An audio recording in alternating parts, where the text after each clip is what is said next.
I awoke as an imprisoned villainess. Volume 1. Translated by Maple at Heroith Translations. Audiobook by Masquerade at Masquerade Audiobooks. Chapter 1. When I woke up, I became an imprisoned villainess. For some reason, my body feels fluffy. Being strangely comfortable with the unfamiliar feeling, I open my eyes blankly and see a ceiling I don't recognize. Where is this? I should have been sleeping on the cold floor with a blanket wrapped around me until just now, but I find myself waking up on a very warm bed, as soft as a dream. Are you awake? While I am confused, suddenly, a deep, sharp voice rings out. Surprised that someone else is here, I look for the source of the voice and there appears a knight with frighteningly beautiful facial features. Lustrous black hair, double-slit eyes with radiant azure blue pupils. His frowning eyebrows are dignified and the bridge of his nose is straight. He looks like the knight out of the picture book I used to read to the point of wearing out. I can't help but get my breath taken away by his beauty, which makes me wonder if he escaped from a fairy tale. But it seems the knight is aware of the rumors about me being called Shameless Olot. The way he is looking at me is like he is looking at something unpleasant, like looking at mold on a piece of spoiled bread. Excuse me. Just what kind of situation is this? After I asked, slightly feeling scared, his blue eyes turned even more harsh. After all this, he says with a sigh as he glares sharply at me, Violet Elford, the daughter of Duke Elford. Your sins are completely unacceptable and His Majesty has finally given up on you. What a foolish thing to do to His Highness's fiancée, Violet Elford. His Highness, as you probably already know, I am not the kind of person who would be deceived by your cheap acting. Mr. Knight looks at me with disdain as he talks. I think he got the wrong person, but that aside, I can't digest the current situation. Even me, who have never stepped out of the mansion, know about Violet Elford, the Duke's daughter, more beautiful than anyone else. Isn't she the villainous lady rumored to be rotten to the core, more than me with the rumors of being a shameless daughter of Earl Olot? As your #1 fiancé candidate for many years, I have seen your evil deeds with my own eyes. Therefore, His Highness, the Crown Prince, has personally ordered me to surveil you, knowing that I will never sympathize with you. Fiancé candidate? Surveil? To mistake his fiancée, who is reputed to be a gorgeous wicked lady, with me, an ugly hikikomori. His eyes must be very bad. While thinking I should make him some eye drops, I hurriedly denies his words. You are mistaken. I am just a hikikomori and not your fiancé. You would go this low, huh? The knight frowns in discomfort, then takes a deep breath and glances at me. No matter how good you are at magic, this tower was sealed by the Grand Duke himself. Don't even think about escaping. After saying that, the knight left the room. I hear the sound of the lock slamming shut. What should I do? It seems like there is a huge misunderstanding. I have no idea what is what anymore. Feeling troubled, I reached out to touch my cheek and felt something strange about it, so I couldn't help but look down at the palm of my hand. Pretty hands that have never touched labor, nails that have grown long unknowingly, dyed bright red and adorned with sparkling jewels. I look at my body. I am wearing a dazzling red dress that I have never seen before. Through the flashy dress, which is not my half-sister's taste, one can see the stylish sense that cannot be hidden. Sadly, it is definitely not my body and I am speechless. As I looked around the room, I saw a built-in dressing table. When I rush over and look into the mirror, there is a beautiful woman who I didn't know at all. She has pale hair and beautiful purple eyes that look like jewels. The bewitching beauty which reminds me of a kitten is really not me. What is this? ? I tilted my head in confusion. Maybe I am still dreaming. When I tried to pinch my cheek, my long nails dug into it. It hurt. If it hurt, then this is not a dream. The bewitching beauty in the mirror lowered her eyebrows at a loss as I was in disbelief. Chapter 2, Sophia Olot. The real me, Sophia Olot, is usually called Shameless Olot. Apparently, the reason why I am not sure is because I am a hikikomori who haven't made a social debut at the age of 16, so I have no chance to mingle with other young ladies outside the house.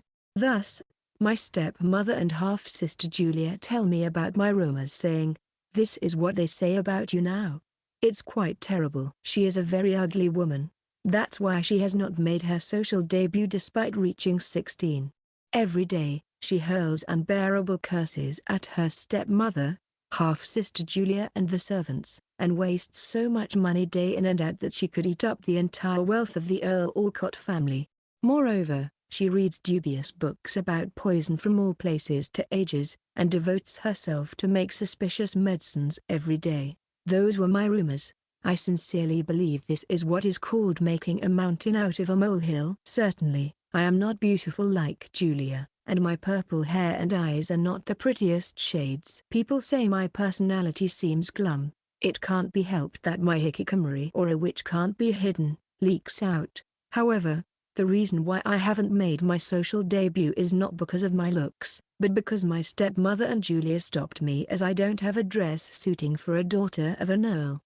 Of course, I am not cursing at everyone either, except being devoted to collecting poison books and making suspicious medicines. From an outsider's view, it might seem like that. In the storage room where I live, there are lots of medicine books. Medicine and poison are like two sides of the same coin. Therefore, there are many books on production and detoxification of poisons.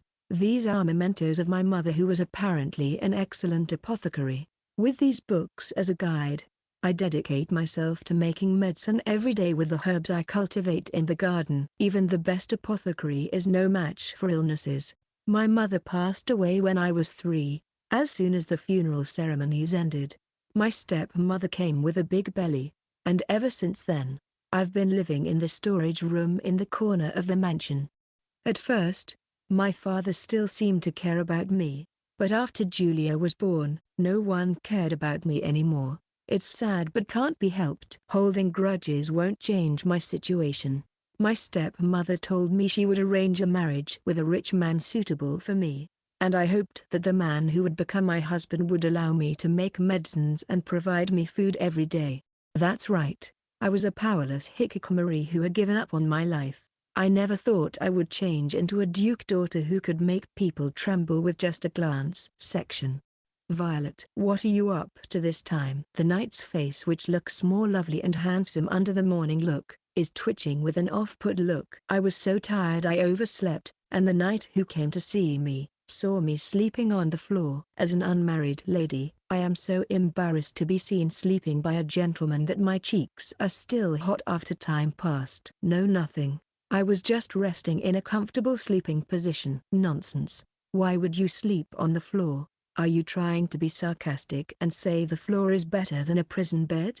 The knight stares at me sharply. I explain in a panic, being looked at like a suspect. No, the bed is very soft and comfortable for my body. I just can't relax mentally. Even in the storage room of Earl Olot house, a bed was prepared as expected, but it was too damp to sleep and looked like it would break the moment I get on, so there was no choice but to sleep on the floor.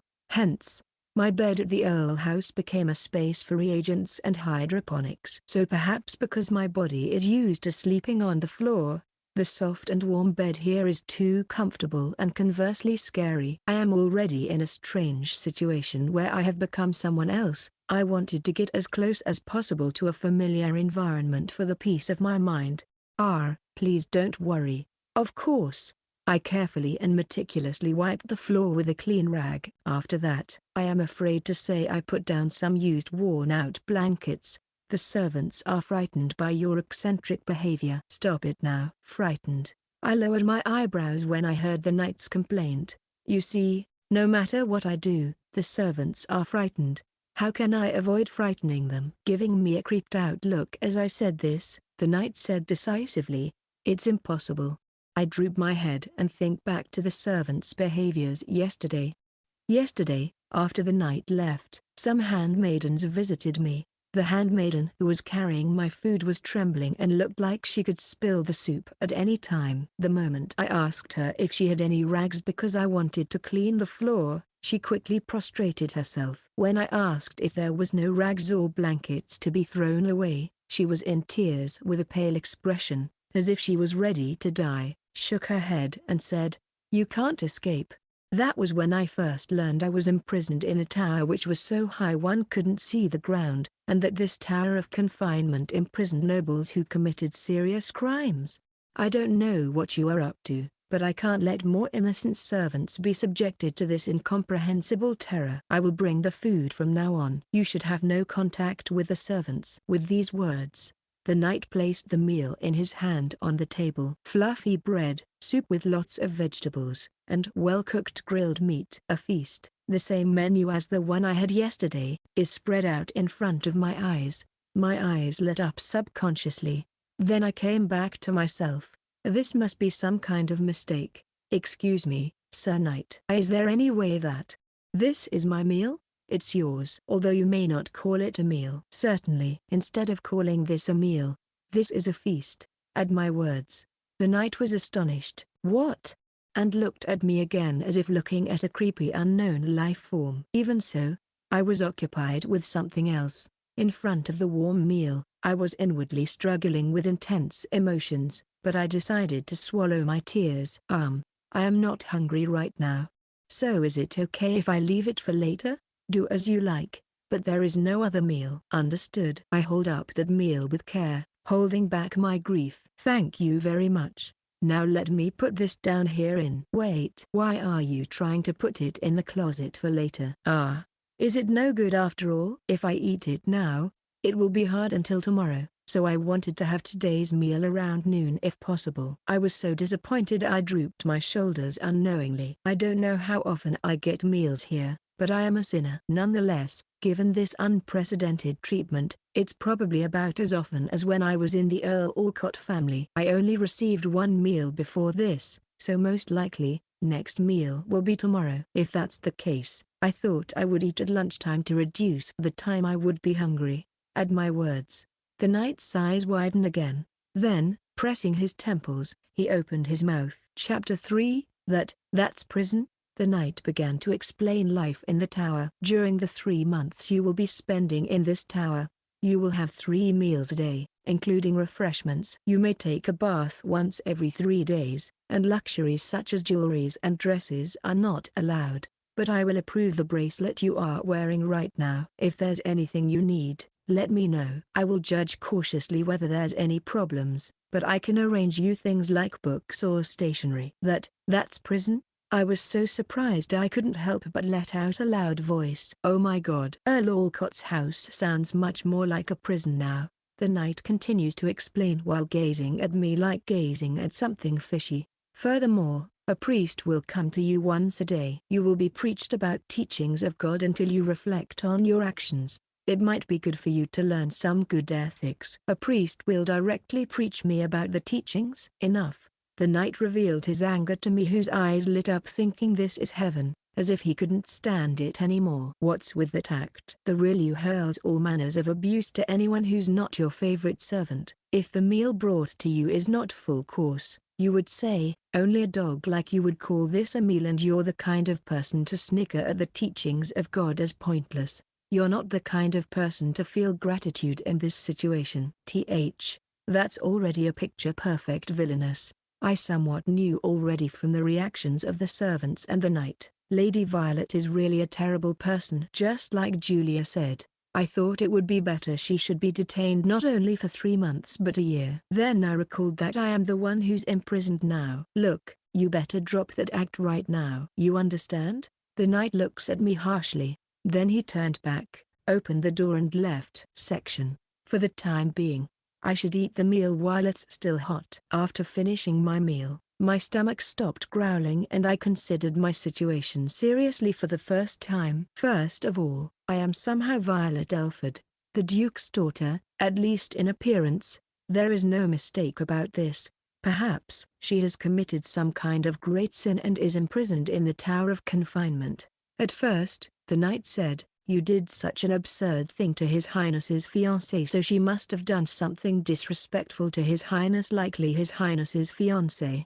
His Highness's fiancée is Countess Lily Redgrave, who's known as the White Lily. I have heard about her from Julia. Julia is enamored with her, saying that she is so beautiful, pure-hearted, and sweet that one would explode in the head around her. She has a gentle and broad heart towards anyone, and His Highness is crazy for that. Lady Lily. Lady Violet must be imprisoned in this tower for disrespecting that person outrageously. I can only imagine how angry she must have been. Sir Knight said she's good at magic. Maybe she didn't like being imprisoned, that she switched bodies with me through magic. I've only read some basic books about magic. I find it hard to think such a thing is possible. I don't think it's possible, but it seems to fit the situation very well. However, if such a thing is possible, why didn't she switch bodies with Countess Lily Redgrave, rather than me, who is known as an ugly, evil and withdrawn person? I think that would be the best way for Lady Violet to move in her favor and become the worst harassment. While guessing, an idea popped into my mind. Lady Violet must have thought there wouldn't be a big fuss even if a hikikomori with bad rumors disappeared, and discreetly changed my body to look like hers as well as to impersonate her. This is the most likely explanation. The real Lady Violet must be eating something amazing right now. I feel refreshed now that I solved the mystery. Well then, I should report it to Sir Knight. But will he listen to me? I don't think he'll believe me even if I tell him the story like this, as he's very distrustful. I am afraid he would look at me as if looking at mold growing on a piece of cheese. As for me, I have no desire to return to Earl Olcott House. It's only for 3 months, but I want to enjoy this prison life which is like a paradise. A little more. I will ask around about the situation of Earl Olcott House, and if it doesn't seem like they're searching for me, I wonder I can stay here. No, I don't think it's right as a person. Just in case, it might be better to tell. I hold my head in distress. Then I noticed some things inside the thick bracelet which have lots of sparkling jewels on it. I took off the bracelet and opened it to find a small white piece of paper on it, in beautiful handwriting. It's written, "I will do you an honor. Protect that body without a single scratch." Chapter 4, Claude Bradley. The Tower of Confinement is not far from the Royal Palace. In his office in the tower, the black-haired knight, Claude Bradley, was leaning back on his leather chair and let out a deep sigh with his eyes closed. At the tender age of 22, he, the Knight Commander of the First Order of Knights under the direct control of the Crown Prince, is being tormented terribly in the head now. What the hell's wrong with that woman? What came to his mind is the image of Violet Elford, the Duke's daughter. Pale golden blonde hair and purple eyes. That girl who has the aura to take control of the place as she pleases with just a word, is the most ridiculous girl he's ever met. Arrogant, greedy, and hedonistic. She often plays her tricks on others and doesn't tolerate even the slightest discomfort caused by anyone. Claude has always thought that she must have left her sense of guilt and conscience in the depths of hell. She, who had given Claude a look which says, "Get lost," every time he didn't move as she wanted him to, has been looking at him with strangely tranquil eyes ever since they came to this tower. The image of her sleeping on the floor for some reason, her panicked look when he woke her up, and the way her eyes lit up when she saw food, came to his mind.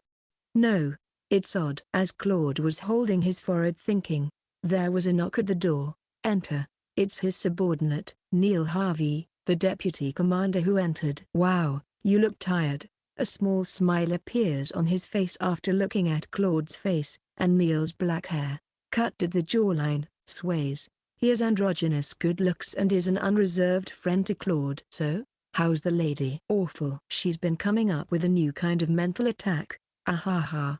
The knights on guard and the handmaidens were all pale after serving her as if she's a harbinger of curse. Neil gives Claude an amused look. He is clever and skilled, but he is a part of him that is easily amused by everything. Maybe she changed her mind after going through deep reflection. Even for the notorious daughter of Duke Elford, the case this time is too abnormal. Indeed, it was unlike her. A few days ago, at the soiree where his master, the Crown Prince, Johannes de Gloschemmel, and Count's daughter, Lily Redgrave, announced their engagement.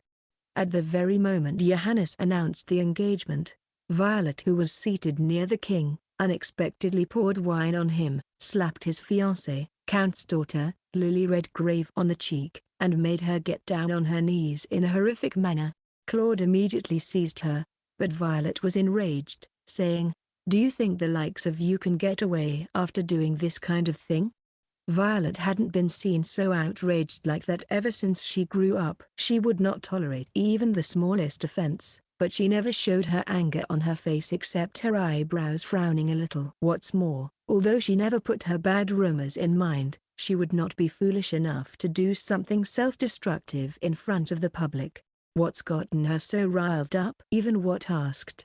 There wasn't answers, and Redgrave Count's daughter said she had no idea too. Naturally, since there is no interaction between the two. Claude shakes his head, pondering about this. But there's no way she changed her mind. If she was going to change her mind, she wouldn't have done it in the first place. She is that kind of person. Claude says it resolutely, and Neil shrugs his shoulders. That's harsh, especially it's about your fiancé candidate. It's hard to imagine myself marrying her. While he's saying that, he makes a bitter face. The situation has worsened because of Violet's foolish actions. Until now, they had been using each other, as it would be troublesome to get a new fiancé candidate while deceiving others nonchalantly. However, it wouldn't be strange to get a royal command for them to get married any time now. His Majesty is doting on his niece, the child of his late sister, Violet. He probably hopes that she'll settle down and calm her mind after marrying,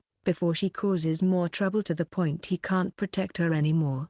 I don't think she would settle down even after marriage. In fact, she would be happily harassing Claude and showing her viciousness. Neil chuckles at Claude, who sighs thoughtfully. Well, I don't believe she changed her mind either. The doctor said it's a sign of a sudden mental breakdown. She's just 18 and a young girl. Maybe she's acting like that because she felt disheartened after entering the tower. Claude doesn't think so. When Claude, who was assigned to watch over her, was accompanying her from the Duke mansion to the tower, she had regained her calm, and no matter how you look at it, she was the usual Violet Elford.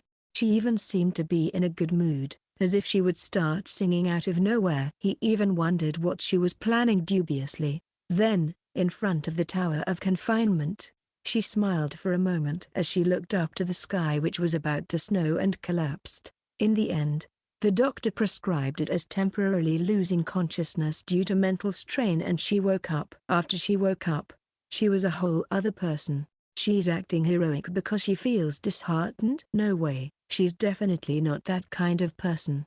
At the same time, he remembers the way she tried to put her meal into the closet, looking genuinely sad. Was that because she thought Claude was going to treat her badly, who could not resist after entering the tower? No, impossible. She's not the kind of person to worry about such things.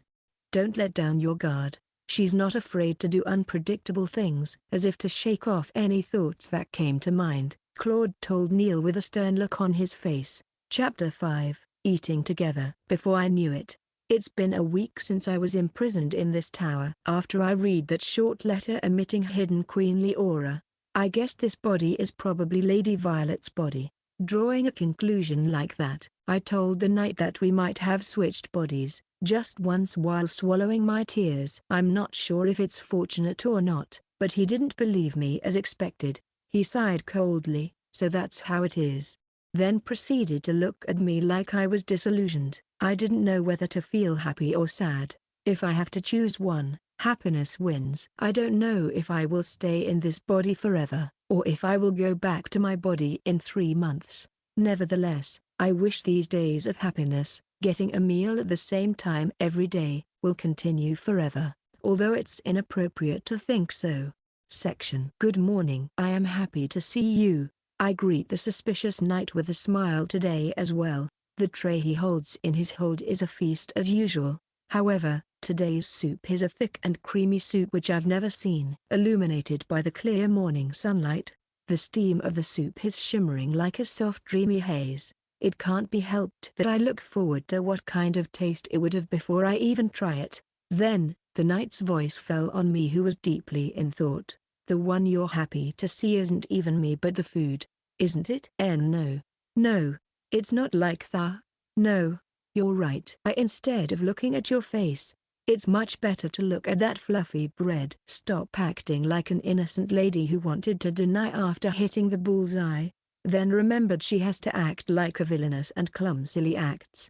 I become slightly sad after being told to stop acting strangely even though I worked hard at it. The knight's stinging words are followed by the sound an unfamiliar voice saying, "Wow," and a man with a face so beautiful that he could be mistaken for a woman peeks out from behind the knight. This man seems to be a knight as well. "What's going on here?" he said while shaking his charming black hair which is cut at the jawline. His line of sight was on the planters which I used to cultivate medicinal herbs and flowers, placed all over the room. The other day, me who was told to mention if there's anything I want, requested the knight for a set of medicinal herbs and tools indispensable for making medicine. Of course, he was skeptical and rejected anything even slightly harmful to a human body, but he did allow safe medicinal herbs and prepared many things like this. What a blessing. I'm not tormented by hunger, and although the ingredients are limited, I could devote myself to making medicine all day long in the warmth of my room. I want to thank Lady Violet, but I thought to myself it's inappropriate to do as a victim. What is this creepy weed? The new knight muttered. The plant he's staring at with a look of dismay is shaped like a person's lips. It wiggles in a zigzag pattern, and it's a rare type of insectivorous plant. It's an insectivorous plant called ripen. The lip-like part is the so-called flower part, and when the leaves are boiled and compressed, it can be a good medicine for external wounds.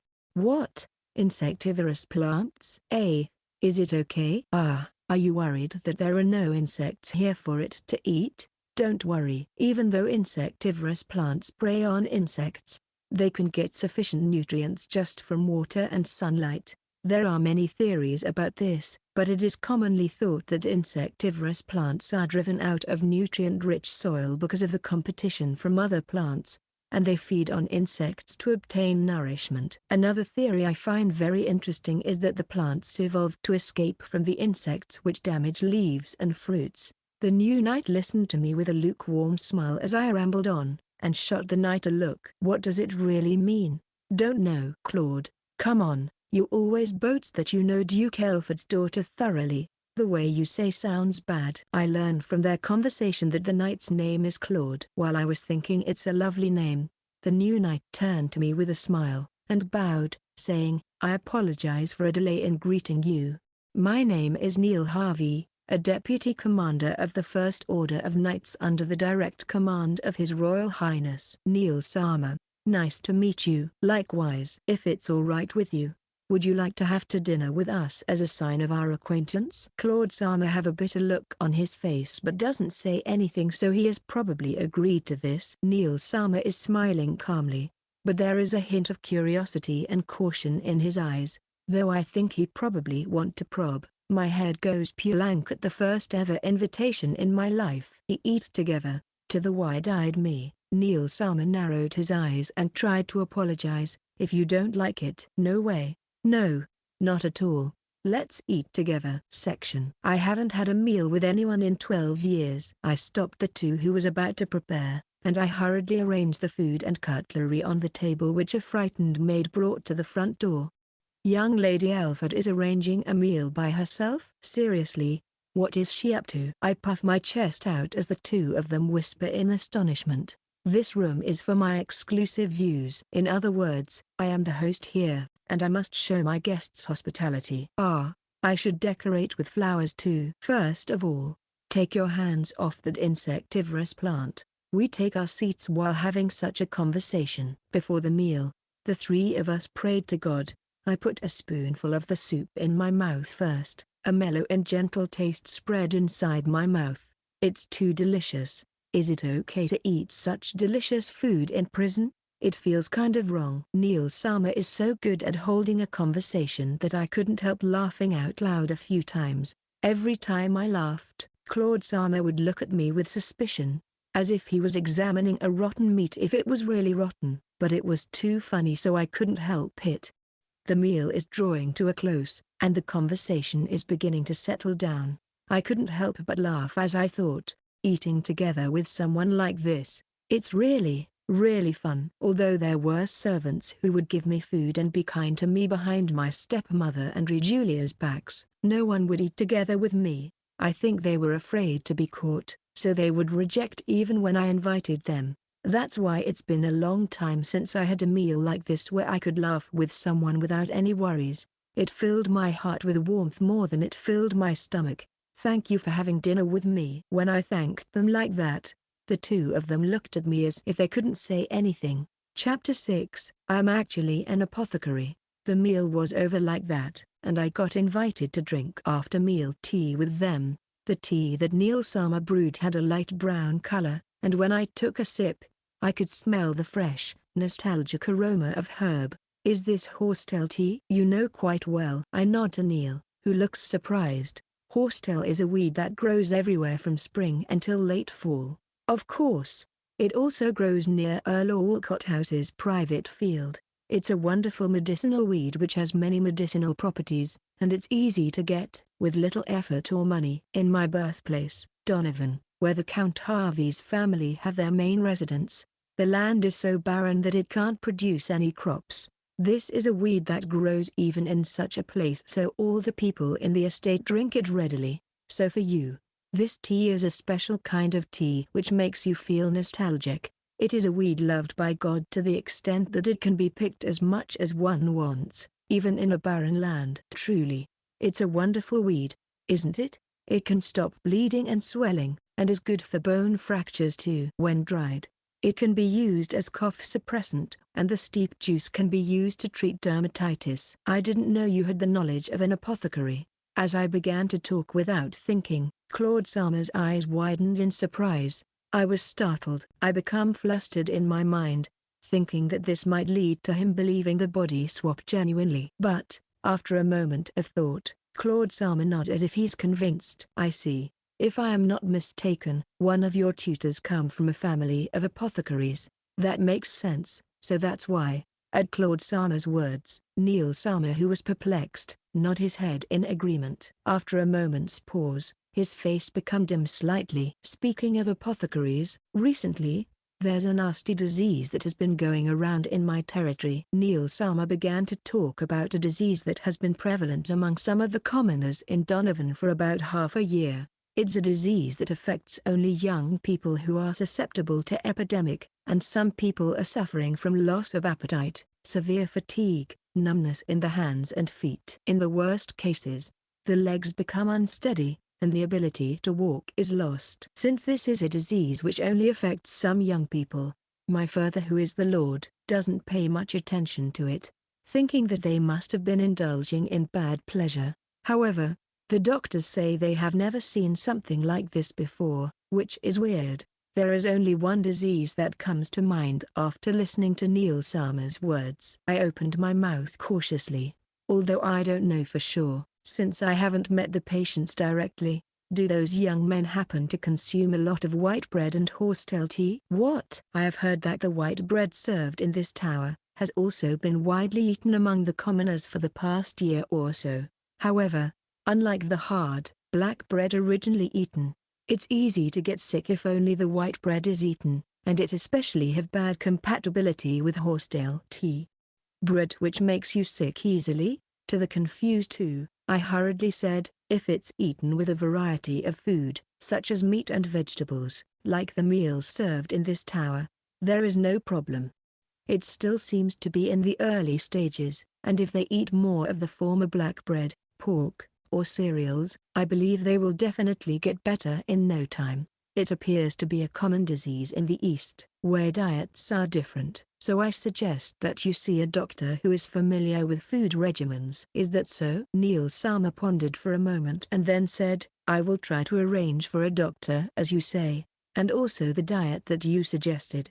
However, I am surprised. If this is true, you might be better suited to be an apothecary than a duke's daughter. I'm actually an apothecary. I smiled ambiguously, with a subtle feeling of wanting to say it but not wanting to. Section. The two of them got ready to leave and stood in front of the door to exit the room. Neil Sama thanked me for everything I'd done for him today. If you would like, let's eat a meal together with the three of us again. If Claude allows. By all means. I quickly turned my eyes to Claude Sama, and he had a very stern expression on his face. I realize it's impossible. When I think about it, this is prison.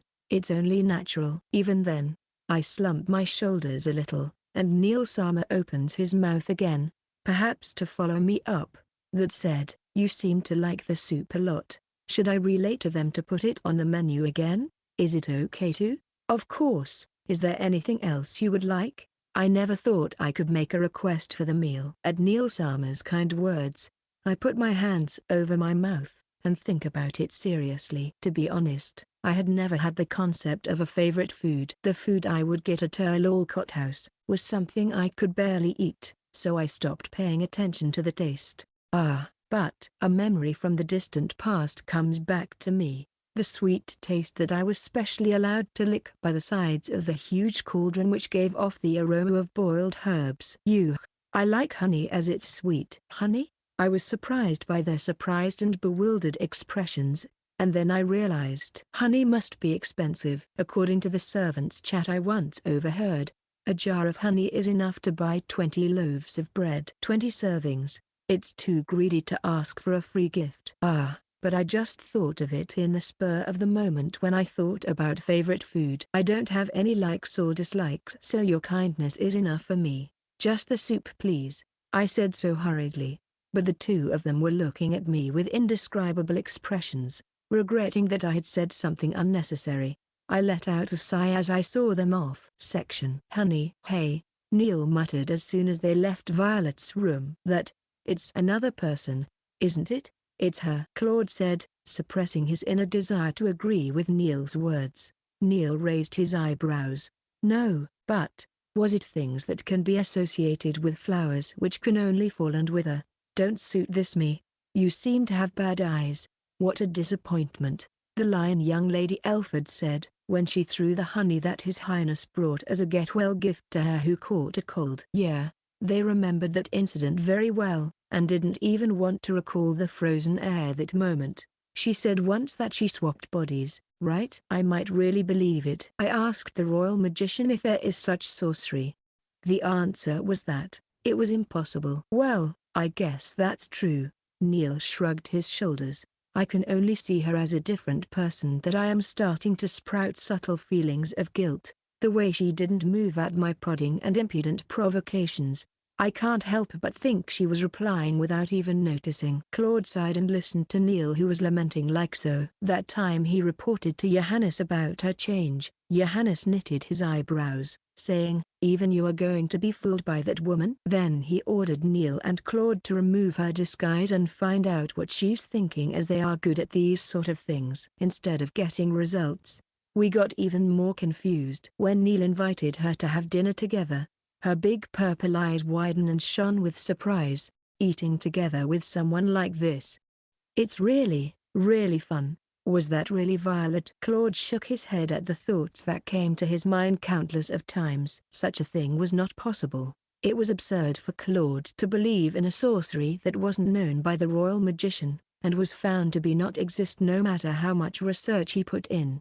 I even tried sending a letter to the Grand Duke, who was Violet's teacher. There was still no response from the Grand Duke, who couldn't stand her selfishness and cut her off. He, the king's brother, is an extraordinary magician, and a hero who once saved the kingdom. Claude thought that he would know something, as he knows Violet quite well, and is an expert in various magic. But it's really unbelievable. I thought the tea that commoners drink would absolutely be thrown at me. If her tutor's an apothecary, the knowledge can be, well, understandable. But to think she would respond so seriously to a commoner's illness. Neil took a sigh after he said that.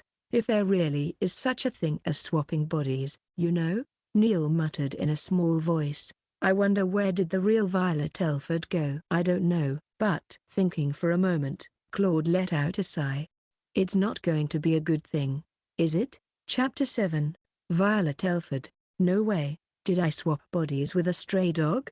Waking up in a small, clustered room, Violet Elford looked around and frowned. I didn't think it would be this different from the rumors. This room, filled with damaged furniture and junk, is hardly a place for a human being to live. But this girl certainly seems to have been living here.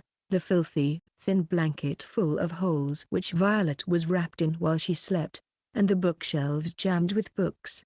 Then the herbs and flowers that somehow took over the bed, numerous strange tools, and liquids put in glass bottles. Signs of life can be seen by all these things.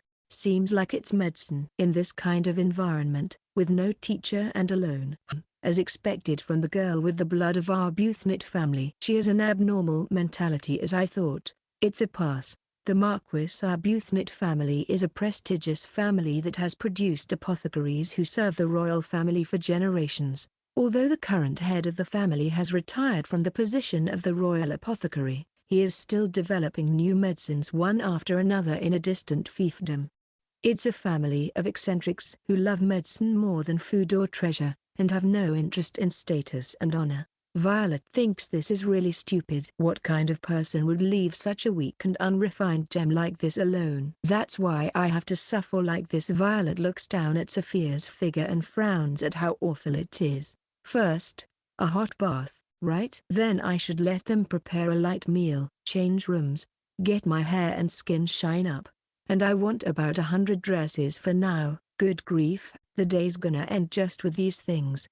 Violet walked out of the room with graceful, soundless footsteps. Section. Maria, a handmaiden who has been working at her Olot house for 3 years, is on her way to the eldest daughter of the Count with a melancholy feeling again today.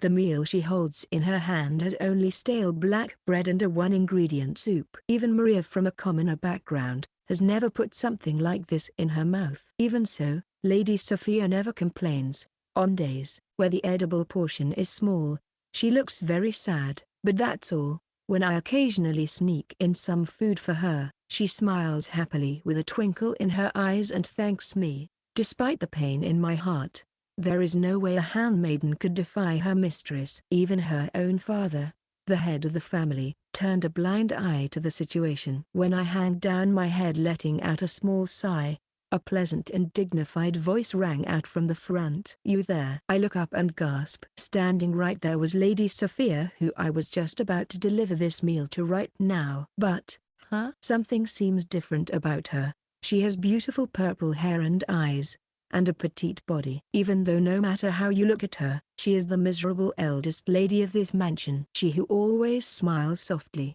is now looking at me quietly with a face that shows no emotion. I have never such expression on her. Maria's body froze at the look of cold majesty in her eyes. "I am talking to you, can't you hear me?" "Yes." When I hurriedly replied, Sophia raised her eyebrow. So your ears work fine." "Oh well, I want to take a hot bath right now." "You can help me." "Eh?" What did she just say? At the perplexed Maria, Sophia frowned her eyebrows. "A dull person, huh? I just said to prepare a hot bath for me." "Hot? But it's time for you to eat, Sophia Sama. If you don't eat quickly, even this stuff would get taken away from you. You already know that." However, Sophia, in front of Maria, looked at the tray in her hands, and after a moment of silence, turned a cold gaze to her. "That garbage is a meal?" "Yes." At Maria's reaction, Sophia said okay, and laughed so coldly that it was horrifying. "Then, I will bestow it to you. Come on, eat it right here." "Eh?" "For you who think you are serving your lady well, I am just being a little charitable." "It can't be that you would serve me something that you can't even put in your own mouth, right?" Her tone was so graceful, like she was singing, and yet, Maria felt her hands and feet turning cold like ice from fear. Sophia's voice was so cold, to the point, Maria thought she would die if she said the wrong thing. "I don't have time today." "If you say you were in the middle of taking the garbages to the dumpster, I will forgive you just once for your remark before." "You remember what I said earlier, right?" "Go arrange it right now." It would be my pleasure." "I am very sorry for inconveniencing you." When I lowered my head, I could see my hands and feet trembling from fear. What I see in front of me right now, is not the usual Sophia. Did she take some kind of drug and lost her mind? She became such a different person. However, we need approval from Isabella Sama for a hot bath." "What are you even saying?" Sophia said while being deeply displeased. "I don't care about approval from a former Viscount daughter. I am saying I want to enter, you know. You are my hand and feet. You don't need to respond with anything other than yes to me." Chapter 8. You should be grateful. After taking a hot bath and finishing one other task, Violet was drinking the tea gracefully and eating the refreshments prepared for her. Geez, I can't believe she took a long time to make a cup of tea. As Violet ordered Maria to prepare refreshments, she ordered a nearby handmaiden to prepare tea for her. When she did that, the handmaiden frowned uncomfortably, and served a mess that looked like muddy water with a nasty smile. Of course, after Violet poured that mess in her face, she politely and persistently reminded her of the attitude she should take towards her master, so said person and the people around would have remembered their position. However, Violet thought it was outrageous that she has to teach even the servants their own place. She had originally expected it, but Sophia Olot had been living in a more miserable situation than she expected. Judging from the reactions around, it seems that she was a little girl who never complained. Violet wondered what Sophia Olot is doing in her body around that time. Unlike Violet, who is at the top among aristocrats, she probably would not complain about the shabby life offered in that tower. Violet wondered what kind of face that man would have when he saw that. Foo-foo. That stubborn guy would never accept that we really switched bodies. Surely, he is troubled, confused, and being on guard in that tower right now. Violet is thrilled just thinking about when she reveals the truth. She truly loves the moment she can render people she hates speechless. While she is thinking about that, she hears a lot of noise as Isabella and her daughter, Julia, come back after going out. Violet smiled gracefully to welcome them. Well, that's that. You should be grateful, Sophia Olot. Although it's while I fulfill my own aim, I'll change your life from a stray dog to at least a domesticated one. Section. What are you doing on your own accord? Isabella, her blue eyes blazing with anger, shouted at Sophia.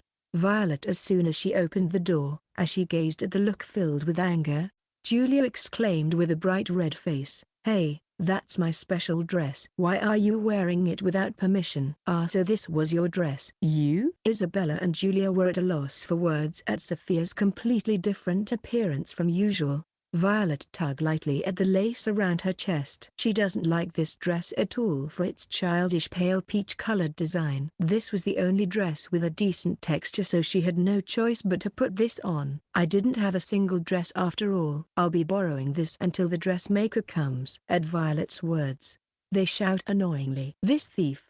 You've got such a bad habit, you shameless Olot. No dressmaker would ever come for you. Have you lost your mind after making all these eerie and strange medicines? This house is no place for you to do as you like." She is so fed up by their remarks that a smile come to her face without knowing. Violet knew that the jewel Julia is wearing on her finger right now is a venerable object given by the head of our Arbuthnot family to his daughter. But Violet nodded and said, "That's right. I am the shameless member of Olot family. I hurl curses at the stepmother and her daughter. Is it like that?" As Violet smiled, Isabella, who is trembling with anger, said, "Watch your own mouth." Violet ignores her and continues, "Furthermore, and then I spend extravagantly to the point of nearly making the Earl family bankrupt, read books on poison or something, and make suspicious medicine. Foo-foo.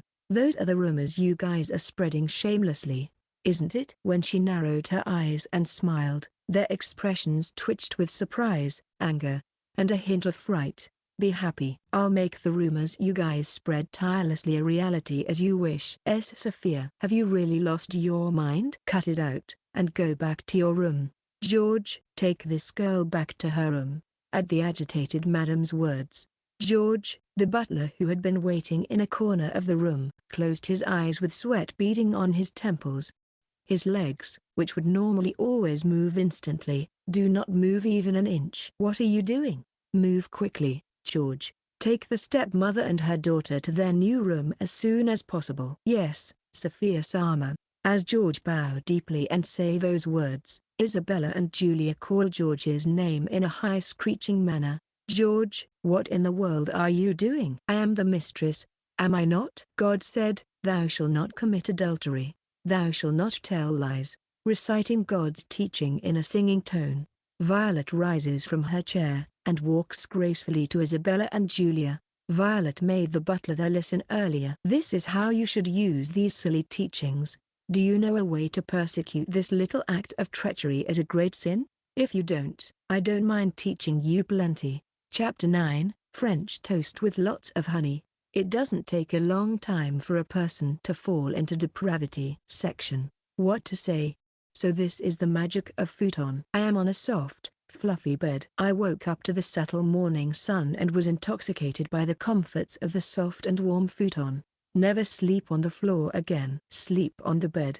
I was always startled awake because of dreaming of falling when I was ordered to sleep on the bed, but I had grown accustomed to sleeping in this warm, fluffy, clean bed in less than 5 days. If I get asked if I still want to sleep on the floor now, I would say no. I am hungry. Even though I had 3 full meals yesterday, and even got sandwiches for a light meal, I wonder if I get hungry regularly because this body is accustomed to such luxury. With this thought in mind, I got up and made my bed. Then I washed my face with cold water to get myself ready. Today I changed into a simple white dress. The first fancy dress looked good, but even a simple dress looked good on a beautiful woman. As I was doing this and that, there was a knock at the door. It was time to eat. I wonder what's the menu today. As I thought so, I naturally smiled and greeted the sour-faced Claude Sama. Section. See Claude Sama. For this is, you said you want to eat it. Claude Sama looked at the meal down on the table and said so. There is a pure white soup with lots of ingredients, and a salad with thickly cut bacon and fresh vegetables. Then there is the bread, thickly sliced and baked to the beautiful golden brown. A golden liquid is poured on top of the golden bread. It's French toast with lots of honey. Since you said you want to eat it, even if you say you don't want to eat, I will eat it. I hurried to my seat before Claude Sama changed his mind. Claude Sama was slightly disturbed at my impatience. Is it really okay to eat it? I am going to eat it, you know. Don't try to take it away from me the moment I'm about to eat. Pull. What do you think I am? Claude Sama frowned his eyebrows and said as if it was upsetting. There's no way I would do that kind of thing. Oi, what are you acting like? Stop it right now. I was about to say prayers of thanks to him, but he looked disgusted, so I hurriedly stopped. Let's eat before it gets cold. I cut the French toast into bite-sized pieces with a knife, and carefully put them in my mouth, as to not spill a drop of honey. As soon as I put it in my mouth, the aroma of honey wafted into my nose, and a rich sweetness spread in my mouth. Exclamation mark. It tastes incredibly good. I'm surprised that there is something this delicious. Happiness well up on its own in my heart. But more than that, what filled my heart is the nostalgia. Is a glutton. All right, just a spoonful, okay? This is not an ingredient. Eating something sweet makes my brain work. Foo-foo, that's right. Eating something sweet will give you energy. Sophia, remember, there are lots of things in this world that can cheer you up. That's why, even if you encounter something sad, hello, gentle voice came back to my ears. I could never get it right no matter how many times I tried to remember, and yet, Violet. Claude Sama called quietly and I looked up. Why are you crying? When he said that to me with a terribly surprised look on his face, I realized I was crying. I am sorry. I became so happy after eating something sweet, and I hurriedly wiped my eyes and made excuses. Claude Sama looked even more puzzled and muttered, crying because of happiness? I am fine mentally. I just remembered my mother from long ago. As soon as I said that, my lips trembled and tears flowed out uncontrollably. Even when I tightly frowned my eyebrows and bit my lips, they never stopped. How stupid I am. I hadn't been able to cry since my mother's funeral, no matter how sad I was. How could I cry now, 13 years later? It's beyond the bounds of filial piety. What's more, it's in front of people. When I apologized to him in tears, he paused for a moment and said, I didn't see anything here. Then he gently put his hands on my shoulders, and quietly walked out of the room. Section. I ate the honey I received and cried heavily. I exposed such a shameful conduct, but I still savored the rest of the French toast and ate all of my breakfast. It was really delicious. For me, the head chef of this tower is the #1 person I would like to meet someday and express my gratitude and love. I was putting my heart and soul into making new medicine with slightly heavy, swollen eyes after crying my heart out and eating. My head, which usually don't work, seems to be working like a normal person today. Just like my mother said, eating something sweet makes your brain work, and ideas I didn't come up with before pop into my mind one by one. The power of sweetness is too amazing. The solution of boiled serratin leaves combined with the decoction of glucin is a good idea. Now we have to repeat the experiment to find the optimum hardness and check if the melting temperature makes a difference. Compatibility with what you actually put in is also important. Powder or boiled down liquid, which? Oi, Violet! Exclamation mark. I turned around in surprise, and there stood Claude Sama. I looked at my watch to see if it was already lunchtime, and it was already half an hour past the lunchtime. Thanks to the honey, I seem to have forgotten myself and become immersed in my work. I am sorry. I didn't hear the knock at the door. No. Claude Sama raised his eyebrows a little and turned his attention to the large number of small pots and pans I was struggling with. By the way, that simple kitchen is the one I requested reluctantly to Claude Sama to be prepared because I couldn't give up the fire I have to use in medicine making no matter what. At that time, I was so desperate that Claude Sama said, "It feels creepy when you ask me to do something with such a low profile," and looked really creeped out. I have caused so much trouble for Claude Sama. What are you making? Yes, this is something that I thought I could do after hearing Neil Sama's story yesterday. But first of all, I thought the problem of food imbalance might be in the background, and when I thought about what would be the first step to solve that problem, first, nutrition. It sounds like it's going to be a long story. Let's talk while eating. With that said, Claude Sama turned his eyes to the table where the food for two was lined up. Exclamation mark. Claude Sama, we don't like to see each other's faces, but it would be nice to eat a meal together at least once a day. Chapter 10. Honestly, I think you're an extraordinary villainess. The soft, tender, simmered meat broke down sweetly in my mouth. A complex, mellow aroma which I couldn't quite tell what it was, tickled my nose.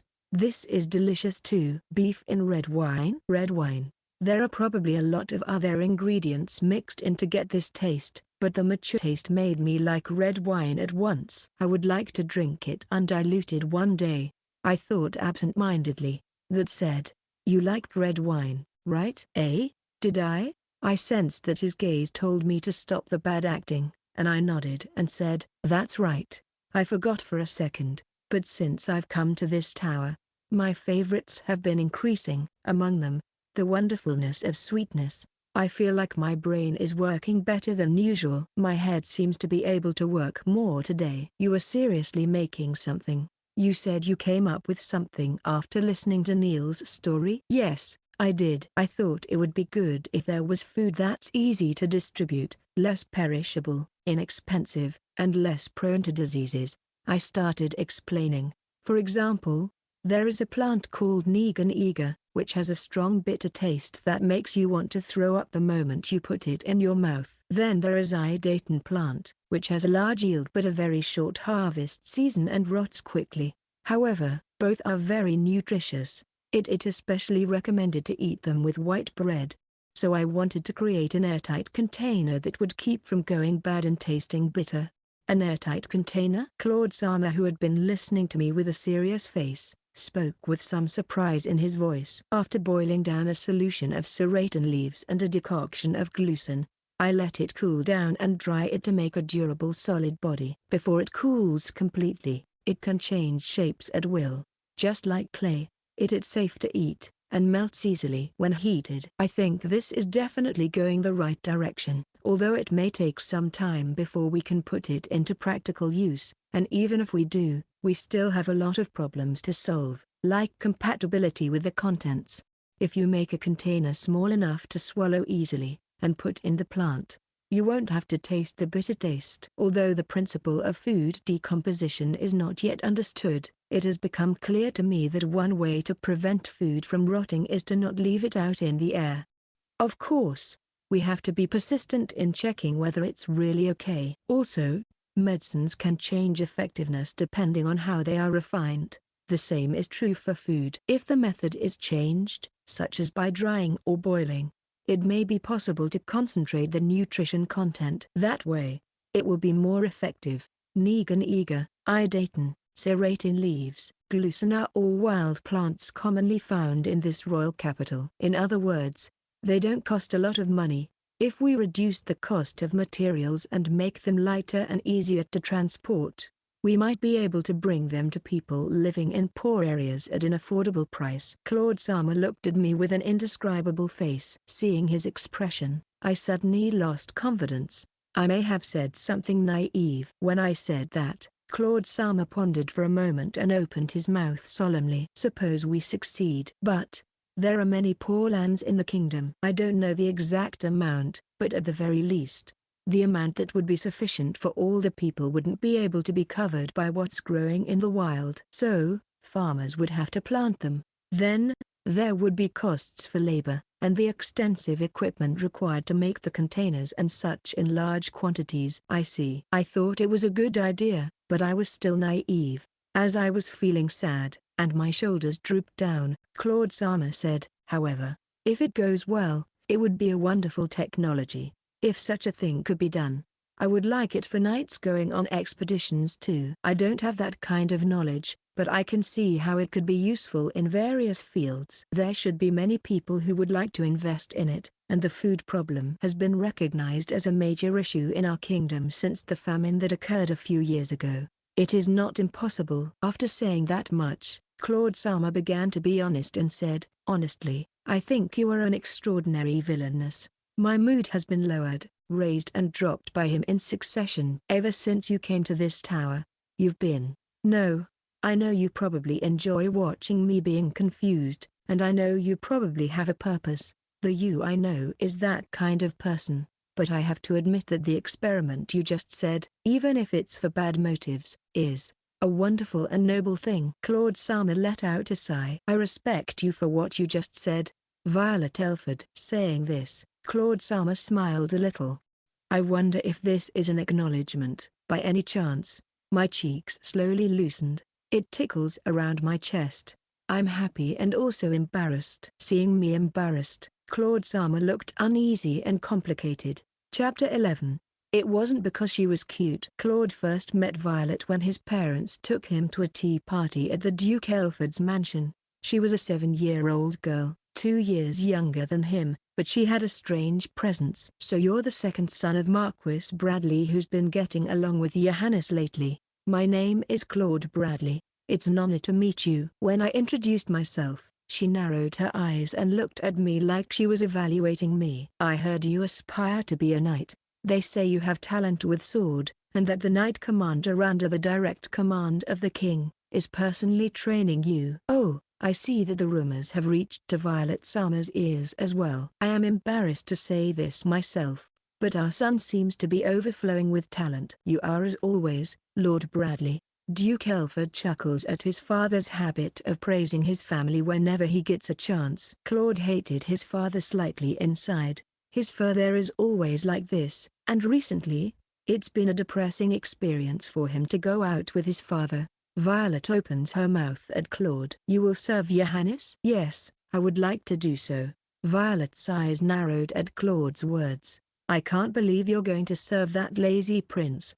Section. On the way to his own office after he left Violet's room, Claude recalled the time when he just met Violet. You're going to die in vain working for that lazy prince. Being a knight, in other words, the kingdom's dog. You're fitted to that role. I got told such things. Arrogant girl. That was my impression of her at our first meeting.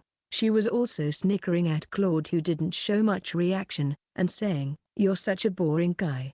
It could be said that first impressions of each other were the worst. However, His Majesty heard that Claude did not respond to Violet's remarks, and somehow, as the first fiancé candidate, he often had to work together with her, and then even if he didn't like it, her deeds came to his eyes. It was the beginning when she had a young lady who displeased her, removed from the evening party after hurling harsh words at her. In the worst case, she reached out to the family and drove them to the brink of bankruptcy. There was a family who fell. It was the house of a friend of Claude. The reason was that his friend's sister had stepped on the hem of Violet's dress at an evening party. Please mediate between, Claude recalled his friend saying that, his forehead grazing the ground. If you don't return the disrespect with double, someday, that will always follow in your footsteps." Violet said nothing more to Claude, who bowed his head, asking her to somehow forgive them. Claude didn't think the downfall of the house was proportionate to the discourtesy of having the hem of the dress stepped on. Looking around, there was not a single person who avenged like that. Violet made a name for herself as a villainess, and she even seemed to enjoy it gracefully. Watching her up close, I had come to regard her as the worst kind of person. I didn't think she would have the heart to cry in memory of her mother. I recall the time I brought her breakfast this morning. Normally, I would have left after I put the breakfast down, but at the moment, my curiosity got the better of me, and I wondered if she would actually eat the honey which she was supposed to hate. It was absolutely not because of her appearance when her eyes lit up at the French toast was too cute, nor was it because I was worried she would choke on it in her haste. She cautiously took a bite, and after her cheeks loosened because of happiness, her tears fell down uncontrollably. If I remember correctly, her mother passed away when she was 5. Claude had heard rumors about her mother. She was a very beautiful person. She was called Princess Violet because of her pale purple eyes, and men all over the kingdom fell in love with her. Perhaps not wanting to be reminded of the death of her beloved mother, Violet has become averse to anything that reminds her of flowers since her mother passed away. Even Johannes and Claude had no idea that she disliked honey, though. It must be true that she's lonely after her mother's death. Claude thinks the tears were not an act. Even if it was an act, Violet is a woman who hates to show her vulnerable side. He never thought that she would show such appearance to him. Being concerned, he went to the room to have lunch with her, and was again surprised and confused. When he knocked, and there was no answer, he called out to her, wondering if she collapsed again. But when he entered her room, he found her with a serious look on her face, boiling something in a pot and writing something on the piece of paper in her hand. What was that all about? She had such profound knowledge. How was she so familiar with it? Just who? She was a bright woman to begin with. However, it is the cleverness that immediately detects the opponent's weakness and leads them to a situation that is advantageous to her. With her broad vision and quick thinking, she could be described as natural ruler. But today she pursued a single truth, a different perspective from her natural talent. It was like a researcher's perspective, in Claude's opinion. My head is a mess. Damn, the more I think about it, the more I don't get it, he swears inwardly. I have to go to the royal palace to report now, but I don't know how to do it. I'm certain even if I reported about she planned to make today, it wouldn't be surprising to be ordered to take these things away after suspecting what she's scheming. The fact there is a fire in the room itself is unusual. Claude clicks his tongue as he finds himself thinking about how to report this without arousing suspicion. This is like he is thinking he wants to protect her. Chapter 12, Crows should become white, and clouds should become black. The priest who gives me theology lessons once a day was arranged by the Grand Duke, who is the king's brother, and Violet Sama's uncle. Incidentally, the Grand Duke was born as the eldest child, but he gave up his right of succession to the throne when he was young because he wanted to play an active role as a magician. He is a very strong magician, and when he was in his prime, he was a hero who won the war with the neighboring kingdom without bloodshed. Incidentally, his niece, Violet Sama, is also an excellent magician and is looked up to the Grand Duke as her teacher in magic since she was a child, and they got along very well. However, there was a dispute, and Violet Sama got excommunicated a few years ago. Despite that, he must be a very kind person to send a priest like this. The priest sent by the Grand Duke arrives every afternoon, without delay, not even a second late, no matter if it's raining or snowing. He is a very nice person with a smile on his face every day, without a single look of disdain. He is a little, no, considerably strange though. I see him reading the sacred book. He is probably around 30 years old. He has a beautiful face. He looks quite somber as his long silver hair is tied back, and he wears a monocle. God said, "Thou shalt not kill, thou shalt not injure, thou shalt not humiliate, thou shalt not commit adultery, thou shalt not lie, thou shalt not be jealous." Violet Sama, are you listening to me? Why yes, of course. Me, who was listening to the priest in front of me, hurriedly nodded my head. The priest lowered his eyebrows at my words as if he was sad. He held his mouth with his right hand, and cried out, "The fact that you responded to me means you were listening to what I had to say." I just happened to. The life in this tower must be so miserable that Violet Sama is listening to this foolish narrative. How unfortunate you are." The priest burst into tears.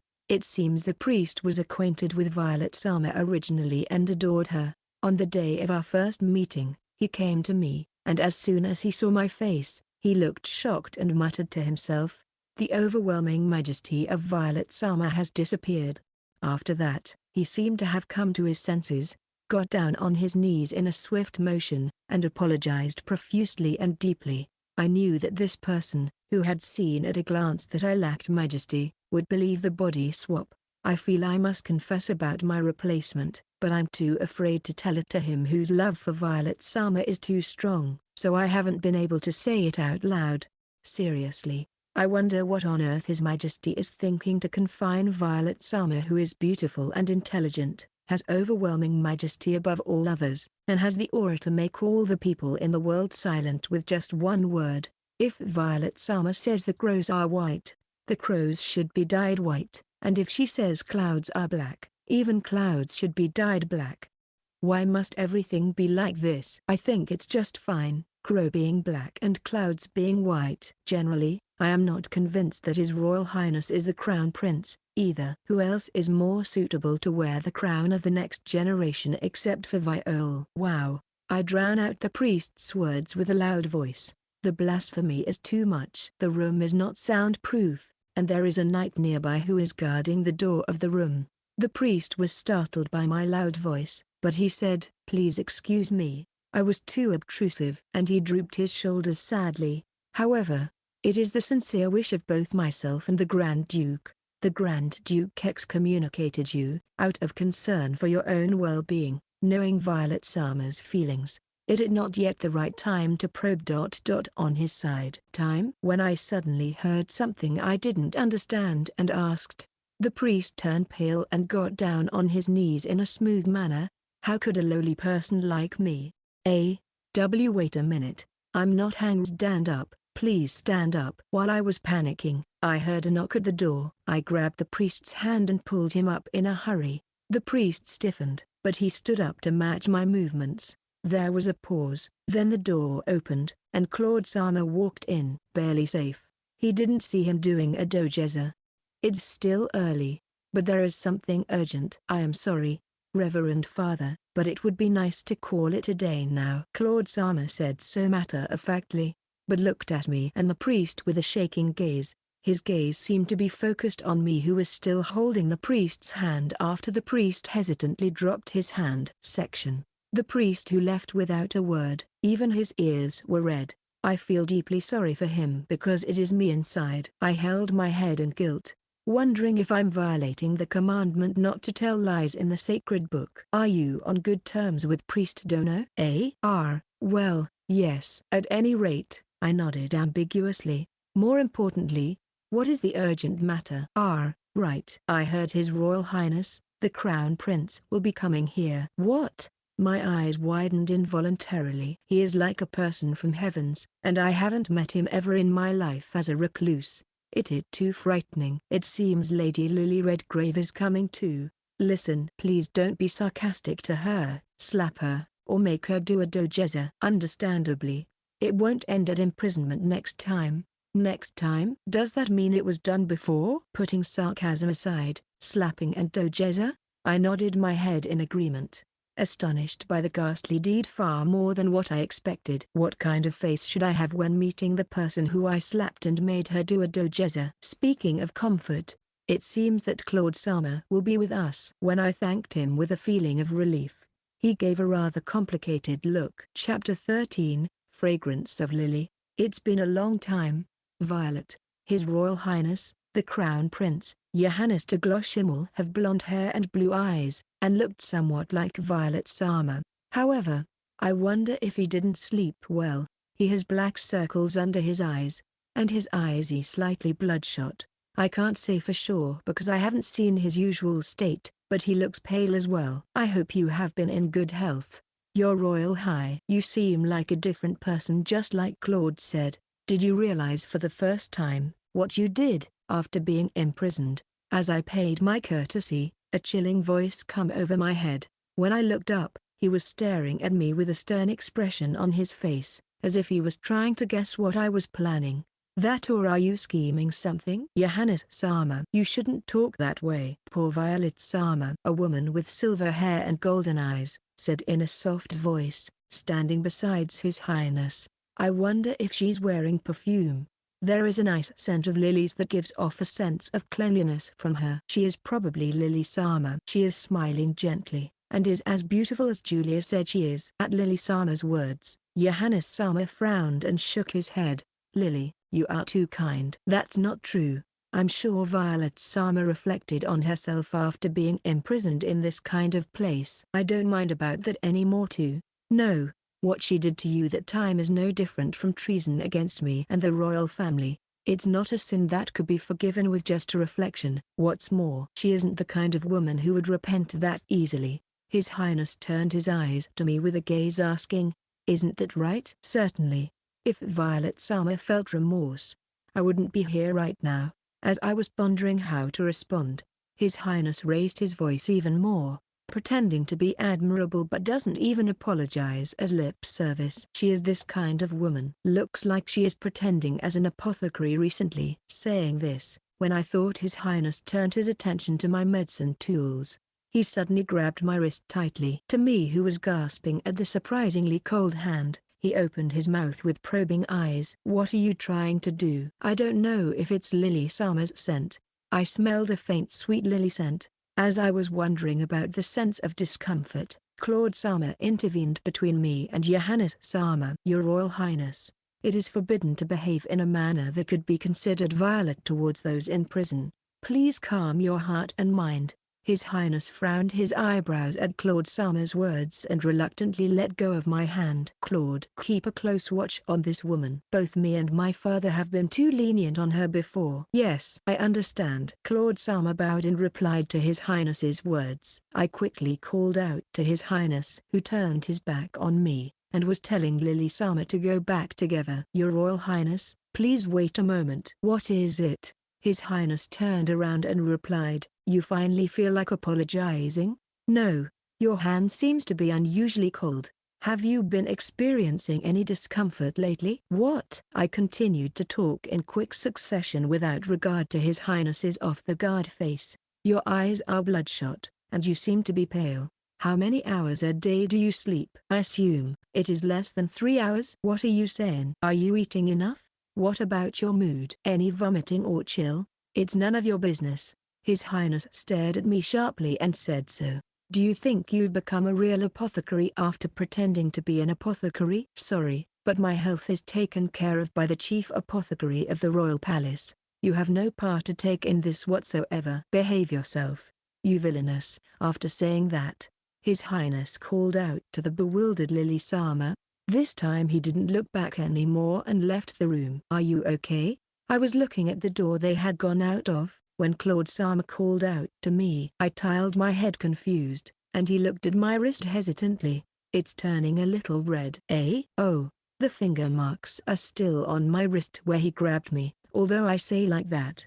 It's only a little red, and it's not like it became a bruise. It probably will fade away in a couple minutes. It's nothing. More importantly, thank you very much for saving me. After I said that, Claude Sama looked somewhat pained and apologized. It was my fault. I didn't think His Highness would lay a hand on you. Although I knew he has been irritated a lot lately. I have no excuses. Irritated a lot lately? Yes, you even said before you got imprisoned, didn't you? That lately he has been annoyed and cheeky too. Cheeky? As I shudder at Violet Sama's comment, my heart is filled with uneasiness. But His Highness has the chief apothecary.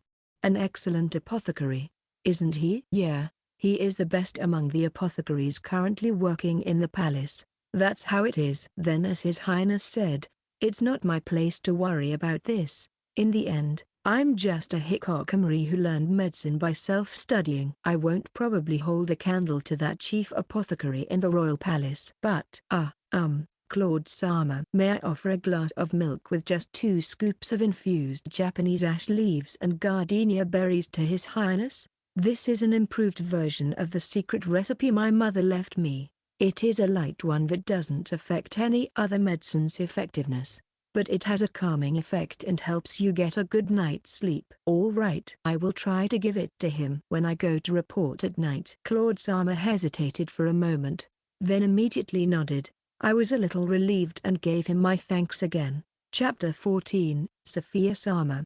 Is it to your taste? The handmaiden, Maria, asked Violet with a hint of trepidation. Violet looked at Sophia in the mirror silently. Her gently curled purple hair is in perfect harmony with the light blue dress she's wearing, creating a bright and neat look. Quite good. After Violet said this, Maria bowed deeply with relief. At first, she thought she wouldn't know the ropes, but unexpectedly, she is a very attentive girl who notices details well. 2 weeks. Finally, this body is starting to look a little more presentable. She looked at Sophia in the mirror again, staring intently. Her hair and skin has begun to glow, thanks to the daily grooming with special perfumed oils. Her original face itself looks a bit dumb and plain, but it's in good shape now. If it's like this, well, I think I can barely tolerate. Be that as it may, there are still some imperfections. Her figure in particular is poor, partly due to being thin, but well, it can be covered up with a good designer dress. More importantly, I wonder if Johannes, that knothole, came to check on me yet. 2 weeks after getting Claude's report, he would probably face Violet, who is acting like a whole different person, and ask on earth what she's up to. Would that girl notice his health? Understandably it wouldn't be possible.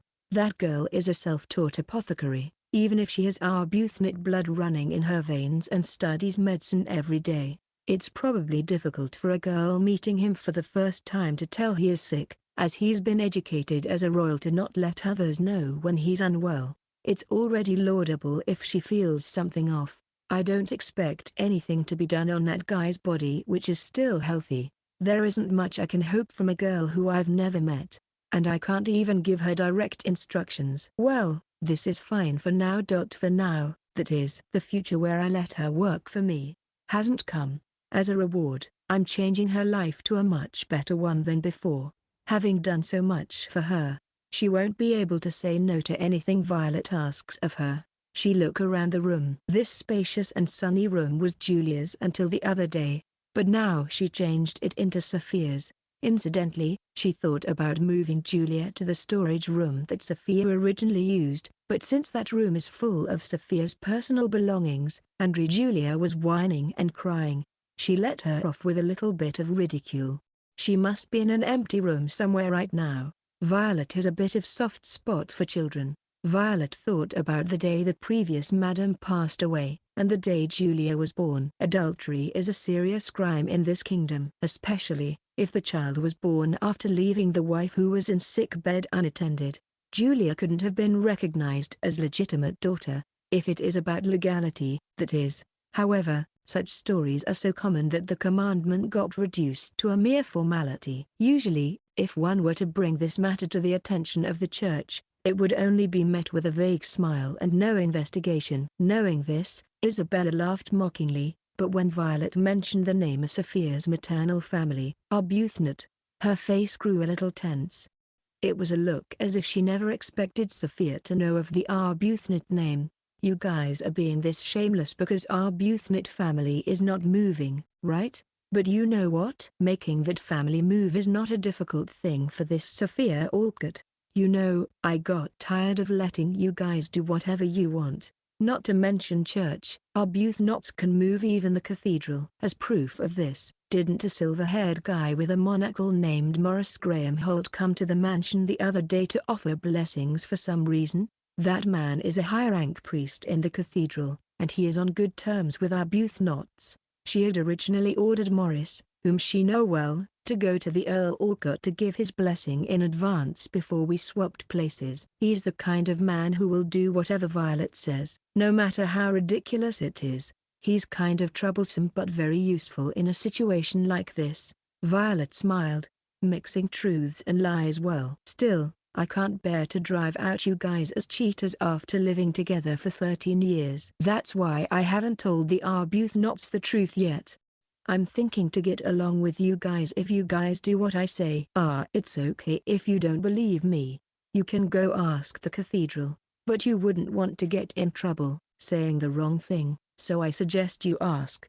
Did Morris Graham Holt come to give blessings under the orders of someone powerful? Isabella, pale at Violet's words, really went straight to the cathedral to check, and when she learned that it was true, she bit her lips in frustration.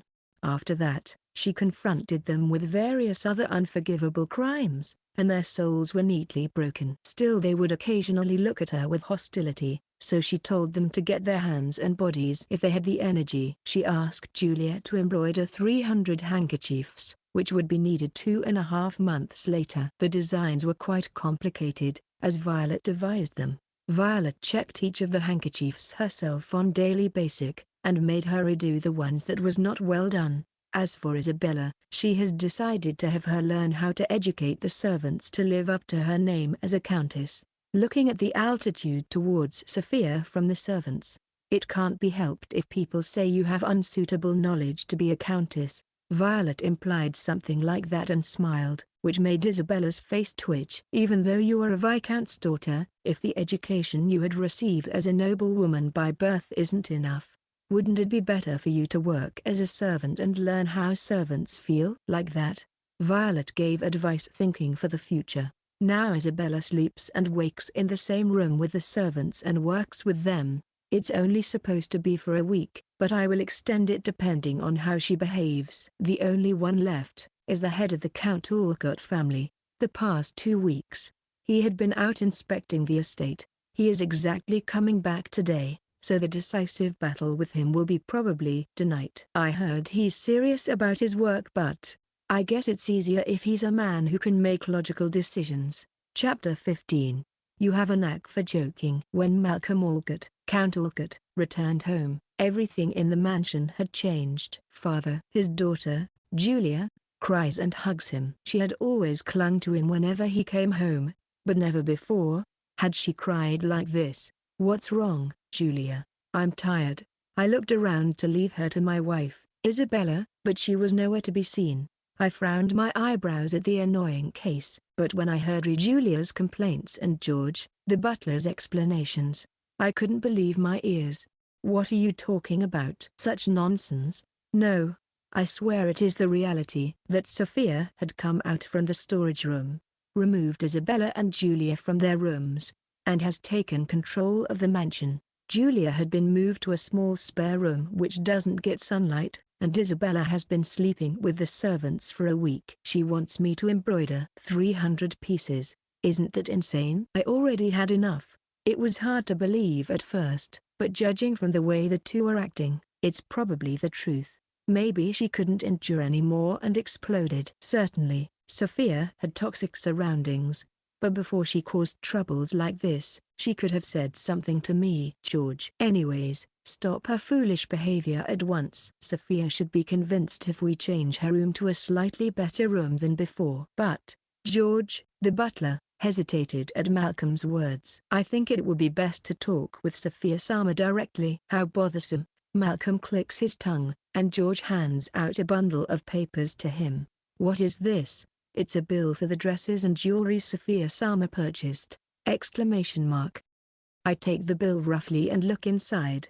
The amount of money was ridiculous, and it was spent like water. Section. I walked impatiently towards Sophia's room while pressing my temples. Sophia. With a bang, when I opened the door with a loud noise, there was unfamiliar Sophia in a dress. Didn't even knock. How rude. At her cold voice, laced with disdain, Malcolm involuntarily lost his voice. Who is this? The girl who looks at him with no warmth as if she's gazing at an insect. She is different from the girl Malcolm knows, from the girl who would softly lower her eyes without saying anything whenever they met. It's not a gentleman conduct to enter a lady's room without even knocking. It would just be a waste of time even if I taught you gentleman conducts. It would be more meaningful to teach the barbarians who lurk deep in the mountains. Who are you talking about? I raised my voice unintentionally. No matter what. These are not the words which shouldn't be aimed at me, the head of the family. First and foremost, what's the meaning of this bill? Changing rooms without permission, treating Isabella like a servant.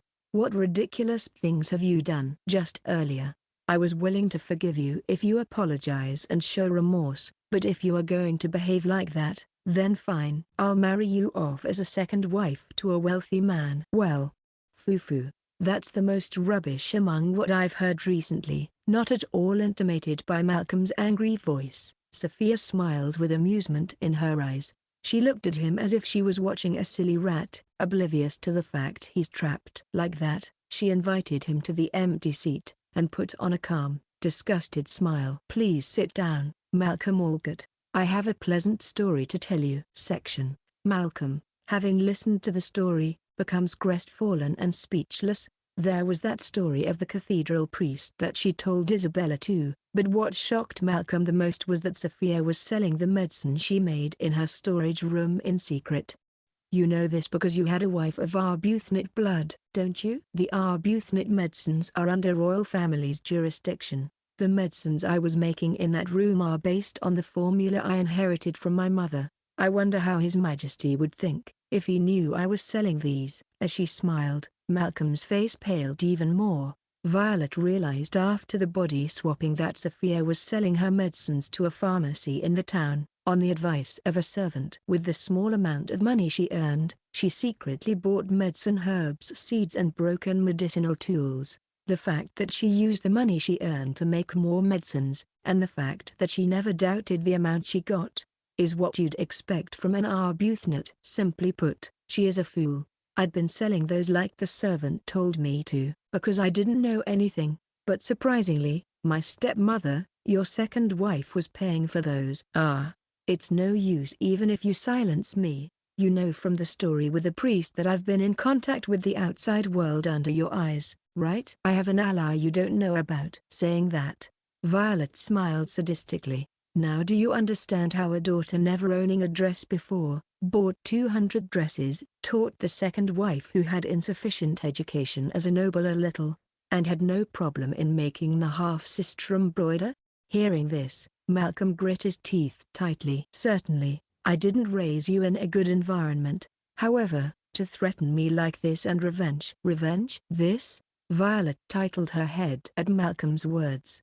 How did you even think you can get away with this much? It's not a small price to compensate for these 13 years. Violet opened her mouth at Malcolm, who was thinking if she was still unsatisfied, and paled. I won't do anything for now. Revenge isn't what I should be doing in person. Then who should? Are you saying you leave it to me? You really have a knack for joking. Why do you think you are in a position to decide anything? She narrowed her eyes at Malcolm, who seemed to be trying to tell her that he was just a bystander, watching from the sidelines. It's been 2 weeks since we swapped bodies. Surely, both Isabella and Julia had sent letters to him, but he didn't know the state of the mansion. He probably has no interest in the household that he even neglected to read letters. From his words, only "don't bother me, do no cause trouble for me" can be sensed. He's a worthless being. When I switch back bodies, I'll let the girl choose whether to let them go bankrupt or dispose of them as criminals, or let all of them experience the same hunger and humiliation the girl went through.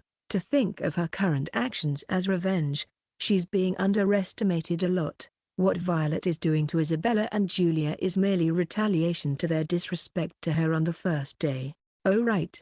I'm going to make an official social debut in 2 months. She smiles at the man who looks at her bitterly while whispering in her heart that he's going to experience hell from now on. The place would be at this Count Olcott house. I'm going to invite Elford Duke's daughter too, so it's going to have to be luxurious. Chapter 16. Your expression is too honest. I did it. I clasped my hands in joy when I saw a little black fruit ripening in the flower pot. The fruit in front of me is called Bita, and is quite difficult to reproduce. It's a wonder fruit, rich in nutrients, used as painkiller or fever reducer, and its boiled juice has antiseptic properties. I wanted to put it in the capsule I'm currently experimenting with, so I requested the seeds a few days ago. Yes, This fruit isn't suitable for eating, to the point I wanted to put it in a capsule. Although the berries are small, the size of a thumb, they are said to be so bitter that even a grown man would faint in agony if he popped one into his mouth. I picked up one while thinking they look so lovely and shiny. I was curious to know how bitter it would be. I heard the bitterness would remain in the mouth no matter how much water you drink. It's still long until dinner time. Even if I fainted on agony, there would be no one to see me in my ungraceful state. Fortunately, this prison is unlike a prison, and has unlimited water to drink. I guess I'll try just one. As an apothecary, I should try everything on myself after all. With that said, I split Bita in half with a spoon, and put in my mouth. Then, should I say it was an appointment or something? There was a knock at the door. I tried to reply, but the bitterness was too much, and I choked violently. My tongue is in trouble. I didn't know, but it seems that too much bitterness can stimulate pain. I thought I would definitely make a note after, but even my breath is bitter, and I'm in agony. Relatively, it has become the worst thing. Isn't it already acceptable to call this a poison? I thought. Oi, what happened? As I coughed and gulped down water with teary eyes, Claude Sama, who had came in the room before I knew it, rushed over to me. The more I faked it was nothing, Claude Sama's face became more grim, and asked, "What happened? Did you eat something you received from someone?" I had no choice, so I explained in shame. Then Claude Sama was dumbfounded and relieved at the same time. Yes, an idiot. It's as you say. Bitter. When I drooped my shoulder, and drank water to remove the bad taste even though my stomach was filled, Claude Sama sighed slightly, took out a beautiful box, and opened it with slender fingers. It's good to cleanse your palate. I looked at the box, and found 6 bite-sized, shiny brown lumps inside. Each one looked different. The shapes were varied, and there was a dried fruit-like stuff on the top. A lovely, indescribable, sweet aroma tickled my nose. It's chocolate. So this is the Roma chocolate. Bitter. Water. You should eat one first. The flabbergasted Claude Sama put one in my palm. The moment I put in my mouth with trepidation, my sense of taste, which had been bitter and painful, was replaced an unimaginably delicious sweetness. Speaking of that sweetness! It was like the ladder to heaven appeared in my mind as a pure angel blew his trumpet and played a joyful serenade. It's so delicious to the point I'm seeing illusions. It melts easily and smoothly on the tongue, and the sweetness is rich. It's so delicious and smells good that I become worried if it's okay for a human to eat. As I was impressed, Claude Sama asked with a calm face, "Has the bitterness gone away?" "It's gone. Thank you very much for letting me eat this kind of delicious food." "You don't have to thank me. It's an apology and thanks for yesterday." "Apology and thanks?" When I tilted my head, Claude Sama explained he was apologizing for the fact His Highness grabbed my wrist tightly, and thanking me for offering the milk I offered to His Highness. "Yesterday, I made it as you told me, and he drank it." Then he said he got more sleep than usual. "I thank you. I'm glad." I was a little relieved, but what I did was no big deal. More than that, I felt sorry since I didn't do anything Claude Sama need to thank me for. Then Claude Sama said, "Don't mind and eat. I bought it for you. I've no choice but to throw it away if you won't eat it." I will eat it." I put one in my mouth in a hurry. While I was slightly moved to tears by the deliciousness, Claude Sama explained the one I just ate had honey in it, that one has strawberries, that one has orange peel, etc. How do I say? He's a person who pays attention to details. Is it really okay to be this happy? This might be one of my top 3 happiest time of my life. "You're exaggerating," Claude Sama huffed, narrowing his eyes and smiling dismissively. "There should be plenty of delicious food and sweets around the world. There's ice cream that melts on the tongue, milfoil which has layers of pie and cream, and then, it's like a dream. I've never seen or heard about them, but I'm sure they would be delicious. I knew of chocolate originally because it was an ingredient for medicine, but I'm unfamiliar with most of sweets' names." As my eyes lit up subconsciously, Claude Sama said unintentionally, "After we get out from here." And then he stopped talking. "No. It's nothing. More importantly, if you like it, Then I'll get you more! Exclamation mark. Your expression is too honest. Claude Sama chuckled. Is he perhaps not a knight but an angel? I thought as I reached out for the chocolate again. Chapter 17. I don't want to give these flowers. The next morning after giving Violet the chocolates, Claude was summoned by Johannes to the Crown Prince's office in the royal palace. Claude? When he entered the room, Johannes, who was working at his desk, looked up. He had a soft expression on his face, but Claude knew he wasn't feeling well. Johannes gave a signal to the chamberlain with his eyes, and the chamberlain, who had been waiting on him, stepped outside. The moment Claude and Johannes were alone, he leaned back deeply in his chair as if he was tired. How are you feeling? Not well. Johannes seemed to be mentally stressed, smiling wryly. Johannes wouldn't have spoken out like this in the past, not even to his friend and confidant, Claude. Recently, Johannes has been suffering from poor health. In addition of nightmares and loss of appetite, he has been experiencing headaches and vomiting. Even though the chief apothecary of the royal palace is examining him, there has been no previous case like this before. Thus, he was told that it's probably just overwork. He was busy for the engagement announcement party, and the incident with Violet probably took a toll on him. Yesterday, I ordered a maid to make the milk you mentioned.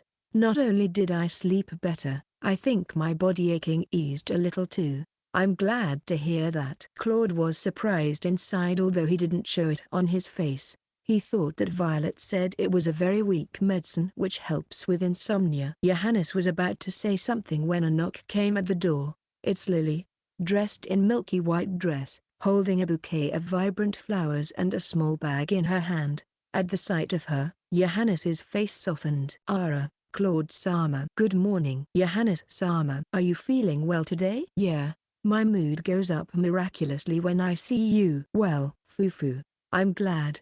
Lily smiled and offered the small bag in her hand as a gift. No matter how much his body is sick, Johannes always eats the pastries Lily made. I've asked to call the poison tester. Please have some after they've done testing, okay? Of course, I'll eat together too.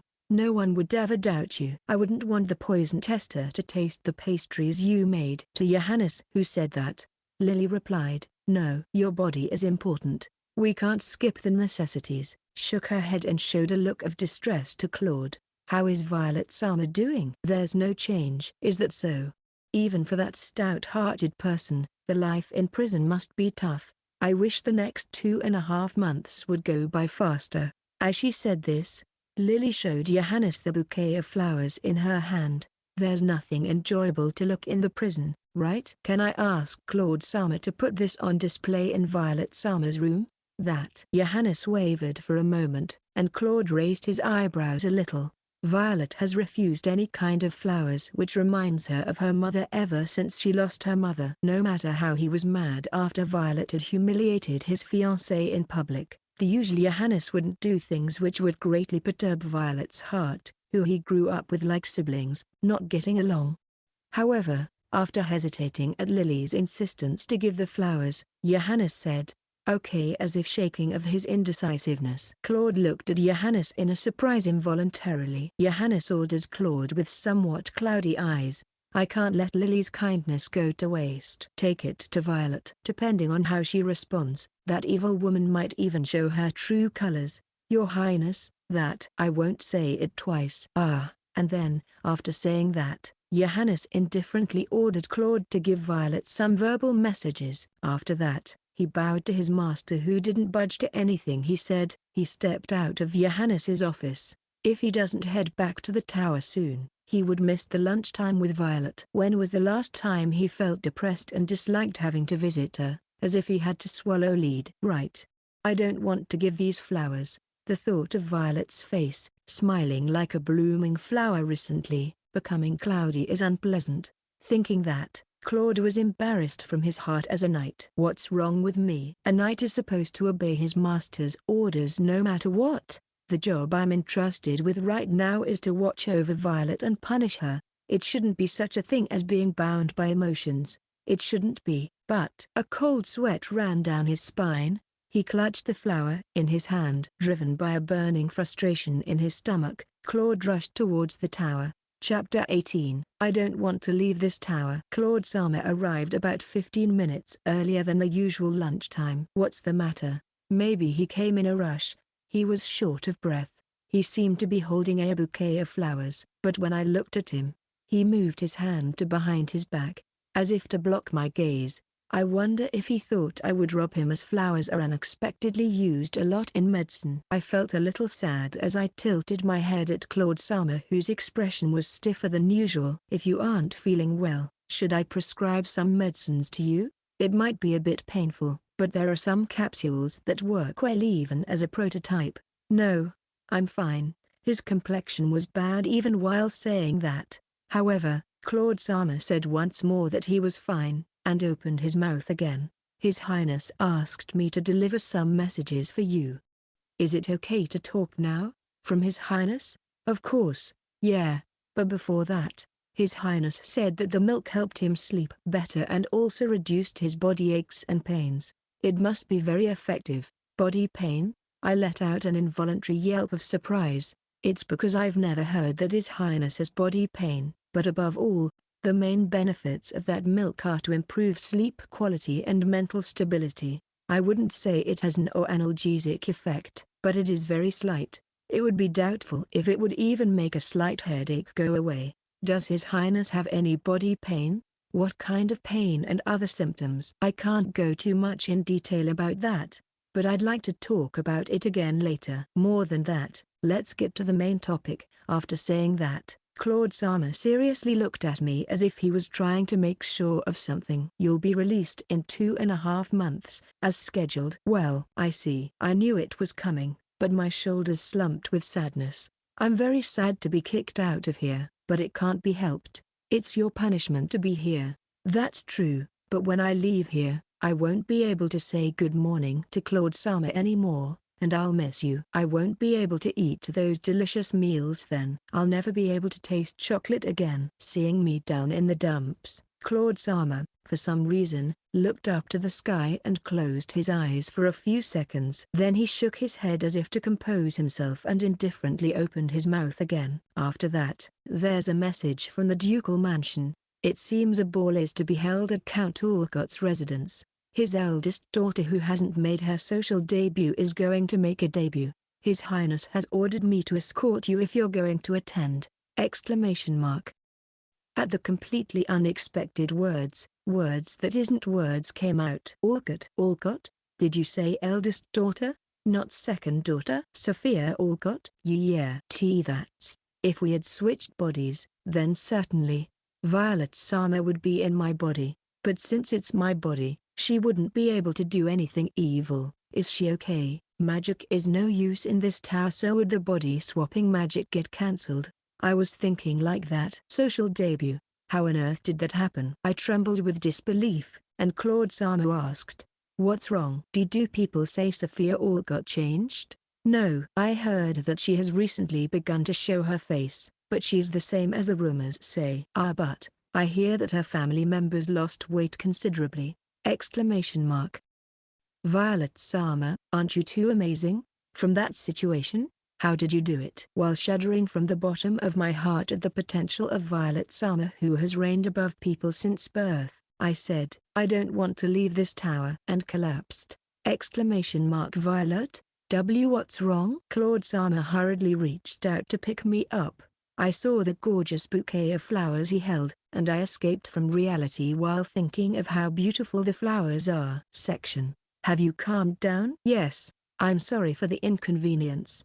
I drank the tea Claude Sama made for me, and let out a sigh of relief. I was so shocked that I showed a disgraceful behavior. I feel like Claude Sama has seen all of my embarrassing moments. What's the matter with you? Well, an event after a long time. I'm nervous. I see. After I quickly cooked up something, Claude Sama seemed to be in deep thought with a hard expression on his face. I was even feeling nostalgic, wondering if this might be the first time in a long time that I would be told to stop acting badly, when he seemed to make up his mind and held out the bouquet of flowers to me. Lady Redgrave requested me to give them to you. Eh?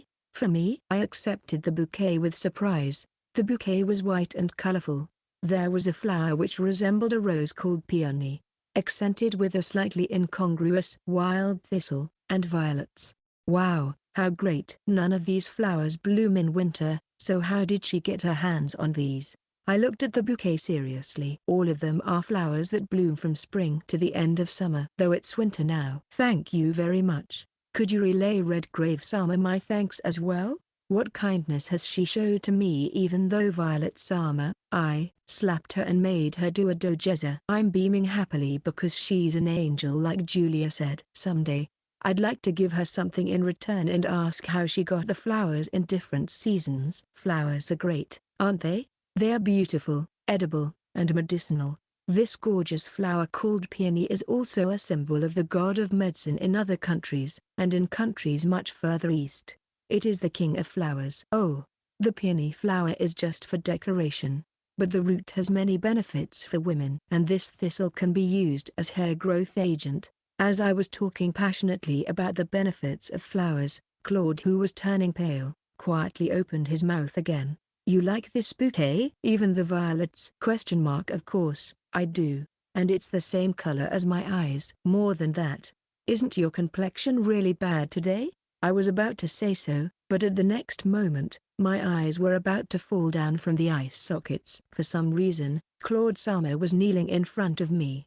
Wait, Claude Sama? What on earth? I apologize from the bottom of my heart. What have I done to you who made no mistake? I wanted to cry a little at Claude Sama's eccentric behavior as I was sure he wouldn't ever kneel down to me. But he knelt down and threw a question straight at me with an expression as if he regretted something. And, I want to ask you one question. Who are you in front of me right now? Chapter 19, Sophia. While I was bewildered by Claude Sama's remarks, Claude Sama said again, it was already you when you woke up in this tower, wasn't it? Violet hates flowers. Especially violets. She also said what's the value of flowers which only fall apart delicately. She wouldn't ever say they resemble the color of her eyes. I opened my eyes in surprise as he suddenly believed the body swap. I was surprised and puzzled, and Claude Sama raised his eyebrows at me in distress. I should have listened to your side earlier. I did something unforgivable, treating you like a criminal, and strongly blamed you when you must have been discouraged as you swapped bodies with a person you don't know in an unknown place. He's blaming himself so much. Seeing Claude Sama's frustration, I opened my mouth in a hurry. That's not true. In the first place, was I even treated like a criminal? Although you certainly seem to be enjoying yourself for some reason, but I probably imprisoned you like a criminal, conforming to the rules, Claude Sama said with a complicated face. Somehow, my feelings of sorriness overflowed, seeing that expression. I was certainly confused at first, but the food was delicious. Claude Sama was kind, and prepared a lot of medicine herbs for me, so I was content every day. I wasn't discouraged at all. In fact, I rather enjoyed being able to eat together and being able to devote myself to medicine. I enjoyed my life in the prison so much that I think I disqualified as a prisoner. I think the punishment is strange from the first place though. That's why please don't mind it and stand up. Saying that, I desperately begged Claude Sama to get up. He still had a face as if he hadn't knelt enough, but reluctantly stood up. I should have introduced myself before asking a lady her name. My name is Claude Bradley. I'm the second son of Marquis Bradley House, and I'm serving as a commander of the First Order of Knights under the direct command of His Highness, the Crown Prince. I bowed in the manner of a lady and introduced myself while thinking Claude Sama, who ritually introduced himself, was as noble as I had expected. I'm Sophia Olot, the eldest daughter of Count Olot House. Sophia. You're the young lady of Count Olot House? Claude Sama nodded as if he was convinced. I'm sure he got an idea of why I was so distraught earlier. Sophia. Miss Sophia. So that's your real name? Please just call me Sophia. When I said that, Claude Sama raised his eyebrows as if he was slightly surprised, then cautiously opened his mouth. Sophia. The way he called me was so gentle that I felt a little embarrassed. I think it's the first time someone other than my mother has ever called me so preciously. I looked at Claude Sama with my mouth relaxed, and for some reason, he was holding his mouth. When he noticed my gaze, He quickly averted his eyes and said, "I'll report this to His Highness immediately." Unlike me, His Highness is a flexible man. I'm sure he will listen. I'll then seize Violet, who is in your body, and ask her the circumstances in front of His Highness himself. Then, I'll somehow get Violet back to normal. I'm sure you will be able to return to your body before long. Back to my body. I was about to put my hand on my mouth and think about what Claude Sama just said. At the worst timing, my stomach growled right then. "Let's go and eat first." Seeing my boiling red face, Claude Sama smiled dryly in a worry.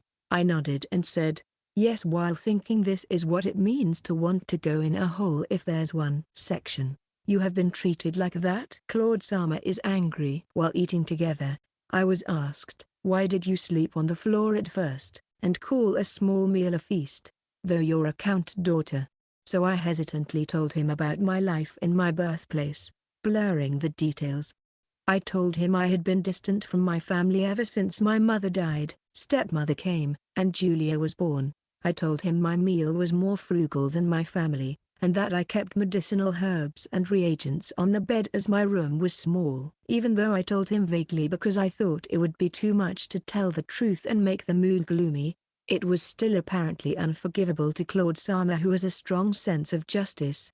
His face is scary. It's very impactful when a beautiful person gets angry. I shook my head in a panic and followed up that it's okay. I had a lot of time to make medicines. So the conclusion's okay, or rather, no.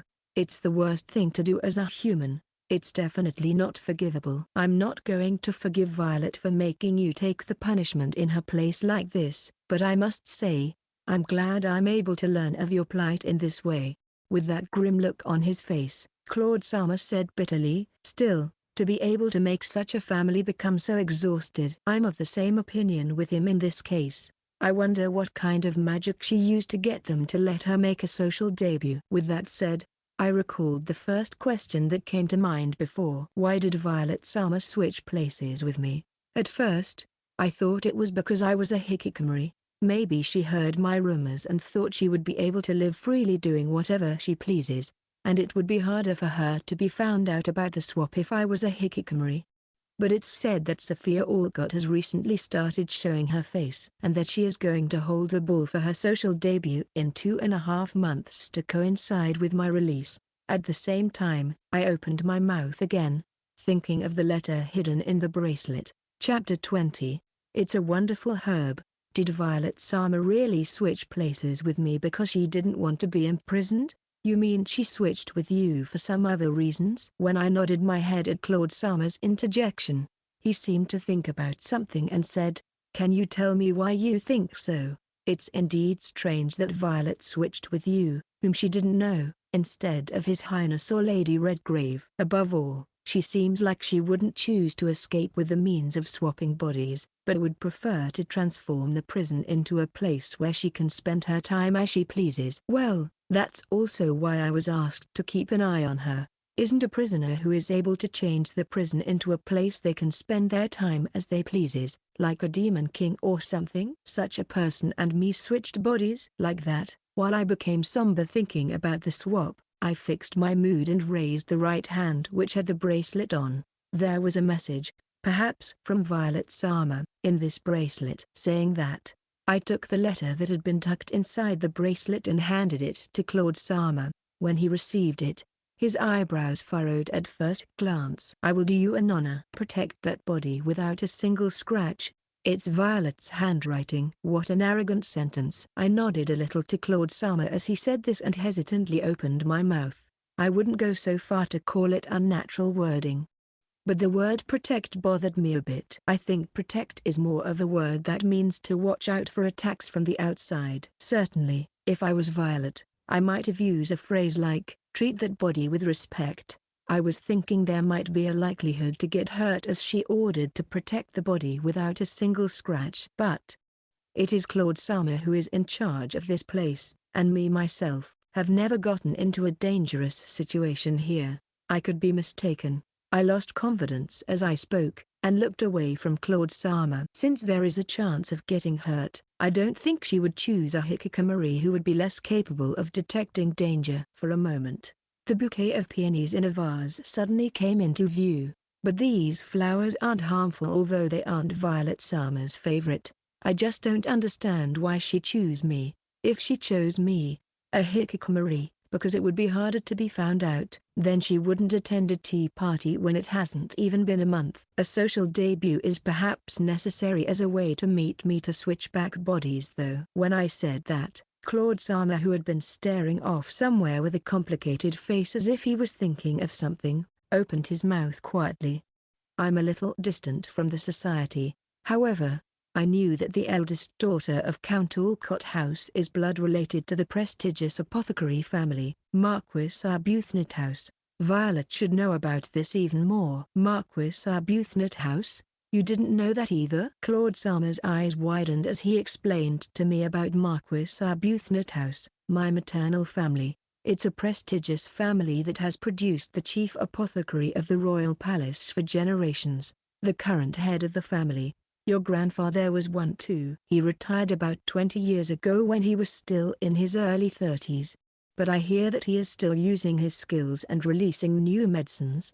Well, when I looked at him in amazement at the fact that my grandfather was such an amazing man, Claude Sama said, Arbuthnots put all their passion in medicine.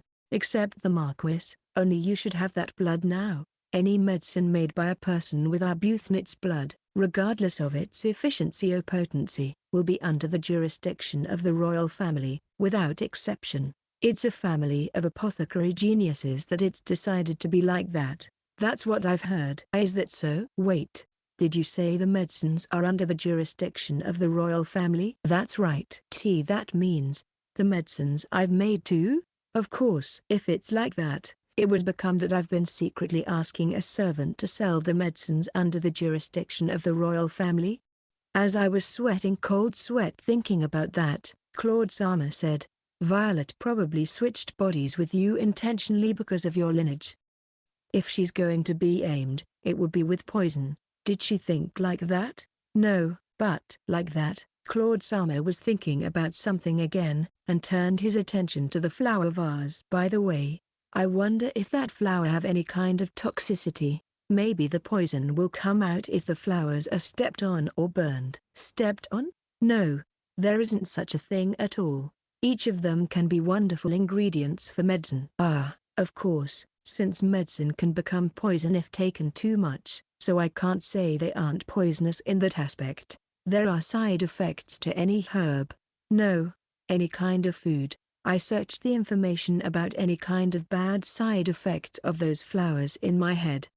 Then I muttered, I think the thistle have a little scary flower language. Words like retaliation and don't touch can be associated with it. Retaliation? Claude Sama's eyes turned into a bit dangerous color. I rushed to thistle's defense, thinking it might become a harmful rumor for thistle. It comes to mind that although thistle has such a flower language, thistle is a good herb. The shoots and roots are delicious, and it's an indispensable ingredient in medicine making. If Claude Sama needs hair growth agent one day, I'll make it and give it. Wait a minute. With a look of slight displeasure on his face, Claude Sama said, There's something I want to know. Is there any poison that doesn't show as abnormal when tested by a poison tester, and doesn't produce any toxicity when the person is examined? A poison that shows no abnormalities and produces no toxicity. I blinked my eyes and asked back, and Claude Sama nodded his head with a serious face. There are symptoms of nightmares and loss of appetite, body pains plus headaches and vomiting. It might be because of their bad physical condition, but a person who had never behaved emotionally in public, has been showing their irritation a lot. I want to know if there's any poison like that. Claude Sama nodded. His Highness, the Crown Prince's poor health. Isn't it possible that it's caused by some kind of poison? Chapter 21. I'll do my best. The possibility is not zero, but I raised my eyebrows and thought about what Claude Sama said. To be honest, I don't know. I'd actually have to hear the symptoms from His Highness and inspect the suspicious thing. Indeed, it would have like that. Do you have any guess? When I tilted my head at him, Claude Sama raised his eyebrows as if troubled. He seems to be hesitant to speak up about his suspicions without any proof, just based on his senses. I was once again thinking that he was a serious knight. Then Claude Sama opened his mouth and said uneasily, "It's just my intuition, but there are 3 things that make me uncomfortable." Saying that, Claude Sama held up a finger. The first one is how Violet was outraged by His Highness and Lady Redgrave at the engagement announcement party. Normally, she wouldn't have behaved in that manner no matter how enraged she might have been. Ah, so it's like that as expected. I was a little relieved. It is too much to slap someone and make them get down on their knees. If she had done that with my body, I would have no choice but to cry, so I was relieved to hear that Violet Sama had a human heart. However, my relief was short-lived, and put on my straight face when I was told she would be more crafty and choose the path that would break her opponent's spirit. I might as well start preparing to cry. No one present then, including me, could understand why Violet had been so angry that she had lost herself to such extent. With a sigh, Claude Sama held up 2 fingers. Next, the second thing. The Royal Apothecary's assessment is that it's overwork and stress. But all I can say is that something doesn't feel right. His Highness is by nature a man of strong body and mind. The occasional loss of strength in his eyes is also a concern.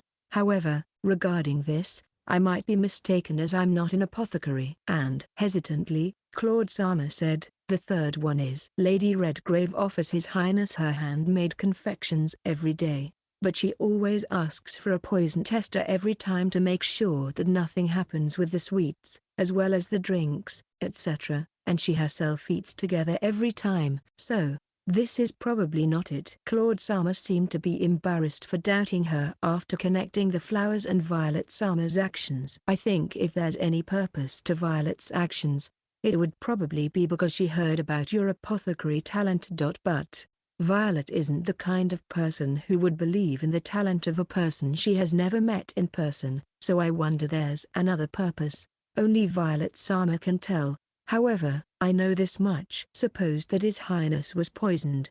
I'm sure that the criminal or someone in the culprit's hand is beside His Highness. Either they have an apothecary who have enough knowledge to deceive the Royal Apothecary, or either they have the Royal Apothecary on their side as well. Either way, he must be a very powerful person. Claude Sama nodded in agreement. If you reported that me and Violet Sama have switched places, that person will definitely hear about it as well. That possibility is high.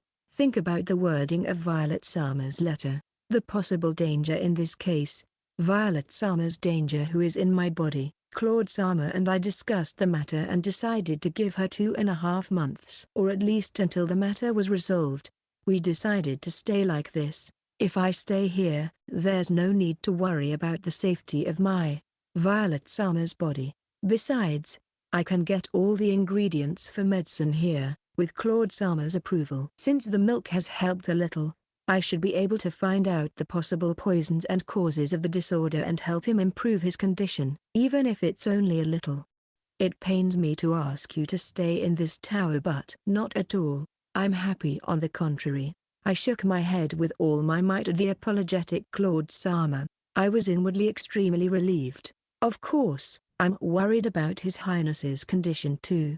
But the capsule experiment probably can't be carried out back at Count Olot house. I am causing a lot of troubles right now, so I would surely be married off as soon as I finished my social debut in 2.5 months. I'm already 16 years old. It's a little early, but I'm old enough to marry for the sake of the family. I don't know what kind of person my husband would be, but once I get married, I surely won't be allowed to make medicines. Given that I only have 2.5 months left to immerse myself in making medicines, I want to find the cause of His Highness's condition and finish making the capsules within this time frame. 2.5 months left. I'll do my best to make medicines. Claude Sama's eyes widen in surprise as I express my fighting spirit. Then he smiled gently and said, I'm counting on you. Chapter 22, Making Medicine is limited to 10 hours a day. Hey, Violet Elford, the daughter of Duke Elford, is staring at the head chef with twinkles in her eyes. You know. Well, it happens, doesn't it? We all know Violet Sama is a wonderful person, but the chef, he looks like a frog being stared at by a hungry snake. You should go help him. I can hear Claude Sama and Neil Sama whispering behind my back as I look at the head chef, who I finally get to meet. The head chef's face certainly looks a little pale, and he seems to be sweating cold sweat. With the contents, I had a change of mind, so I'd like to see your figure when cooking. I had written a letter to the head chef in advance, with my apologies and thanks. I sent a letter so that he could keep it in a corner so that it won't be a disturbance. However, it doesn't seem my feelings got across to the head chef. Thank you for always making these delicious meals. I was wondering what kind of person makes such delicious meals, and I wanted to meet at least once. Eek! The head chef screamed at my words. Claude Sama and Neil Sama intervened and talked to the frightened head chef about something, unable to just watch from the sidelines. I felt so guilty. I should have just gone back to my room quietly, I reflected. The reason why I'm walking around like this, when I shouldn't be allowed to step outside my room in the tower, is because of Claude Sama's concern. I had decided to remain in this tower until 2.5 months had passed, or until His Highness's health problems were resolved. So at first I had been working hard at making medicines with great enthusiasm. I thought I was spending my days in happiness as the food was delivered on time, and I was full of energy and strength, but it seems I was a little overzealous. I don't mean to restrict your activities, and I'd like to support your medicine making, but Claude Sama raised his eyebrows as if he was at a complete loss. Nevertheless, I want you to limit your medicine making to 10 hours a day. After pulling all-nighter 3 days in a row, Claude Sama said this to me. I asked and appealed to him if it isn't a little too short for a day which has 24 hours, but he didn't nod his head. He said that this was already a bit of a compromise, and I couldn't help but pout. There's a period my head works well after pushing through the limit of sleepiness. Claude Sama, who looked troubled at me, opened his mouth. If you get enough sleep, I'll bring you delicious pastries every day. In fact, today, I've prepared some chocolates for you!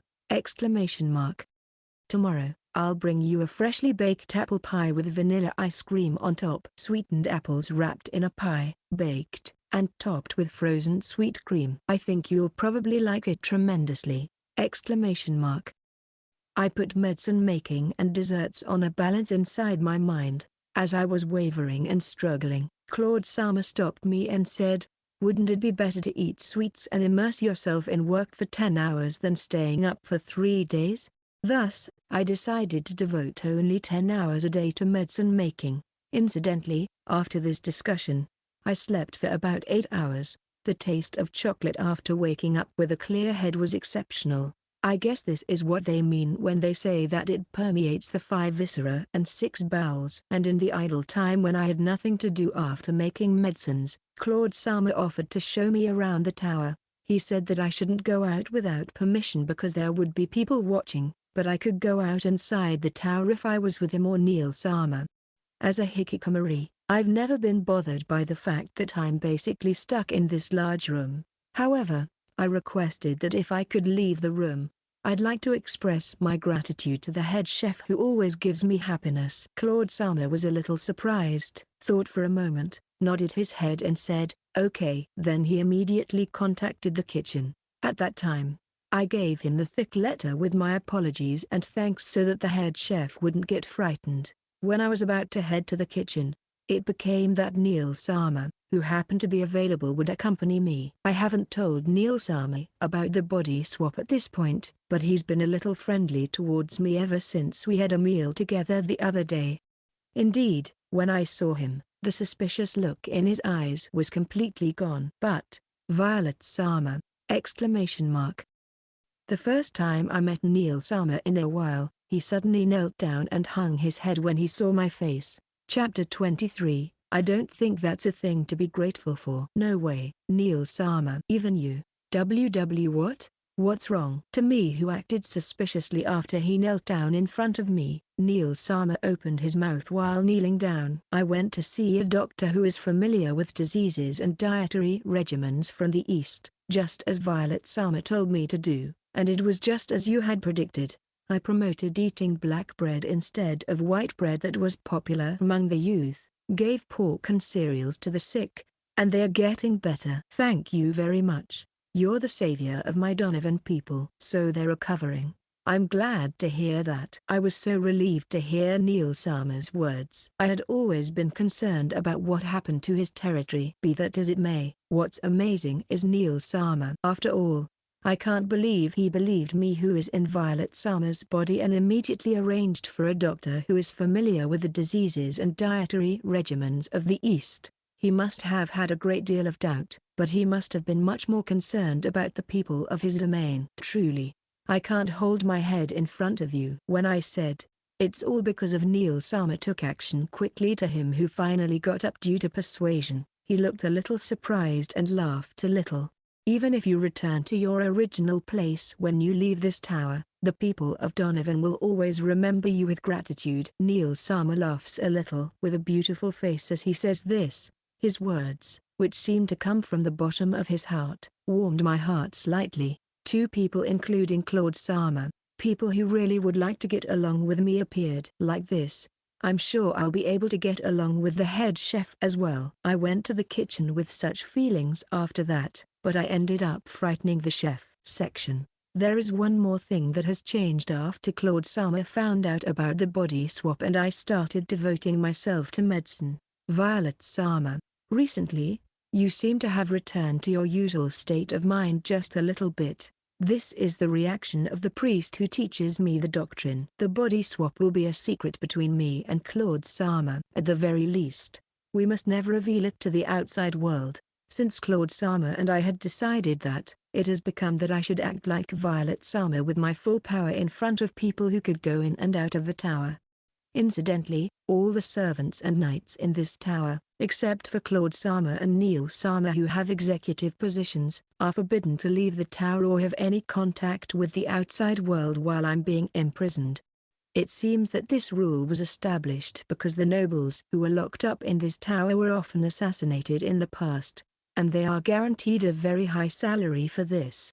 So, I tried to act like Violet Sama as much as possible to the priest who came from the cathedral every day. Even if I say that, even if I only have to use I as the first person pronoun, and you when calling others, it's still damaging to my heart, so I've become a silent person who doesn't say much. However, it seems this is Violet Sama's typical attitude. Violet Sama usually only opens your mouth when you have something to say to me. So the other day, when you told me to go to a nobleman household to give blessings, I was very happy. I gave them blessings with great care and patience. He smiled at me, and I couldn't help but smile too. And I'm really relieved that you don't seem to be listening to me as much these days. Violet Sama became so strange after entering the tower, and the Grand Duke was also sincerely worried about Violet Sama, but I couldn't tell him the truth.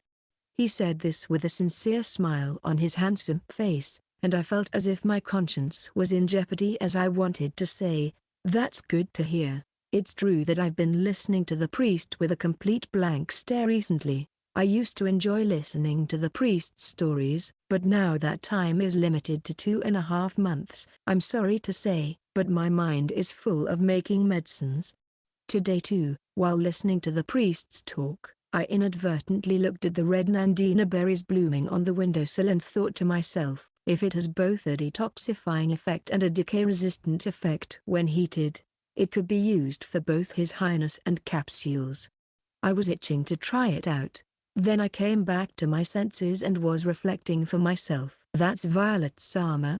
The priest smiled with a good, loving smile, and as if a switch was turned on, he started talking about his love for Violet Sama. For a very long time, it must have been 10 years ago when you told me that I was nothing more than an insignificant insect, who had been conceited and worked up just because I was a little more intelligent than others. It must have been when I went to the Grand Duke who had found me a place in the cathedral. Violet Sama, who was training in magic with the Grand Duke at the time, was just 8 years old and had the dignity of a monarch. Your purple eyes, which are proof of your strong magical powers, were both proud and magnificent. However, I, a fool whose eyes were blinded by conceit, was unable to comprehend that, and talked to the two of you while you were training. Violet Sama, who was very angry, taught me what I was all about. I'm grateful. I don't know the details, but I don't think that's a thing to be grateful for. I was inwardly at a loss as to what to do while the priest spoke slowly, as if ruminating on a precious memory. Until then, I had been loyal only to the Grand Duke and to God. But since then, my deep admiration for both of you grew. The fact that sorcerers, who were once nothing more than objects of fear for the foolish fears who feared overwhelming power, are now universally admired is the result of the Grand Duke's feat of winning a war without harming a single person, and the fact that Violet Sama, who has the right to succeed the throne, possesses magic power that is no less than that of the Grand Duke, is a work of God's. I believe that Violet Sama would ascend the throne without a doubt. Therefore, I cannot allow Violet Sama to be in this tower, because what Violet Sama says is absolutely right and there is no human being in this world can judge you. No, not even God can no longer judge your actions. Shut up. I am deeply sorry. When I hurriedly stopped him at the words that were completely beyond disrespectful, the priest immediately stopped talking and almost got into the position of dojeza. Inwardly praising myself for being able to stop it in time as I had expected it, I told the priest, while you're in the tower, all talk of me here is forbidden. Chapter 24. It's your achievement. The months have passed by quickly, and it's been 2 months since my imprisonment. In the end, I haven't been able to meet His Highness again since then. I've been giving him milk through Claude Sama, in different amounts and mixes, and listening to his condition. I've been conducting a reckless medical examination, trying to guess if he has some kind of illness or he is poisoned. By the way, the milk is supposed to be the wisdom of Claude Sama's grandmother. Like she seems to be very knowledgeable and is currently living in a distant territory. So, from the milk I've been giving him these past 2 months, and from what Claude Sama told me, it seems that Japanese ash and white sage are the most effective for His Highness's symptoms. I don't know the cause of his symptoms, but I can't believe that these herbs, which doesn't have any detoxifying effect, can help him. I'm painfully aware of my lack of ability, as I can't match His Highness's symptoms with the efficacy of these herbs. Still, His Highness's condition has improved a great deal ever since he started drinking the milk. Is that so? Claude Same, who brought me a snack today as well, gave me words of consolation. While tasting the cool and refreshing taste of strawberry jelly, I replied with just a little bit of dejection. I really think sweets are amazing, because they taste so good even when you are distressed. You were able to alleviate the symptoms that even the chief royal apothecary couldn't. I think it's a wonderful achievement. No, I originally only suggested that it would be good for insomnia. So, I don't think it's anything to take credit for since it's kind of a fluke. When I said this, Claude Sama raised his eyebrows and sounded dissatisfied as he said, I've been thinking about it for a while now, but you're too nonchalant about what you have accomplished. You should be a little more accepting of your accomplishment as it is. Claude Sama's face turns sour as he says the same thing with the Donovan case. When Neil thanked you, you said it was because of Neil's immediate actions. Indeed, Neil is great for moving fast at your words, but without your advice, he couldn't have taken that action in the first place. But I think, if someone familiar with food regimens had seen that, they would have recognized it immediately, even if I didn't. However, it was you who actually gave the advice. I was a little troubled because Claude Sama looked at me so straightforwardly. The actual person who saved the people of Donovan is Neil, and the fact that His Highness's symptoms eased is only due to a little milk I offered him by chance. It is uncomfortable to claim credit for such trivial coincidences. Perhaps he could sense my feelings, but Claude Sama's eyebrows are furrowing more and more. As I ate the jelly, feeling a little unsettled, he let out a sigh as he said, besides, above all, you created that capsule. I was really surprised that you managed to make it in less than 2 months. I'm really glad. It's all thanks to Claude Sama for arranging the mystery. It's your achievement. Eek. I was about to thank him, but Claude Sama smiled at me with pressure, so my speech became broken and I nodded.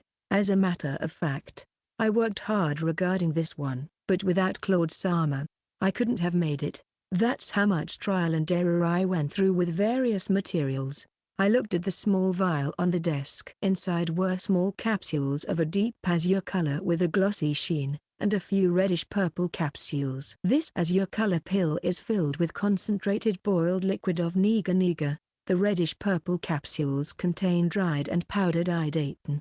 The capsule itself was ready in a short time, but the contents of the capsule were the real challenge. First of all, it is very difficult to fill the capsule with concentrated liquid of niga. If the liquid is too hot, it melts the capsule. If it cools down, it sticks to the bottom of the pot and cannot be put into the capsule properly. So, to keep it from hardening, I created what we call an anticoagulant. It took a lot of trial and error, using citrus fruits and cyan fruits, but we succeeded somehow. Likewise, I struggled with idaten. When completely dried and placed in capsules, the decomposition is somewhat slowed down. However, it still decomposed very quickly, only about a week, so it was very difficult to make a strong preservative. Finally, we soaked the idaten in the decoction of nandina for 3 days, dried it completely, ground it to powder, mixed it with cinnamon and perilla powder, and put it in capsules to not have any contact with air. It turned to last for at least 3 weeks. As I was thinking about all that hard work, and feeling happy that I had made it, Claude Sama opened his mouth with the kind look on his face. With this, the people of Donovan will be free from that disease, as well as others. Yes, white bread is delicious, so now you can eat lots of it every meal without worrying. Of course, I think it is more important to actually eat nutritional food directly. But, I think, people who live in barren lands inevitably have poor nutritional status and are prone to illness. I hope they can take in a little nutrition from this and stay healthy. It is said that in the country far to the east, there is a saying that medicine and food are of the same origin, and that food is the key to preventing diseases. If you aren't sick, but are becoming so, your unhealthy body can be improved a little through diet. It's important to cure an illness you already have, but it would be just as nice not to get sick in the first place. To that end, if I had more time, I would have tried food that strengthens skin and hair, bones and teeth, heart, liver, pancreas, and other parts of the body. But, I may not have the time. Still, I was determined to try as much as I could, and with enthusiasm, I told Claude Sama, I think I'll ask you to arrange medicinal herbs again. With some reluctance, and he smiled a bit, looking dumbfounded, and nodded. I understand. I'll make the arrangements, but please keep it in moderation. Thank you very much. When I thanked him with relief, he said, you can't make medicines without medicinal herbs. It's only natural that we prepare them. At the same time, those capsules couldn't have been made without you. Is that so? I gazed at the capsule in my hand again. The sun shone, and shades of azure and violet were shining on the desk. The fact that I got help from Claude Sama doesn't change though. Indeed, this could be my contribution. When I said this in a small voice, Claude Sama narrowed his eyes and smiled a little, saying, I suppose. Chapter 25. Either way, it's your loss. Lily's puff. Walking through the corridors of the royal palace which she had become so accustomed to, Lily Redgrave was frustrated and disappointed. Good morning, Your Highness. Good morning, Lily. Johannes, who has become her fiancé, gives her a honey-sweet look, saying, you look beautiful today as well. What a stupid man. While thinking so, Lily casts down her eyes, pretending to be a shy girl. She may look like an innocent girl, embarrassed by her fiancé's words, but in reality, Lily is frustrated by the current situation that isn't going well. No, it's okay. His Highness doesn't doubt me at all, and the engagement has already been approved. It should be going well. Although she's worried whether His Highness has a tolerance as she had initially feared, or their refreshment's effect is fading, the refreshment still has effectiveness. Proof of this is that his fondness for Lily hasn't waned at all. Right, tolerance or not is meaningless. I should just feed him. Shaking off her impatience, Lily smiled at Johannes. Today's refreshment is Your Highness's favorite. She then offered him a small bag. It was cookies kneaded with orange peel. Johannes's favorite. When the poison tester, who was already waiting on him, told him that there was nothing wrong with eating one, Johannes took a bite of the cookie with a face that didn't have any suspicions at all, and Lily ate one in the same manner. The cookie is filled with the aroma of fresh citrus, and at the same time, a faint scent of lilies. Yeah, it's delicious. I'm glad. Then, please eat more. I'm delighted to see that you are feeling better these days. I'm sorry for worrying you. The milk Claude arranges for me works well, and I'm feeling somewhat better. Is that so? It seems I have to thank Claude Sama. Smiling, she scorned Claude, the knight of Johannes. The effect of Johannes's refreshment is weakening, probably because of that milk. It's a futile attempt, uncalled for, she said, inwardly irritated. I did think that he is a man I should be wary of. There are times that he doesn't trust Lily. Especially in the past month and a half, he seemed to have replaced the poison tester Lily had called for with someone else, and he even checked her background in detail. It was a futile effort. Nothing questionable that could lead to suspicions would come up. You can look into it as much as you like. She is from the Count family, which only have a poor estate despite being on the higher end of the social class. She originally had low chances of becoming a queen, but everyone described Lily as a virtuous lady worthy of being the queen, as she acted like a pure woman, like a saint who respects the poor, the opposite of evil. Violet, if you want, you can examine the pastry in detail. After all, this isn't poison. It isn't harmful to the human body in any way, with the exception of Johannes, or one other person. So no matter what kind of people examined it, it would be impossible to declare it as poison. Only Violet Elford could catch it, for all I know. I wonder what she will say after coming out of the tower. However, no matter what that Villainess says, the future queen who is virtuous versus the Villainess who even got imprisoned, everyone will believe me. She lost after being that cautious. I didn't think Violet Elford wouldn't be a match as much as I thought. In the tower, she had lost all her arrogance and intimidation, perhaps because she had to endure an imprisonment. I was even mildly terrified that she could change that much. But when I thought back to the fact that she looked at me and Johannes straight in the eyes without any apology even in that position, I thought she must be thick-skinned at heart. But either way, it's your loss. Johannes is already in Lily's hands. Section. It hurts. I let out an unintentional whimper at the unfamiliar tightness of the dress, and the maid who was helping me groom myself instantly tried to get into the position of dogeza, so I immediately stopped her. Lately, my movements to stop others from doing dogeza have been agile. I'm a little proud to say that if I continue to train at this rate, I'll eventually surpass even the speed of sound. I am terribly sorry, Violet Sama. I will make adjustments. No, go get a new dress right away. It's okay. All okay.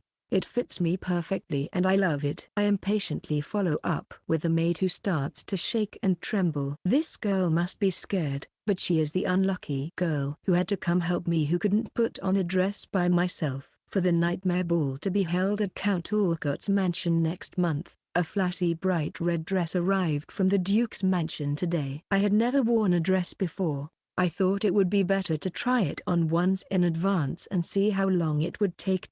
So I tried to put it on. I look at myself in the mirror. Yeah, she is extremely beautiful, and as usual, she has a great style. She is thin, but is the right proportions. I wonder what diet she has to have such a body shape. However, it's tight, mainly around the waist. Tight to the point it could kill me. I heard that the corset Violet Sama uses is a custom-made one that isn't too tight. It's probably because she originally has an incredibly thin waist. So of course, Violet Sama's dress is also made with a surprisingly narrow waist. I wore such a dress after being cooped for 2 months and eating 3 meals and lots of sweets. It's probably a miracle that I could even put it on.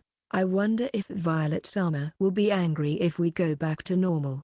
I'm sure Violet Sama, the great villainess in my head, will be so furious and burn down the house. I even imagined such a thing and shook my head. Fortunately, I still have a month left. The moment I reminded myself that I could lose weight and get back on track, I remembered that Claude Sama told me that today's dessert will be dorayaki, a pastry from the East. I could picture myself miserably failing the diet plan a month from now on. So I thought, for now, should I stand while making medicine?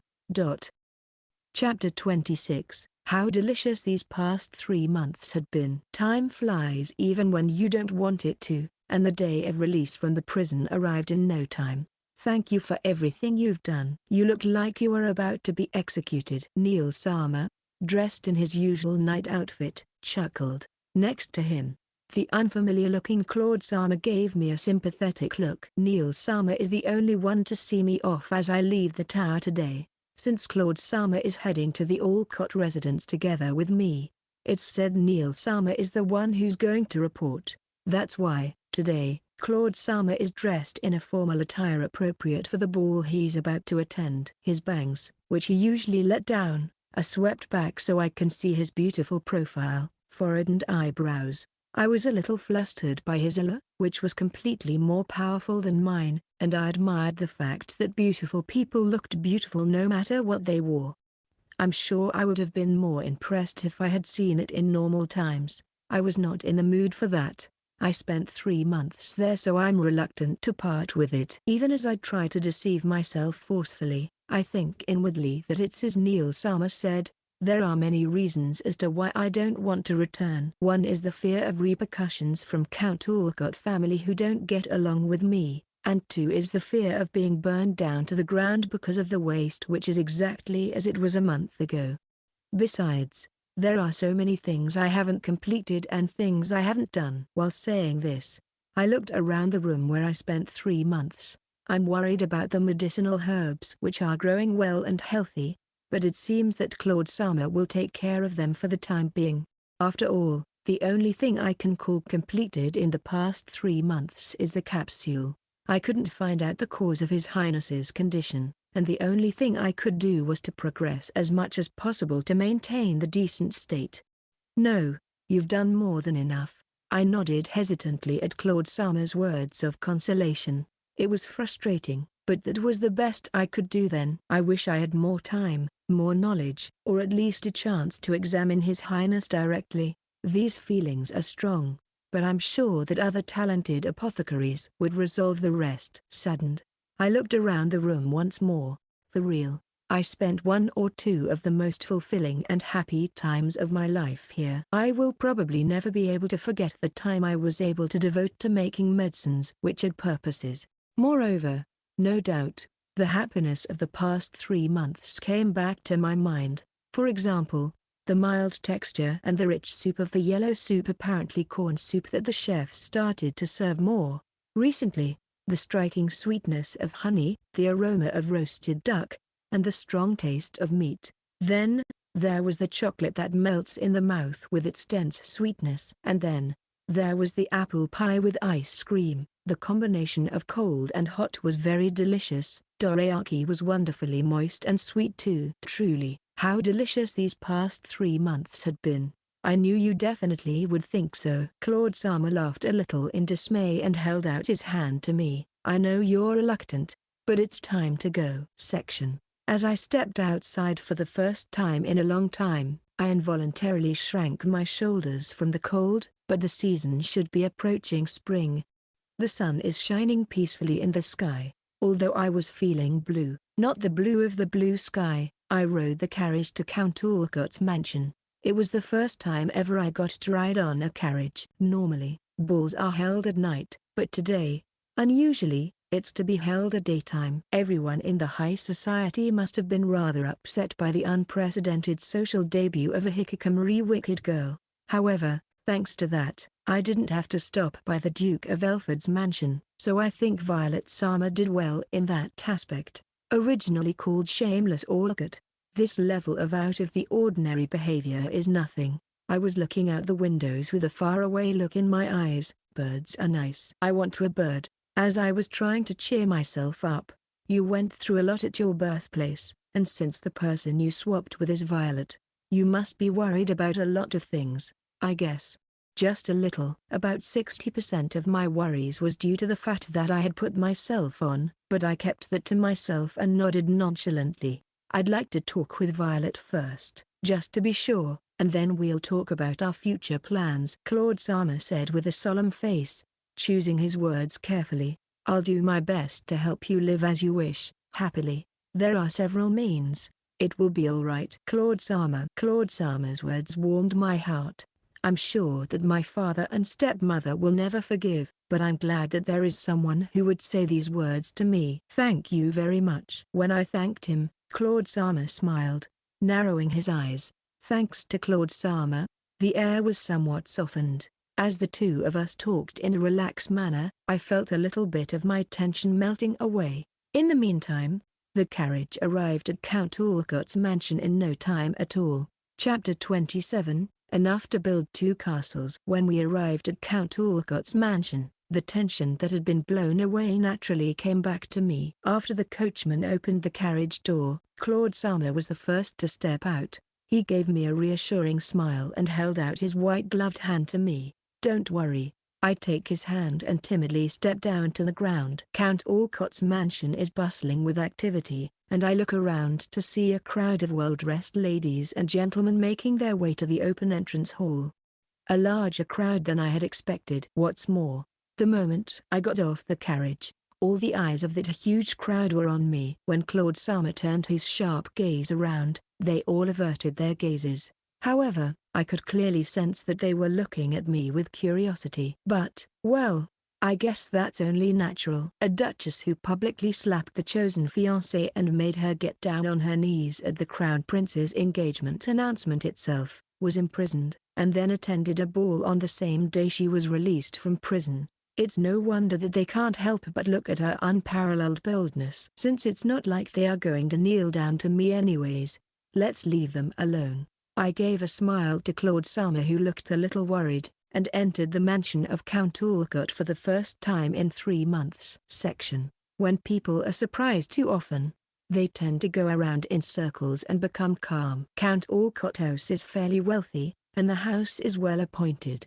But what in the world is this? I wonder if the crane they saved somewhere brought them a gold ingot that was bigger than a person in return. The dance hall ahead was so shiny that it looked like I was in some kind of castle. Looking at the sparkling chandelier, a lady nearby said in astonishment, "Oh my, that is definitely made with real gold and diamonds." And a well-dressed gentleman, looking at the paintings displayed here and there, said, "This is that phantom. And this here is that master's work." A delicate young man with glasses who saw a conductor of a musical band playing light music, was astonished. That's the famous person who refuses even the royal commissions sometimes. Not only that, the table on which the refreshments are served is over-embellished with jewelries to the extent one would wonder if it isn't gaudy, and from the reactions around, it seems that even the food is extravagant and impressive. To be honest, even my ignorant eyes can see that the food must be so abnormally expensive. Even though the family is fairly wealthy, we could probably go bankrupt if she spent this much. Just to be sure, was your house originally like this? I shook my head at Claude Sama's words. I've never been in the dance hall, but my stepmother and Julia said that my father is a very stingy man. He would have never spent money like this. What the hell is Violet? As we were both stunned and exclaimed, we heard the gossips of the ladies nearby. Hey, I just heard this earlier. They apparently spent enough money to build 2 castles for this occasion. Oh my, I was a little skeptical, but it turns out the rumors of her extravagant spending habits were true. 2 castles. I hope it's not true. I know it's not good, but I can't help but listen carefully. The other day, she had a tea party with her sister, Julia, and she was proudly ordering her around. I heard that she had her stepmother, the second wife, behaving like a servant. The head of the house is miserable too. I wonder if he plans to let the house crumble at the mercy of one of his daughters. It was more than what I had imagined. Oh no, Claude Sama. What should I do? Sophia. It's all right. When the swap is resolved, you'll be able to tell that this is all Violet's doing, not yours. Claude Sama calmed me, who was panicking at the conversation of the ladies. Since the body swap was discovered, Claude Sama had checked on the state of Olot family often, but he apparently didn't seem to think the situation was this bad. Damn it, let's get this over with. Where's Violet? Claude Sama gave a small click of his tongue. Now that you mention it, I thought and looked around to find a familiar but different purple hair at the end of the hall. Gently wavy purple hair, shinier than I've ever seen. With her back straight and dressed in a pure white dress, Violet Sama, was a completely different person from the one in my head. No one would think she was plain when they saw her. It may be that her pure white dress, modeled after a debutante's, reflected the light and shone in an unusual way, but there was a nobility about her that was almost radiant. "That's Violet. Your appearance." Claude Sama looked straight at Violet Sama, me. Violet Sama, who had been looking around with somewhat bored eyes, perhaps noticing our gaze, turned her attention to us. The moment she noticed, the edge of Violet Sama's lips lifted. Then she looked at our hands, which were stacked on top of each other for us courting, and after a bit of a surprised look, she raised her eyebrows in slight displeasure. "You took the fun out of it." I feel like I heard a voice from her heart. Huh? I tilted my head, then remembered that Claude Sama was Violet Sama's fiancé and hastily withdrew my hand. That would certainly be unpleasant. "Claude Sama, let's head over there right away." Yeah. I was about to go to Violet Sama when I heard a soft voice behind me calling out, "Violet Sama." When I turned around in surprise, I saw that the voice belonged to Lily Sama. Besides her is His Highness, Your Highness, who looks uncomfortable. "Your Highness." "Greetings, Your Highness. I didn't know you were here too." Yeah. Lily was also invited, you see. Invited guests are invited guests. I can't let her go unaccompanied. At Claude Sama's surprised words, His Highness looked at me sarcastically. "The Arbuthnot family's young lady is finally making her social debut, so I thought I should make an appearance." The head of the Arbuthnot family is stubborn, but she is the only one left to carry on his bloodline. I wonder if the head of the Arbuthnot family means my grandfather. Is he stubborn? I thought, but I was anxious to get to Violet Sama as soon as possible. Lily Sama smiled at me like a saint and opened her mouth. "Violet Sama, congratulations on your release from prison. Since you have atoned for your sins in this way, there is no conflict between us. For now, why don't you and I go have a talk and make up?" "Eh?" Lily Sama's surprising suggestion made His Highness look at her sternly and said, "No." Claude Sama also looked alarmed and casually stood in front of me. "Your Highness, I want to be friends with your cousin." "Okay?" "Please, it's okay." "Your Lily will not be hurt by Violet Sama." The moment Lily Sama uttered the word "please," His Highness stopped talking. He seemed conflicted, but with slightly cloudy eyes, he nodded. "Okay." "Claude, you must not follow. Stay by my side until they've finished talking." "Your Highness, I'm here today as Violet's companion." "Please pardon me." "Claude, what's the matter? Can't you hear my command? What should I do? If I don't do something, Claude Sama is going to disobey His Highness's order. I'm going to talk with her for a while. I want to say that and leave with Lily Sama, but this body belongs to Violet Sama. If something happens, there's no going back." When I looked at Violet Sama, feeling troubled, she was looking at me with a strange expression, somewhat amused and somewhat angry. Then, when our eyes met, she smiled at me. She turned to me and said, "Go with the motions of the mouth." Chapter 28, Snake and Mongoose. Frog caught in between. I immediately succumbed to Violet Sama's pressure and decided to talk with Lily Sama in the garden. This place can be seen from the terrace of the hall. Although I was painfully aware of the stares of His Highness and Claude Sama, who were strongly against this until the end, Lily Sama and I sat down at the chaise longue in the garden. It is the first time for us to talk together like this, and I'm very honored. Lily Sama smiled softly, but there is a hint of prodding in her eyes. Despite her soft expression, she seemed to be on guard. I guess that's only natural. Claude Sama seems to be suspicious and wary of Lily Sama, but I'm sure there aren't many bad people among those who give flowers. Lily Sama, who apparently came from the west, far away from the royal capital, probably did not know about Violet Sama's dislike of flowers. In general, Lily Sama, His Highness's fiancée, will eventually become the queen. It would be totally unprofitable for her to poison His Highness. There are some poisons that can make the thoughts fuzzy and manipulate them in the desired direction, but others can see the target becomes a cripple. The clouded eyes of His Highness just now is worrisome, but I can only assert that it is not the same thing. As I was thinking things like that, Lily Sama opened her mouth. "Actually, I had the honor of talking with you before, Violet Sama. You probably don't remember anymore, but when we were 14 years old, debutante, Of course, not only do I not remember, there is no memory in the first place. As I recited with a vague expression, Lily Sama narrowed her eyes and nodded.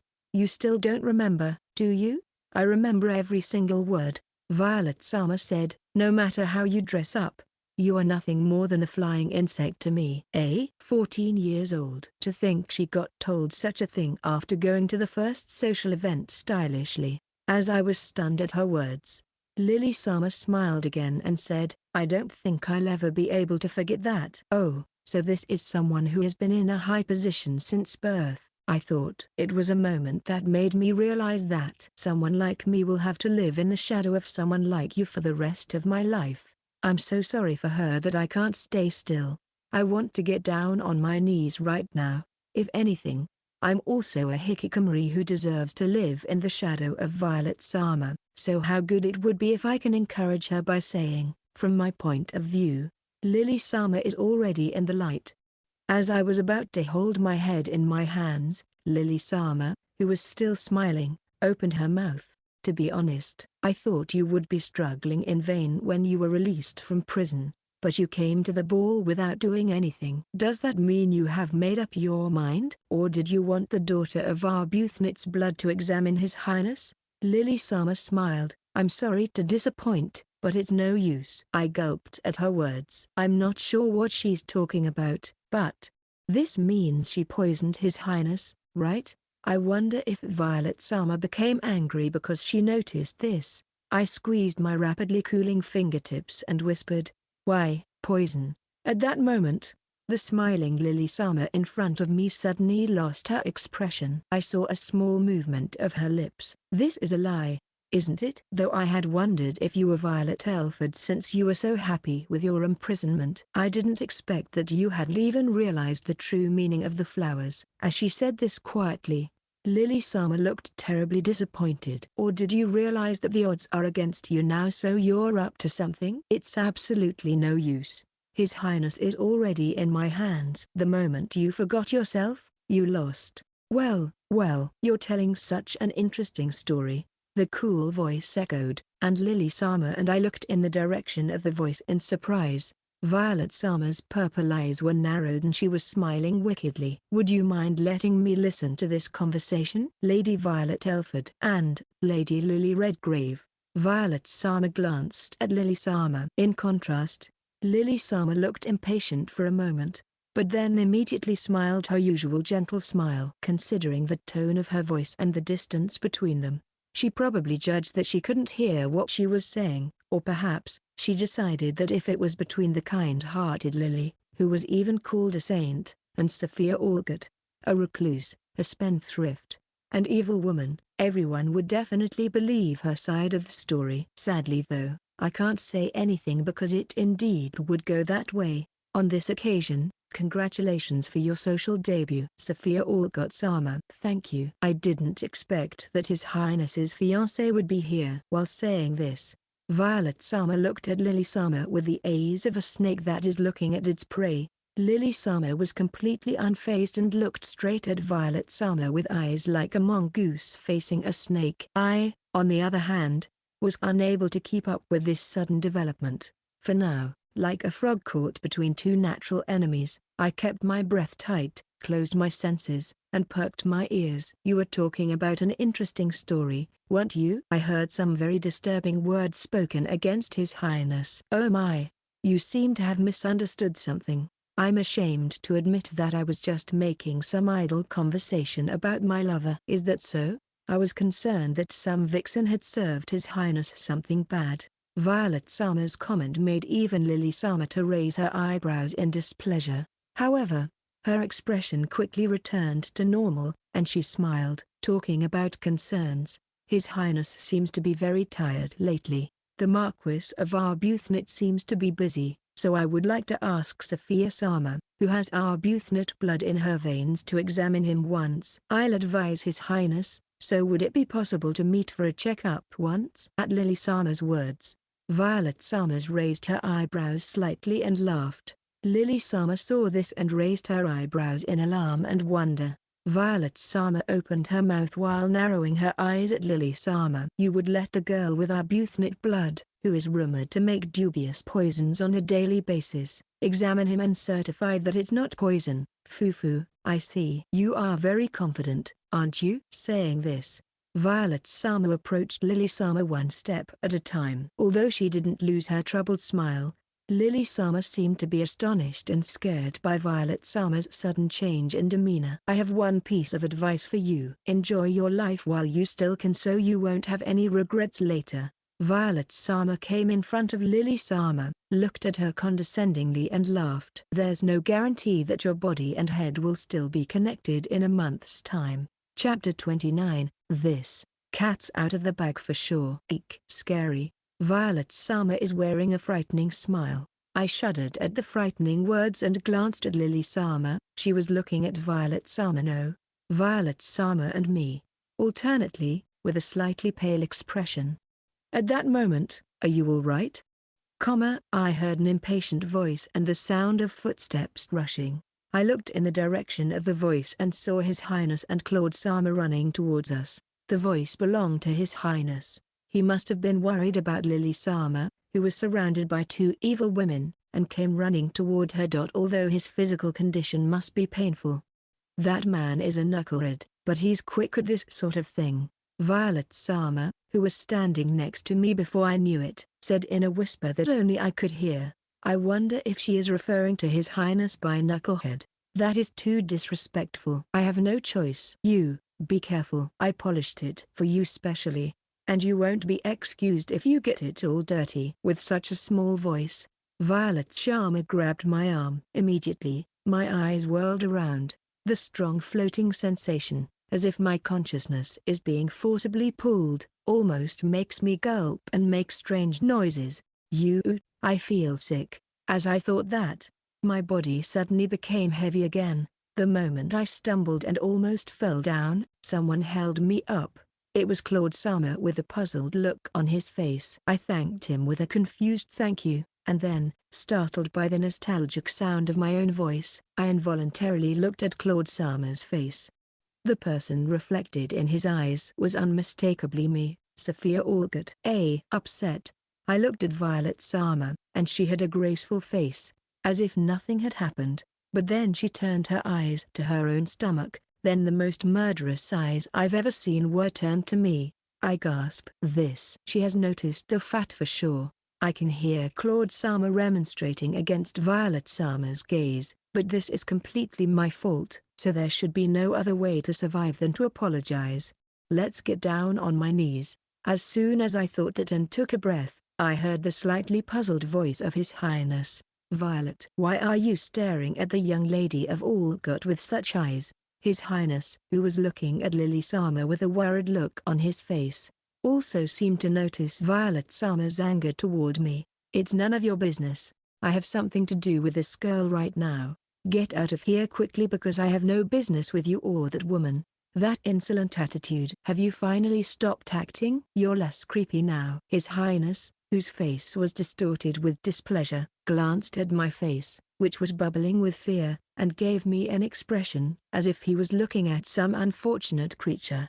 She's scared. As your cousin, I can't just let a woman be cornered by you. Ara, if this looks like cornering to you, I guess you must really have bad eyes. No, I think His Highness's eyes are normal. I wanted to say so, but I couldn't, so I wisely kept my mouth shut. Knucklehead, while we're at it, I'll tell you one more thing. Your pretty little girl seems a little pale, doesn't she? Shouldn't you let her rest as soon as possible? His Highness glared at Violet Sama as she said this, but he turned his eyes to Lily Sama with concern. Your Highness, Violet and young Lady Olot are with me. Violet knows that the next time she gets into trouble, she will be imprisoned again. If something happens, I will catch her immediately, so please rest assured. All right. I'll leave it to you. His Highness nodded to Claude Sama's words and threw a harsh word to Violet Sama. Keep it moderate and don't lead her to ruin. Don't lead her to ruin. It was the first time I ever heard such a warning. Well, it already looks like I'm going to be ruined though. There was no way I could say such a thing, so I bowed my head to His Highness, who said, If you need anything, you can count on Claude and me. Section. We changed locations and came to my room. No, it might be better to say former Julia's room. For some reason, this large, clean, sunny room seemed to be my room. I had to ask twice because I didn't know what it meant. There are many things I want to retort about. I want to talk about this room, about whether it's okay to not be in the hall even though it's my social debut, about how Julia is making a perfectly delicious cup of tea which is an attendant's job while gnashing her teeth and looking at me as though slightly scared.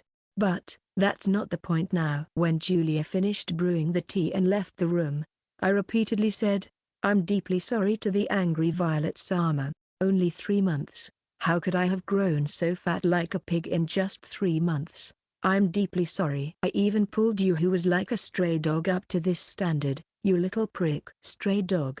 How dare you spoil my noble body like this? What are these short fingernails? Don't you know the elegance lies in the fingertips? I'm deeply sorry.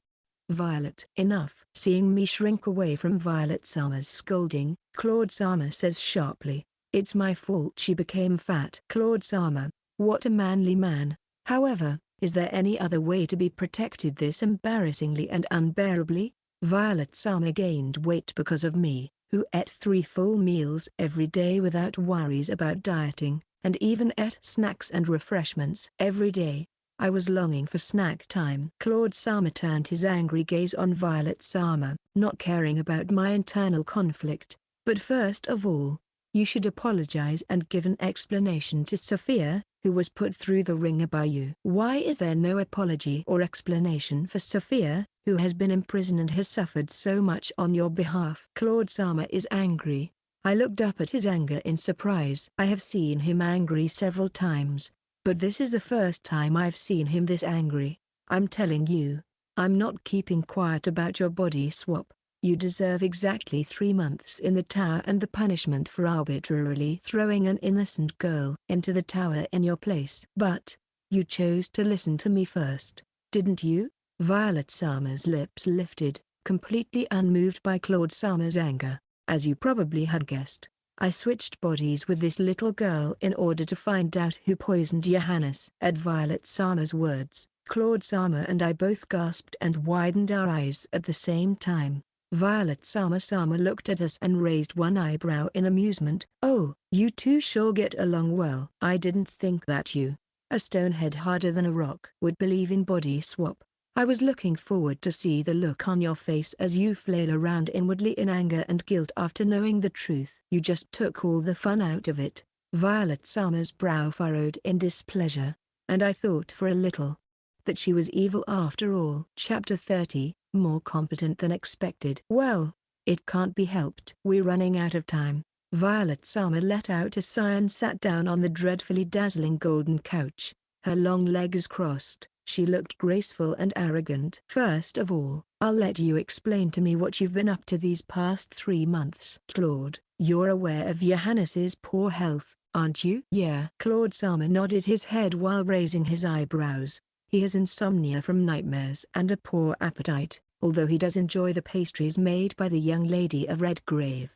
Other than that, he also has headaches, vomiting, and aches all over his body." "Well, I suppose." "But, when I gave him the milk I made based on Sophia's concoction recipe, his symptoms seem to have eased. Albeit slightly." "Eh?" Violet Sama looked at me in surprise at Claude Sama's words. She blinked, and then gave Claude Sama a faint look of suspicion. That suspicion is disturbing, but I swear on my sword that I have never divulged the condition of His Highness myself. She saw that His Highness wasn't in a good condition when he came to inspect the tower and asked me to give him some milk that would help him sleep well. Then, apparently, it helped with symptoms other than insomnia. Oh my. Violet Sama looks at me again in surprise. You are a competent weirdo more than I expected." "Eh? Weirdo? Weirdo? How am I any weird?" As I was greatly shocked by the devastating insult, Violet Sama raised her eyebrows and said, "It's a compliment." "You know, the compliment seems too novel. I wonder what kind of mindset the compliment came from." I thought and thought until I came to a conclusion. The word can also mean a change in appearance. It may suggest how I have gained weight. I'm really sorry. Well, okay, I see. So Johannes was doing better than I thought. I had thought he was one step away from being bedridden or even dying.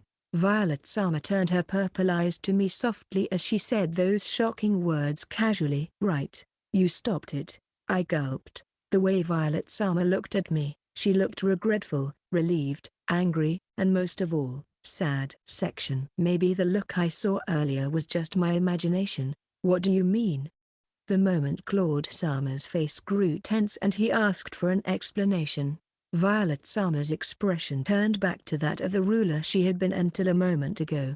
I'll put it simply. That woman is probably drugging Johannes with some kind of psychoactive, deadly drug. Psychoactive, deadly drug? I recalled the symptoms of His Highness. I remembered his physical ailments and his clouded eyes, and that he became somewhat short-tempered. Then, I assembled in my mind the efficiency, side effects, and commonalities between Japanese ash and white sage which had worked well for His Highness's symptoms. Neither Japanese ash nor white sage has any detoxifying properties, but if it was limited to some specific poison, there isn't any such potency and combination. At least, I don't know of any. Everything I've ever read is in my head, but no matter how I checked them against the poisons in my head, I could not come up with any psychoactive, deadly drug that would match His Highness's symptoms. While I was thinking impatiently, I heard the low, calm voice of Claude Sama. His Highness's food, drinks, and pastries made by the young lady of Redgrave. Even the perfume she wore has been confirmed to have no poison by the chief royal apothecary and even the new apothecaries. They have also examined him and found no signs that His Highness has been poisoned. Several poison testers have also eaten, drunk, and sniffed the same food as His Highness in order to put them under similar circumstances. There is no abnormality. Right. I don't understand that either. The poison that doesn't show any abnormalities in poison testers. You're declaring that His Highness is poisoned under such circumstances? That's right, Violet Sama said. The chief royal apothecary. Even though he may be narrow-minded, he is capable. He is rather a serious person. I don't think the chief royal apothecary has committed any wrongdoing, Violet Sama said. That woman has a drug that could fool even the chief royal apothecary's eyes. Violet Sama looked straight at me, using words that had a slight catch to them. The skilled apothecaries of the royal palace cannot see through it. I can think of no one but the Arbuthnot family who could make such a drug. Chapter 31, Fox Extermination Arbu. I hope I heard her wrong. However, in the face of this wish, Violet Sama nodded her head. I believe it was made by your grandfather. I didn't hear anything wrong. Actually, the blood on my face is continuously draining away after hearing that my blood-related grandfather might have made the poison. I glanced at her, and Violet Sama continued her words naturally. That poison causes nightmares, insomnia, vomiting, headaches, and body aches. Even after seeing the doctors, they will not be able to find the cause, let alone relieve the symptoms. In the meantime, their mind will become distraught, they will become obsessed with a certain person, and they will accept anything that the certain person says. Above all, they will smell the sweet scent of flowers and then pass away. Sweet scent of flowers. Saying this, I recalled the strange scent of lilies that I had smelled from His Highness in the tower before. I thought it was the scent of Lily Sama's perfume, but indeed, it was quite different. It had a stronger sweet scent, even more than Lily Sama's perfume. There was indeed a sweet scent of lilies from His Highness before, but there wasn't much scent today. True, though the scent was distinct at the engagement announcement ceremony 3 months ago. Violet Sama nodded at my words. Somehow, I thought Violet Sama had learned from the scent of lilies that His Highness had been poisoned and had become enraged at the engagement announcement ceremony. Violet, how do you know it's poisonous? Claude Sama, who had been silently listening to the conversation since earlier, asked. Why do you know the existence of the poison that Sophia doesn't know, the poison that even deceives the eyes of the royal apothecaries? I don't feel the need to tell you guys details, but right, Violet Sama answered, the symptoms are better explainable by witchcraft rather than poison. but there is no trace of magic that would have remained if magic has been applied. If that's the case, the only other possibility is poison. That's what I thought. I'm not going to say anything more than this. Violet Summer's eyes hinted. I have a lot of questions too, but she probably won't answer them even if I ask. Then, Violet Summer said something surprising super casually. Now, let us go to the Arbuthnot house. I'm going to nip this whole thing in the bud. Section. And so, we are in the carriage. What a day. It's been less than 3 hours since I got out of prison, but a lot has happened already. Like how the rumors of being a shameless evil lady came true, how my family is going to be bankrupt, how there is a ball being held to make my social debut, and even though I'm the star of that ball, I only stayed there for 5 minutes. How Violet Summer is scary, how Lily Summer and Violet Summer's fight was scary, how the weight and the fat had been discovered, how my grandfather might be an extremely evil man. My mother in my memories is very gentle. If her father had been a bad person, it would be very sad. Violet Summer said, it doesn't necessarily mean that Arbuthnot made it with malicious intents. I wonder what purpose it was made for. Take a look at this. As I was thinking about such things, Violet Summer said that. I looked at her and saw that she was holding a small bag. I found that there were a lot of delicious-looking brown cookies inside after Violet Summer opened the bag. I was surprised, but at the same time, felt closer to Violet Summer as I thought she might be quite open to pull out cookies at this time. Then, Claude Summer, who had been thinking about something, called out her name with an indescribable look on his face. How did you get your hands on it? Don't tell me, you stole. You have the guts to accuse me as a thief. I just confiscated a little evidence in secret. Saying that, she handed me the small bag and said, I'll give this to you. You can show it to Arbuthnot later. There is no doubt these are the cookies that Lily's been giving to Johannes. I may have to ask you to analyze the poison, so do as you please, but be careful. Until this case is solved, don't fall down or lose your life. Thank you very much. I thanked her and took a cookie out of the bag. There was nothing out of the ordinary in terms of appearance and smell. I took a bite. Butter, wheat, cinnamon, sugar, and then, as I was using my tongue to determine what was in it, a sharp voice came from the front and the side. Are you an idiot? Sophia. I was instantly scolded by 2 of them and involuntarily swallowed what I was tasting. As I swallowed, Claude Summer, who was next to me, looked at me with a pale face, and took the cookie bag from my hands. No matter how hungry you are, you shouldn't eat something that could potentially be toxic. No, it wasn't because I was hungry. My personal image is too awful in Claude Summer's mind. I hurriedly justified myself while waving my hands. It's normal for an apothecary to use their 5 senses to make decisions. I have built up a tolerance to all kinds of poisons, and there are many things I can only understand by feeling them with my tongue. It's only a small amount, and the poison testers had no trouble eating these anyways. When I said this, Claude Summer looked even more frightened and said in a low voice, After that, until we arrived at Marquis Arbuthnot's house, he admonished me about the importance of taking care of my body, and Violet Summer was looking at me as if I was a weirdo. Chapter 32, It's okay, you will become immune to it. Just 3 minutes before arriving at the Arbuthnot mansion, Claude Summer's sermon about putting one's health first finally ended. I guess the apothecaries are all like this, he said as he pouted. I really want my grandfather, who we are about to meet, to say something like, apothecaries are all like this, it's okay, you will become immune to it. But, from what Violet Summer told me, it seems a little difficult. Allegedly, my grandfather, Abraham Arbuthnot, has retired from his position as the chief apothecary of the royal palace soon after the death of his childhood sweetheart, my grandmother, and has remained in his mansion ever since, devoting himself to his research with as little company as possible, except with the few servants he has.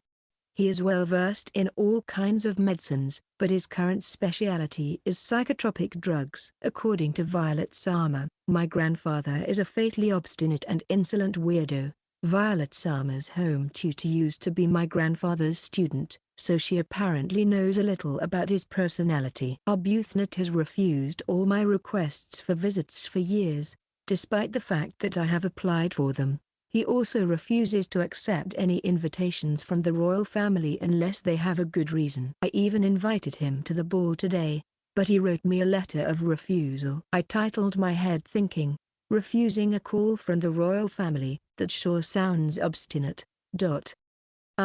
Wouldn't that mean we would be turned away at the door? I chose you so that we wouldn't be. What? I tilted my head as Violet Sama laughed wryly. I sent a letter in your name, asking to talk to him as an apothecary, and I also included a ring. We're here. A ring? Still tilting my head, I looked out the window and found myself in front of a large mansion with a dark atmosphere. It seems that this is the residence of Marquis Arbuthnot. The gatekeeper opened the main gate as if he knew what he had to do when he saw the Alcott's family crest. Not having any sense of familiarity for family as usual, I do not feel much like family to my grandfather either. As I listened to the sound of the horse-drawn carriages going down the main road leading to the entrance, my heart was filled with a sense of tension at the prospect of meeting the great apothecary. The first time I met my grandfather, he was a dour-looking man with grey hair brushed back and a pair of glasses. His eyes were the same bluish-purple as mine and my mother's. I greeted him with a sense of nostalgia. Thank you for taking the time to meet me. My name is Sophia Olot. I'm Abraham Arbuthnot. Grandfather answered my greeting coldly. Then he turns to Violet Sama and Claude Sama and says, I'll spare you the time. I don't need any greetings from you people, non-apothecaries. If you say that, Violet Sama might go berserk. I was extremely nervous, but to my surprise, Violet Sama only furrowed her well-shaped eyebrows and did not say anything. Claude Sama also bowed silently. 10 minutes. That's all the time I can spare for you, Grandfather said in a quiet voice as soon as he sat down. What is it that you want to talk to me as an apothecary? Yes, I have something I would like you to see. I took the bag of cookies and handed it to him. These are the cookies that a certain person always eats. There is a possibility that there is something in them that is not good, and I thought Grandpa. No, Your Excellency would know.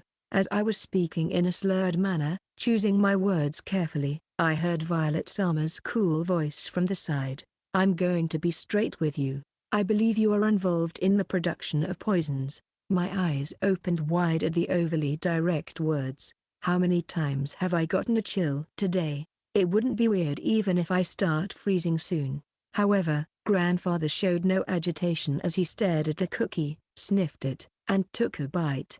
Violet Sama and Claude Sama gulped. See, apothecaries judge by taste. I wanted to say that to them, but I held back and watched my grandfather. After tasting the cookie, my grandfather raised his eyebrows faintly in surprise. After a few seconds of silence, he opened his mouth. First of all, I didn't make this. I have no reason to make it. What do you mean? In the first place, this isn't poison. Grandfather looked straight at me as he said this. This pastry is mixed with the root of the plawny and the powder of the leaves of the replan plant. The name of the plant made me gasp. It has a faint sweetness and a very slight citrus-like aroma. The two have a similar effect, but when mixed, the effect is more potent. Do you know what it does? It conceals the magic power. When I said, Grandfather looked a little surprised and said, correct. Plawny and replan. These are the names of the plants that are supposed to have been destroyed already. They were uprooted and burned from the continent with the suppression of magicians hundreds of years ago. Long ago, until about a few hundred years ago now, this country was in its darkest period, when the oppression of the people with magical powers were at its strongest. People were prosecuted just for having magical powers, and they could not even get a proper job. Therefore, it is said that magicians protected themselves by hiding their own magical powers using plawny and replan. However, when the king of that time learned of this, he ordered that the plawny and replan plants be burned to the ground and exterminated, and the plants disappeared from the world. The names are no longer recorded, except in ancient documents of that time. Over the past several hundred years, the number of people with magical powers has decreased, and exchanges with countries that respect magicians have increased, and princesses with magical powers have sometimes married into this country. About 40 years ago, When the dislike of people with magical powers had somewhat abated, the activities of the Grand Duke, who won the war without bloodshed, quickly dispelled the dislike of magicians in this country. Concealing magic power, you mean? The purpose of which is to cast a dubious spell on His Highness? Ah, so that's why the prescription of Japanese ash and white sage works. I see. I was convinced. Japanese ash is a sacred tree where God's grace dwells, and white sage has purifying properties. It must have neutralized the magic that was eating away at His Highness's body. Grandfather opens his mouth again as he watches me. I have seen and tasted this plant, which has long since perished, in person once, 40 years ago. It was in the north, given to Cromwell Gloshimmel, the first prince at the time, along with the title of Grand Duke when he renounced his claim to the throne. In that place where the flowers of the 4 seasons always bloom by his magical power. Hearing those words, I remembered the bouquet of flowers that Lily Sama had given me in that tower, the bouquet of flowers that bloom in the spring and summer, which are difficult to obtain in the winter. You're lying.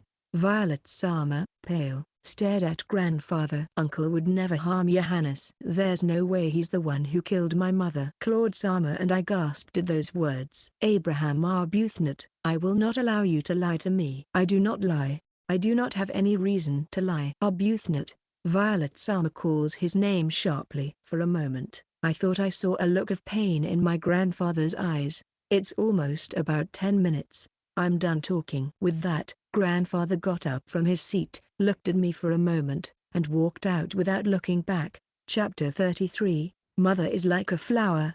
Violet's mother was a modest person while also having the dignity of a royalty, who cherished her husband, the Duke, and Violet. She was a very beautiful person. She always tried to appear beautiful at all times. Whenever she saw her fluffy golden hair and purple eyes, the young Violet would proudly puff out her chest. My mother is like a flower. Violet isn't the only who thinks so. After all, her mother is called Princess Violet by the whole country. Of course, Violet's mother is far more gorgeous and beautiful than the lovely and frugal flower. Violet used to think that the flower, which resembled her and her mother's eyes, wasn't so bad until she was 5 years old. It was when Violet had just turned 5 years old that her mother began to complain of poor health. My mother, who never showed her health condition, often fell down and threw things against the wall with a loud voice. Even after summoning the apothecaries from the royal palace, having the Pope of the cathedral pray for her, and being examined by my uncle, an extraordinary magician, we were unable to pinpoint the cause or even alleviate the symptoms, whether they were caused by an illness or malicious intents of others. I wish Arbuthnot had been here at a time like this. That's what my father said, but apparently, he has already retired and stated that he will not see any patients, but only develop drugs and conduct research. In addition, he has just recently lost his only daughter. When Arbuthnot attended her funeral, he simply said, I'm going away for a while for research, and still today, no one knows where he is. Meanwhile, my mother grew weaker. Violet, looking at the wilting flower, came to know about the emotion of anxiety for the first time. Mother, are you okay? Violet called out to her mother, who was lying in bed. The maid of honor was cleaning something broken. Mother's mood must have soured by something and threw it at her. She had never done something like this before. If you still have a headache, Violet will be there for you. Saying that, Violet goes to her mother. Her beautiful golden eyelashes are wet with tears, and her very thin arms hug Violet tightly. The gentle smell of her mother's cosmetics was accompanied by an unfamiliar scent of flowers. Thank you, Violet. Saying this, my mother smiled sadly and kissed my forehead as before. That was the last time my mother kissed me. Within days after that, my mother began to keep a distance from my father and me. The only person who was allowed to be with her was her maid of honor. She became so enamored with this maid that she would do anything she was told by her, and soon after, she passed away. Just before she passed away, Violet's mother hugged Violet for the first time in a long time. Her skinny body was strongly scented with the scent of that flower. Sometimes, flowers are broken unreasonably. Violet gazed at her mother, who was sleeping in her coffin, surrounded by lilies and violets, as her uncle, the Grand Duke, said that to her. Her father and her other uncle, the king were crying. Violet did not cry. She was trembling with anger as much as with grief. The maid of honor whom her mother had been so fascinated with, disappeared and died a few hours after her mother's death. The adults had said that she had probably taken her own life because of the situation, but Violet thought that she could not be that kind of person. Definitely silenced. Uncle, you also believe that mother was murdered by someone? You are a clever girl, Violet. The Grand Duke made a slightly surprised sound, then said again in a quiet voice, remember, Violet, you must not become a flower with only beauty. Become an honorable person who will not be belittled or robbed by anyone. If you do that, I'm sure you'll be able to catch your mother's murderer. The words fell deep into Violet's heart, still frozen at the very bottom of her mind. Section. Violet bit her lips loosely, remembering such a past for the first time in a long time. She had forgotten herself and said something unnecessary in response to Arbuthnot's words. She was ashamed of this blunder, but her mind was still confused. My uncle can't be the culprit. She bit her lips tightly. She is now in the carriage returning to the Count Olot's house after leaving the Marquis Arbuthnot's house. The two people in front of Violet don't ask anything to her, who is silently looking out the window. As she turned her eyes towards the two of them who were looking at her with concern, but being careful not to get noticed, she met eyes with Sophia. The girl in front of her looked as if she was wondering what kind of face she should make at a time like this, and then she smiled awkwardly with her eyebrows lowered. This series of stupid expressions cooled her confused head somewhat. Sometimes, even your stupid expressions are nice as long as you don't look in the mirror. Stupid. Leaving the sad and bewildered Sophia alone, Violet repeated Arbuthnot's words in her brain with a cool head. Originally, I thought that the new drug created by Arbuthnot must have been used by a malicious third party, including that vixen. Then, I thought that I would just crush them without a trace under the pressure of the Duke and the royal family after getting enough evidence and pinpointing the culprits. Arbuthnot. There is surely no reason for that man to lie. Then I guess my uncle is the culprit after all. Violet did not know of any magician with the power to revive extinct plants other than the Grand Duke. Chapter 34. I'm counting on you. Perhaps sensing the slight softening of Violet's thoughtful expression, Claude, who had been looking at her with concern, quietly opened his mouth. Actually, not long after Sophia replaced you, I asked the royal magician and the Grand Duke if there was any way to switch bodies. I had expected that they would do so. Violet nodded, and Claude opened his mouth again cautiously. The royal magician said it was impossible. The Grand Duke has yet to reply. The magic of substitution was invented by me, you know. That's why I'm the only one in the world who knows this magic. But Violet took a sigh. It's inspired by an ancient forbidden magic formula I saw at my uncle's house before I was excommunicated. Perhaps my uncle would see that the magic of substitution, which is said to be impossible, is not impossible. The fact that he hasn't responded yet suggests he is watching the situation. Even if she put the powerful and effective forbidden magic into use, switching places is a near dream. So the Grand Duke may be skeptical, but he knows Violet better than anyone else in the world, so he's sure to think it's possible. Forbidden magic. I have to say though, it doesn't matter if a genius uses it. I'm not the only one. My uncle used to use it too, she said flatly to Claude, who had a bitter look on his face. As the name of the forbidden magic implies, it is forbidden to use it. The cost of this powerful effect is that even the slightest lapse in technique can result in serious mental and physical disabilities.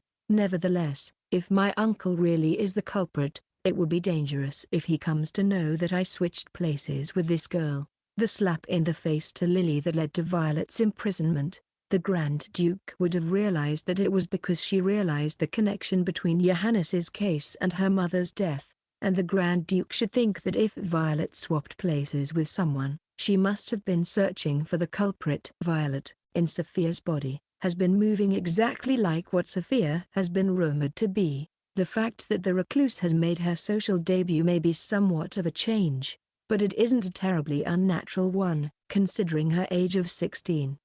However, Violet has just stabbed Lily with words in Sophia's body. If she and the Grand Duke are connected, Then it's only a matter of time until they realize the person she switched with is Sophia. I screwed up. I was in a fit of rage. I should have stabbed her after I got my body back. Violet is not that much of an egoistic woman to be willing to put a little girl she has nothing to do with in danger, even if she has some issues with Arbuthnot. If I stayed with her any longer, she'll be on his radar even more, now that we know Johannes's illness is caused by some witchcraft. Her abilities as an apothecary won't be needed. Although there are secret escorts, I should keep my distance from Sophia. Violet turned her eyes to Sophia, who was listening to the conversation meekly. You heard what I just said, didn't you? My uncle, who might be the culprit, might find out that I switched places with you. Yes.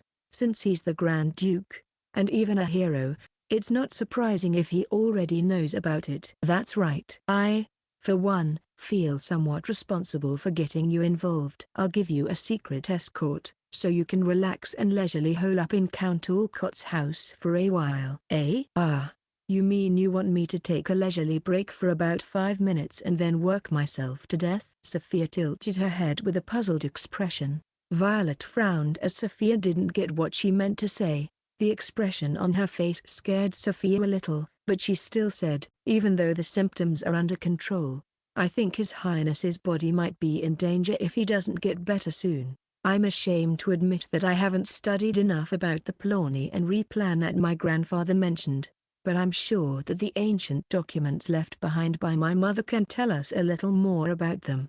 If a potion could be made to stop the effects, we could see traces of the magic power. Then we would be able to find the culprit. Sophia said the final line with her eyes downcast and her tone lowered. I thought she was just a normal, weak-minded girl who was frightened all the time. Of course, she also has an unusual love of medicine. Violet was surprised to see she was more strong-willed than she had expected. I'm worried about leaving Sophia alone, although I'm not sure who the culprit is. But as long as they're careful enough not to leave any evidence behind, it might be harder for them to get to her if you and I are by her side, since they would try to avoid causing a scene.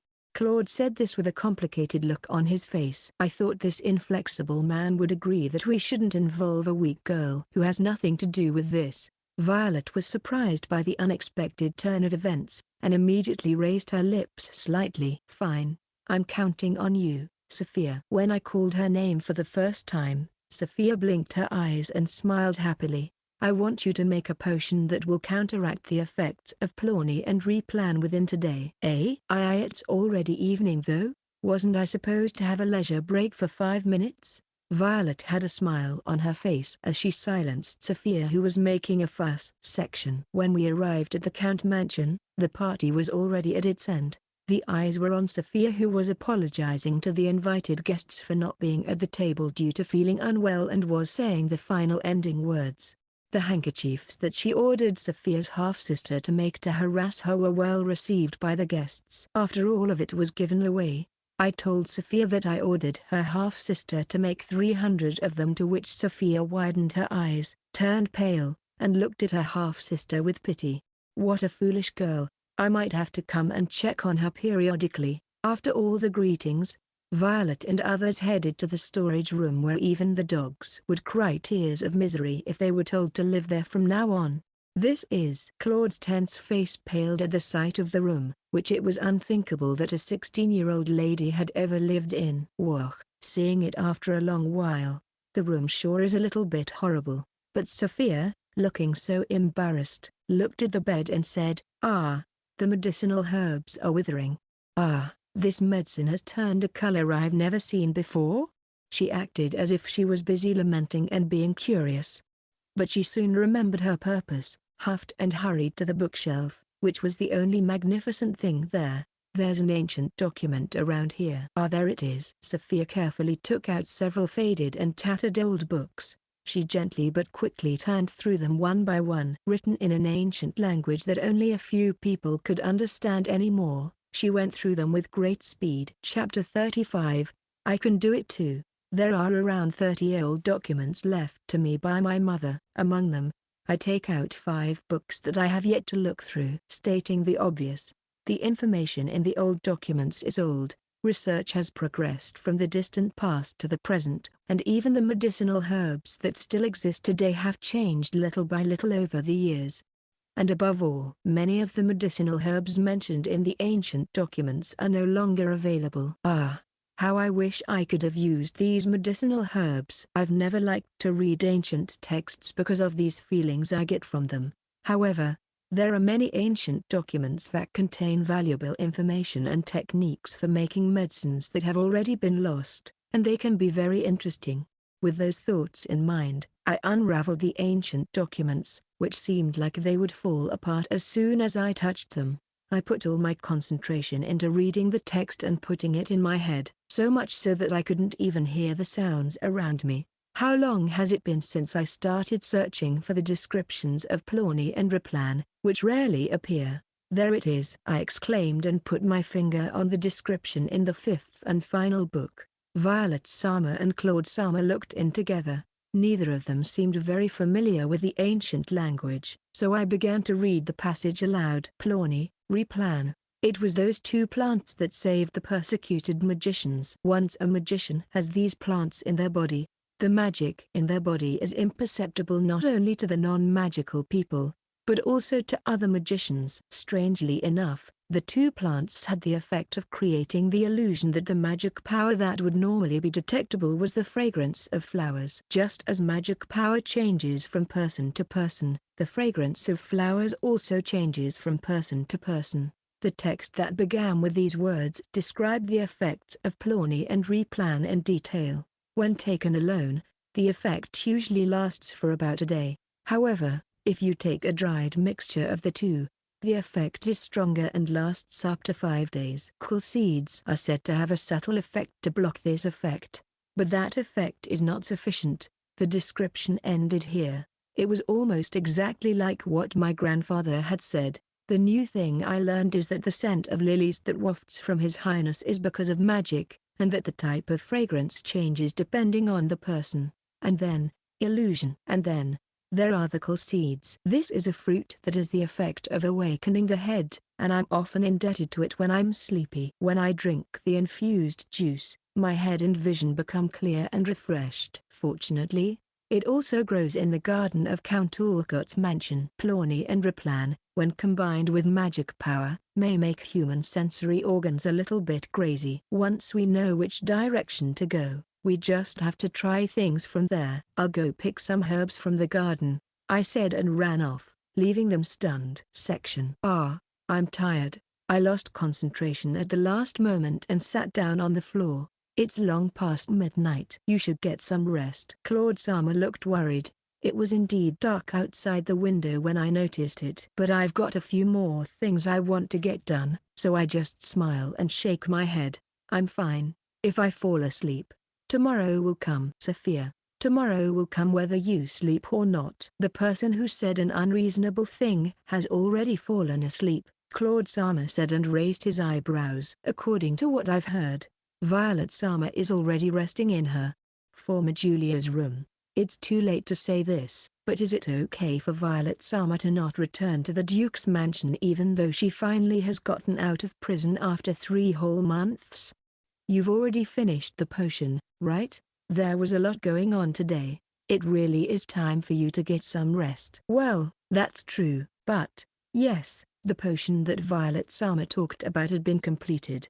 Incidentally, Claude Sama was the experimental subject, so the efficacy of the drug had already been confirmed. Because I ate Lily Sama's cookies, Violet Sama applied magic on me that was most likely harmless to the human body. Violet Sama's magic smelled of roses, not lilies, so it was certainly true the fragrance would vary from person to person as described. So, I asked him to take my medicine, and after dozens of attempts, I finally found a formula that would eliminate the illusion. But, even though the illusion has disappeared, it doesn't change the fact that His Highness's body is being undermined by witchcraft. So by tomorrow, I had one more thing I wanted to make. I had the recipe originally, so there was no need for a clinical trial by Claude Sama. I just have to keep an eye on it and make sure it doesn't boil over. It's okay. I can do it leisurely. The most delicate work was already done, so all I had to do was to watch over the pot.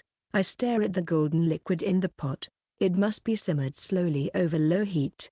But if it boils over, the medicinal properties will disappear. At my words, Claude-sama raised his eyebrows and asked, by the way, how much longer do we have to boil it? Well, I guess about 5 more hours. 5 hours, Claude-sama said, opening his eyes and letting out a small sigh. Then he sat down with a thump beside me and lightly tapped his own shoulder. Stiff shoulders? If I remember correctly, there is a medicine for stiff shoulders. No. Then what is it?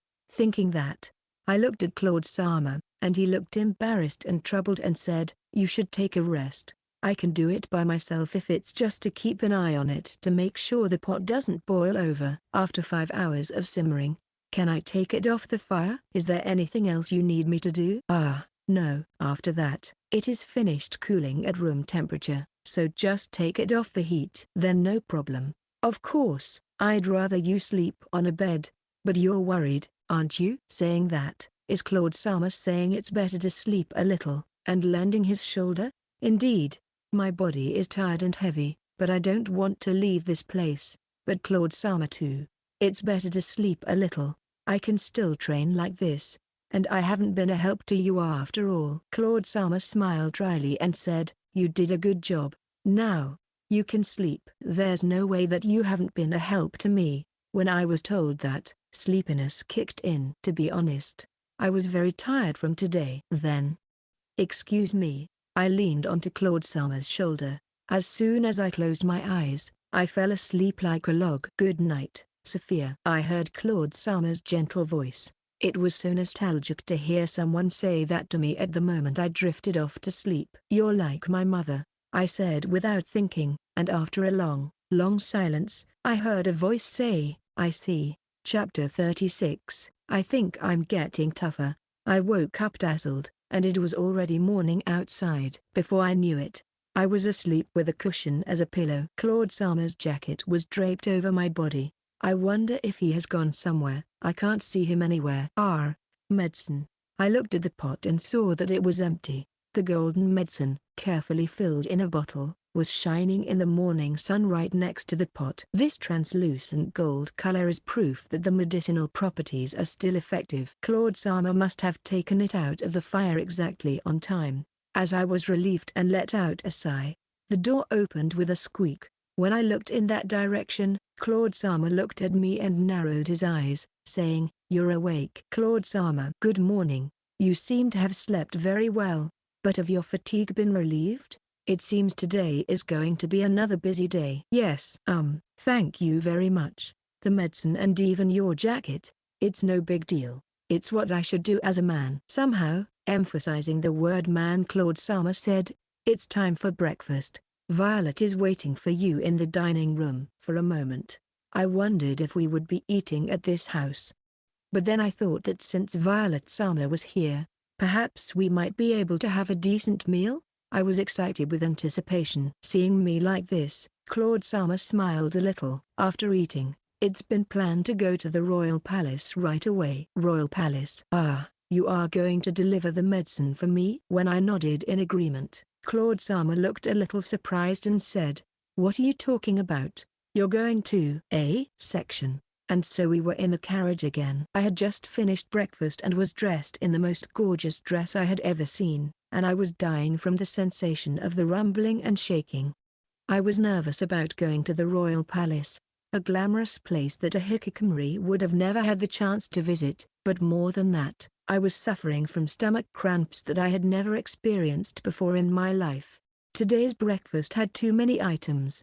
The sumptuous meal, rich with cream with butter, was 50 times more sumptuous than the sumptuous meal I had in the tower. I thought it was the meal of a king who would one day cause a revolution. Incidentally, the meals of Julia, my mother-in-law, and my father are to be prepared after Violet-sama's meal. In other words, my breakfast. I'm not even surprised at this level of control anymore. I think I'm getting tougher. You ate too much, Violet-sama said to me as I gazed out the window with a distant look in my eyes. The number of dishes is so that you can eat only what you want. little by little. Who would be foolish enough to try to eat all of them? I thought it would be a waste to just leave them. Right. I didn't know that the servants were supposed to eat the food that their masters didn't touch. Claude-sama told me halfway, but by that time, I was already overfull and felt like, I'll have a small portion for lunch today. Are you alright? Claude-sama looked at me with worried eyes. We're rushing the carriage and the vibrations must be making it even more painful,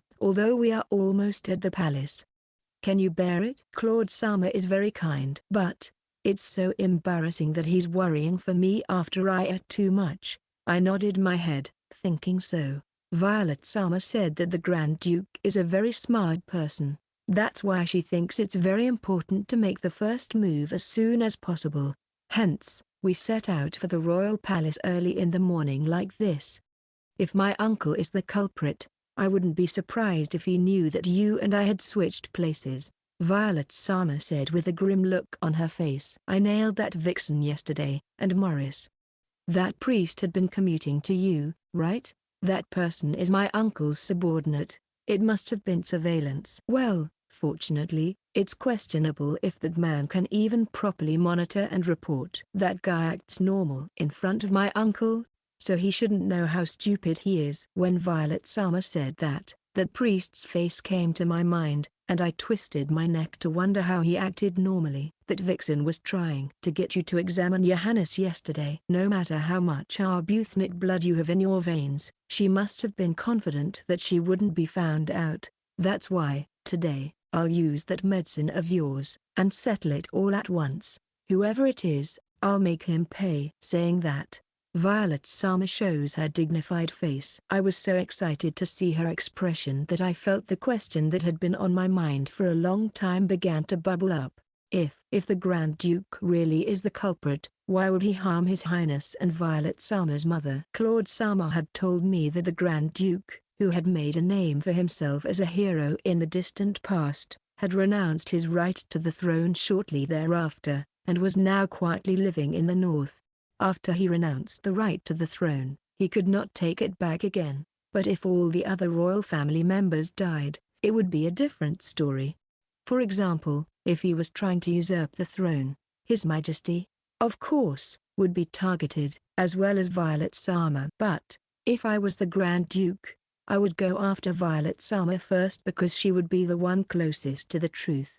I have no idea what the Grand Duke is thinking. Violet-sama probably doesn't either. I was so worried that Violet-sama, who was stretching her back with dignity, seemed to be feeling somewhat uneasy. And, I clutched the medicine in my hand tightly. Chapter 37, You should think about who you hang out with. The royal palace, which I saw for the first time in my life, was such a glittering place that it almost made my eyes hurt. Unlike me, who looked out of place as if I might be accused of some crime just by walking in the palace, Violet-sama and Claude-sama were not intimidated at all, walking with a straight back and a stately air.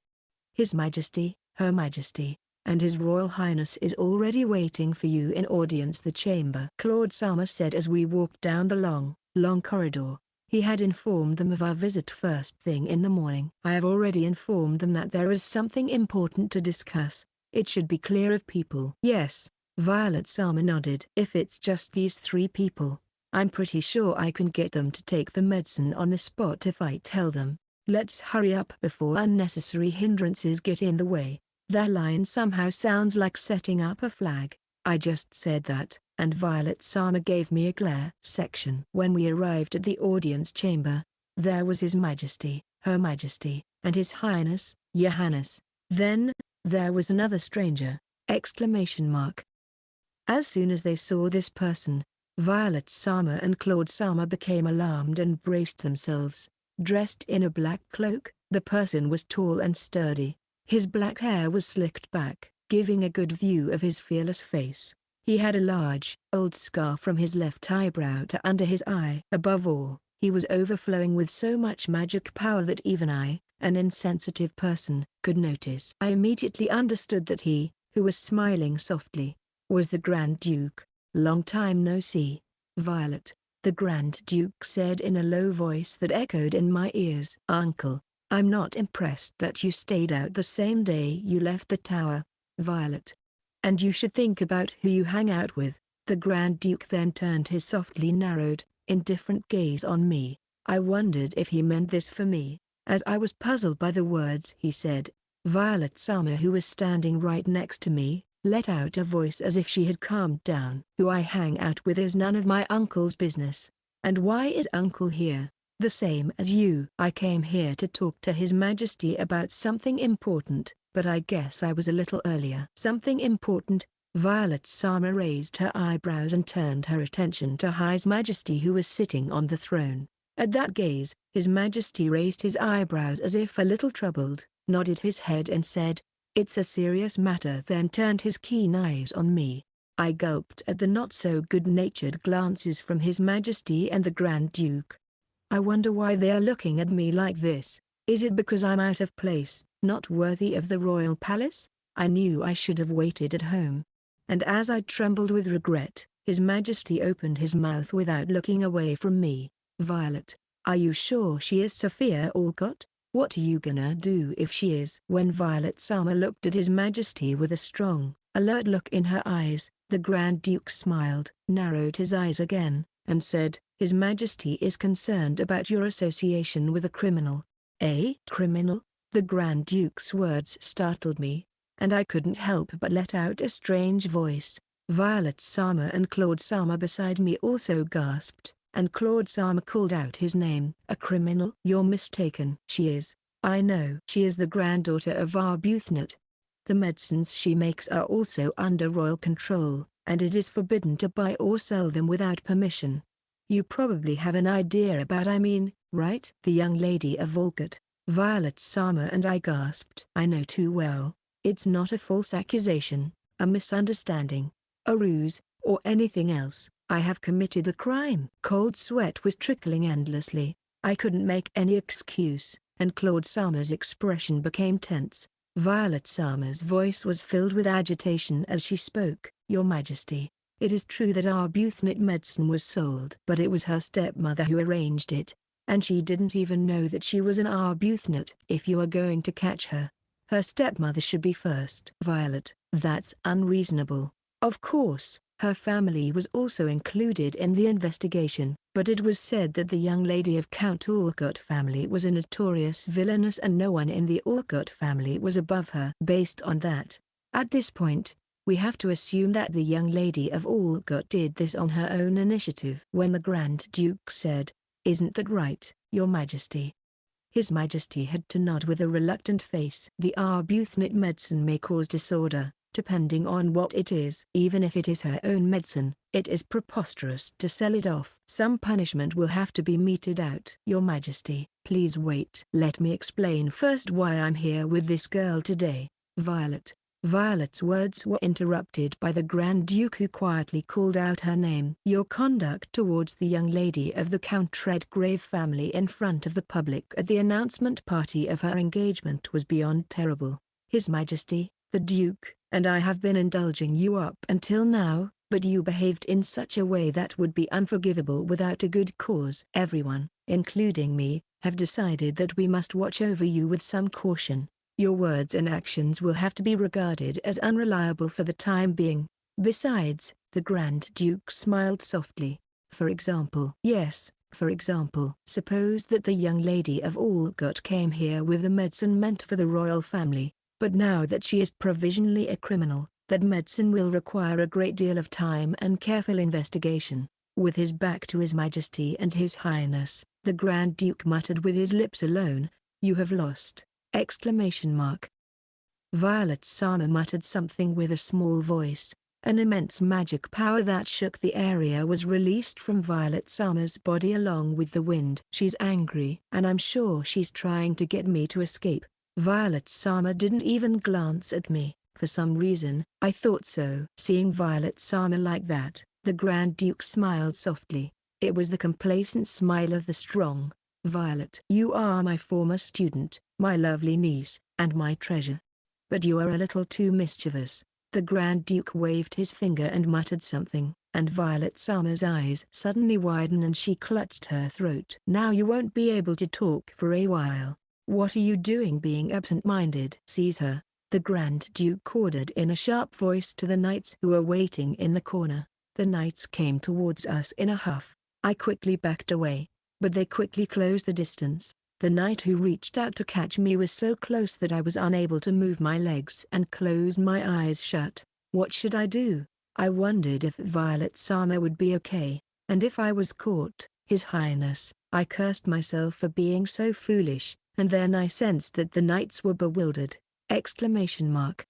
I opened my eyes and saw Claude's armor standing there as if to protect me. Chapter 38. Compared to the gaze of Lady Violet, the Grand Duke is nothing. Claude, what are you doing? I heard the impatient voice of His Highness, Johannes. Turning to face him, His Highness, whose expression was as impatient as his voice, said, "She is undoubtedly a criminal, but in no way is she going to be treated badly. There is hard evidence, including the testimony of the servant she asked to sell her medicine, the ledgers of the places to which she sold the medicine, and the seized medicine that the royal apothecary certified as this mastery is definitely Arbuthnot's. But she is an Arbuthnot, and in view of her talent and youth, the Grand Duke has already spoken that the sentence should be lighter than before. If the Grand Duke said such a thing, I would have nothing but a bad premonition." I turned my attention back to the Grand Duke, and he let out a soft voice, still smiling. "The current Marquis Arbuthnot is vigorously developing new drugs, but unfortunately, he doesn't examine humans. For the sake of the next king, we need young talents like you."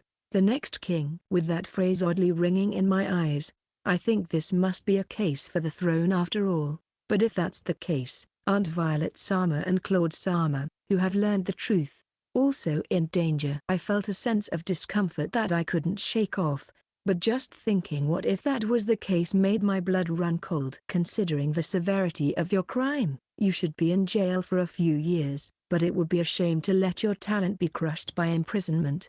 I'm a magician who loves flowers, and I can make any plant bloom, no matter how barren, no matter how extinct, no matter what season it is, spring, summer, fall, or winter." The Grand Duke put on a seemingly gentle smile as he said this. "In such a place, your apothecary skills presumably won't become dull. The official length of your confinement will be decided after the investigation, including your family, which will be conducted in secret, is over. I'll be responsible for taking care of you and watching over you, at least until things are settled.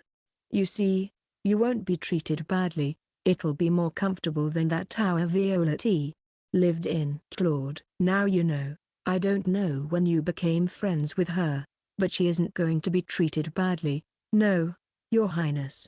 I will not let anyone lay a finger on her." To the words of the Grand Duke and His Highness, Claude's armor answered without hesitation. He moved his body to hide my figure, intimidating the knights around him. However, Claude's armor, who has come for an audience with His Majesty, isn't wearing a sword belt. I knew that Claude's armor must be strong, but against a dozen or so knights who were armed, and against the Duke who was called a hero, the odds were too much against him. Even if he is lucky enough to escape. If he does so, then the medicine surely would never reach His Highness again. Even though I have the medicine right here. Even though there is no doubt the Grand Duke is the culprit, but the Grand Duke is undeniably in control of this space right now. Even if I told them that the Grand Duke was probably the cause of His Highness's illness or the culprit who had attacked Violet Summer's mother in the past, most likely, they wouldn't believe me. I knew that the medicine wouldn't be taken, and the situation would get worse. Then, what could I do? I rebuked my legs, which were trembling with fear, and was about to take a step when I heard the voice of the Grand Duke. "Are you going to defy the royal family?" Knight Commander of the First Order of Knights, Claude Bradley, more so because I'm loyal to the royal family. At the bone-chilling voice of the two, His Majesty, Her Majesty, and His Highness were bewildered and tried to stop them. I was certain that some sort of punishment would be handed down to Claude Sama at this point, so I forgot about my trembling and hurriedly tugged at his cloak. "Claude Sama.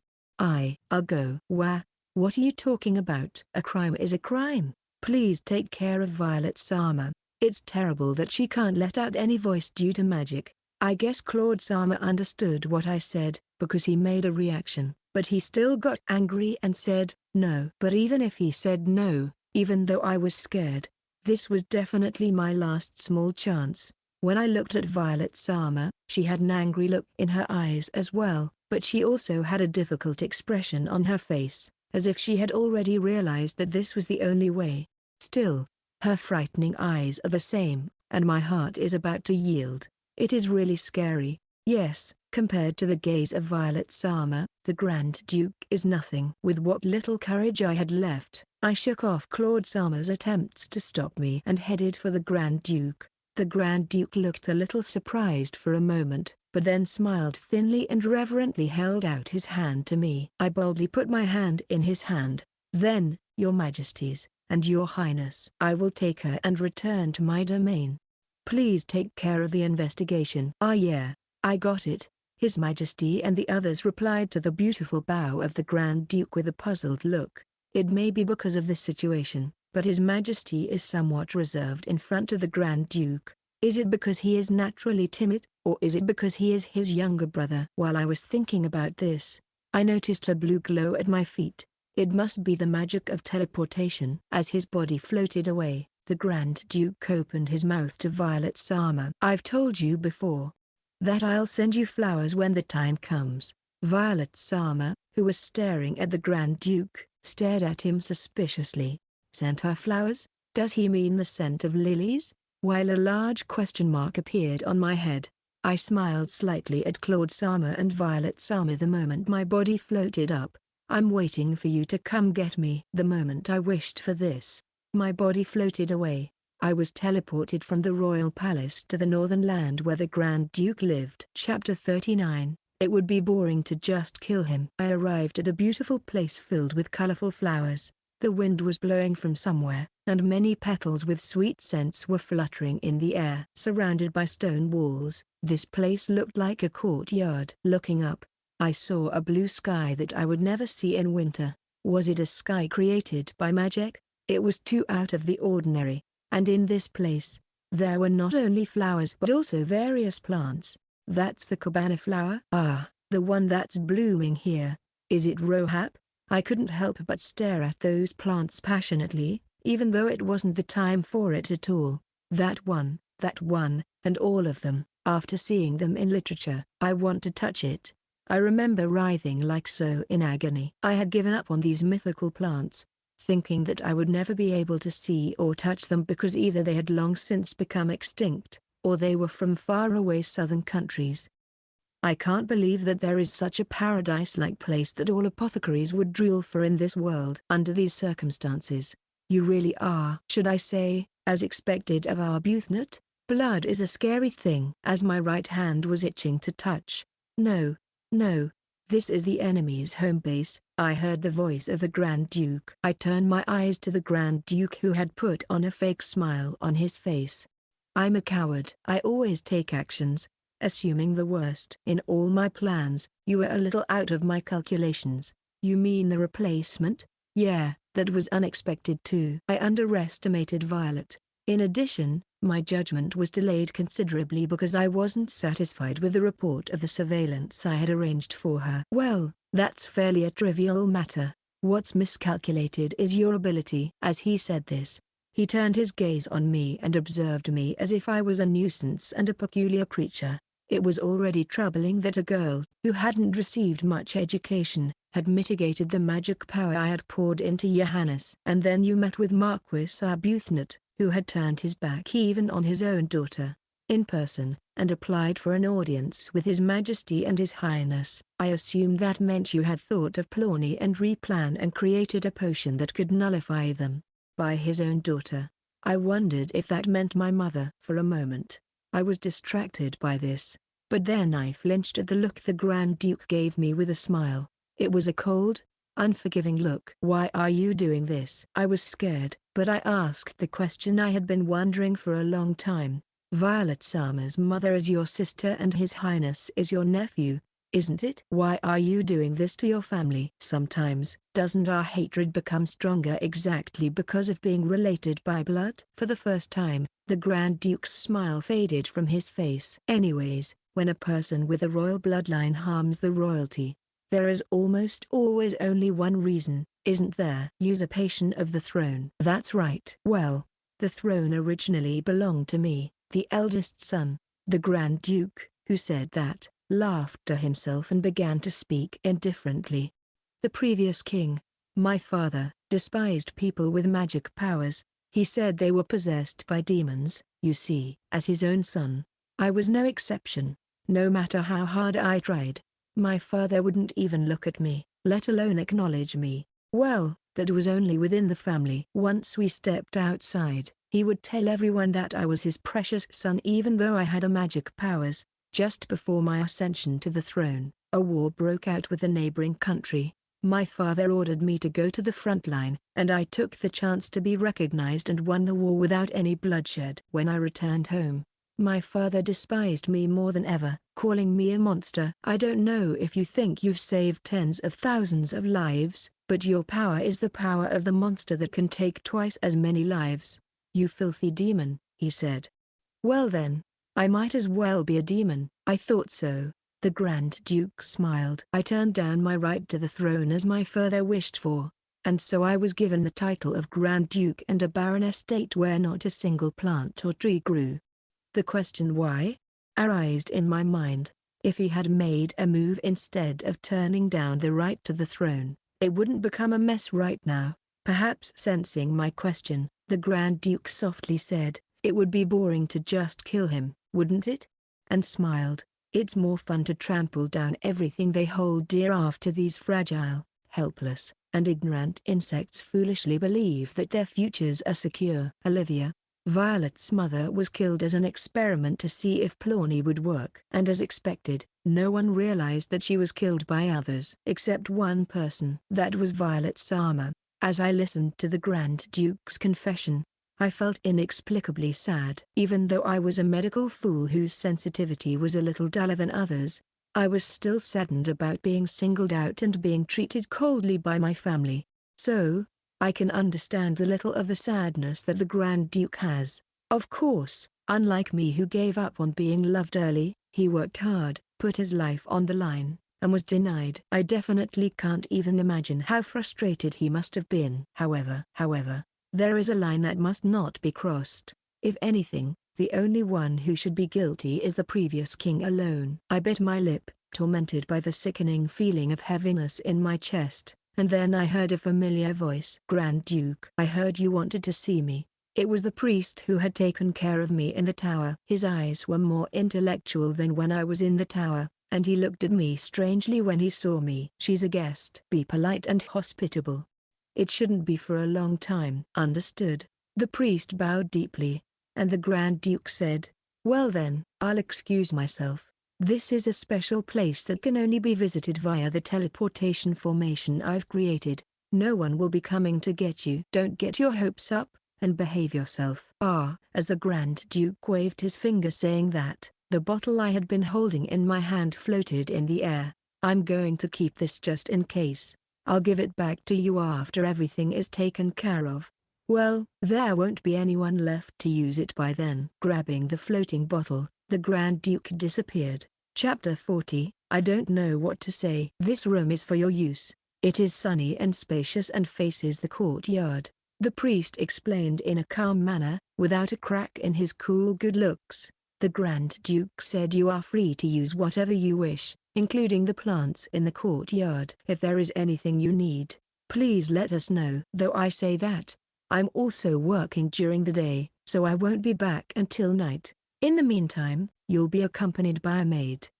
I heard that the priest usually works in the cathedral in the royal capital. When I prodded him thinking he might have a twin, feeling a little uneasy because he looked so different from when he was in the tower, the priest said, "Yes," without hesitation. "Hence, I'm very busy, but since it is the Grand Duke's order, we will do our best to offer you hospitality."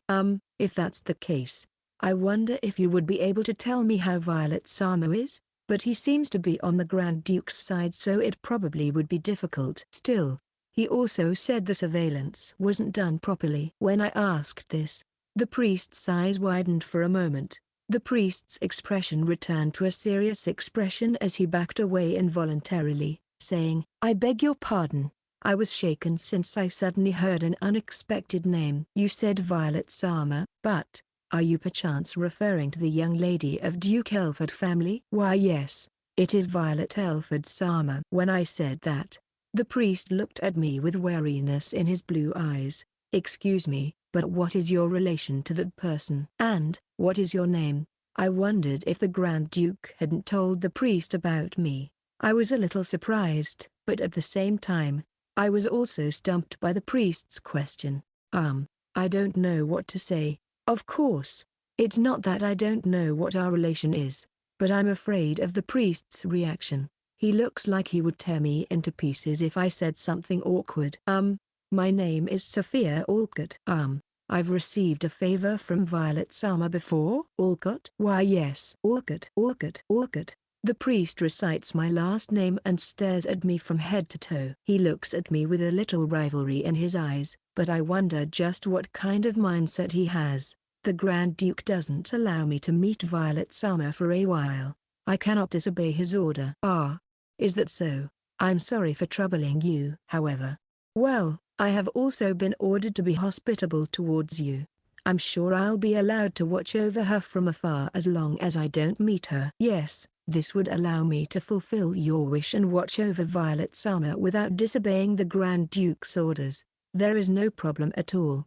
The priest, who seemed to be saying this to himself, gave a big nod. And then he turned his stoic gaze on me and said, "Then I will only tell you if she is well or not."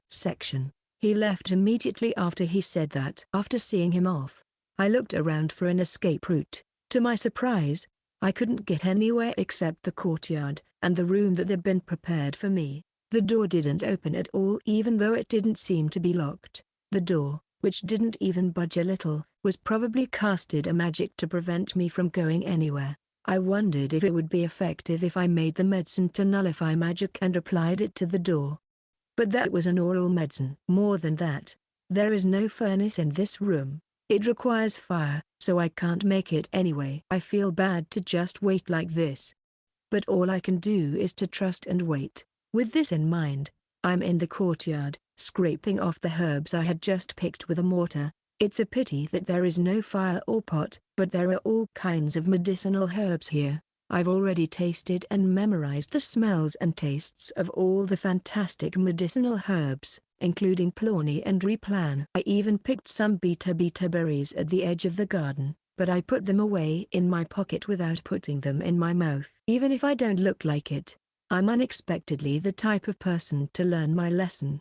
The chocolate I ate with Claude Sama was delicious. I'm confined with the same degree of freedom, but I feel a little uneasy without Claude Sama. Of course, it could also be because my life could be easily blown away by the skill of the murderous Grand Duke. As I was thinking about this, my hand stopped before I knew it. Oh no, I have to concentrate.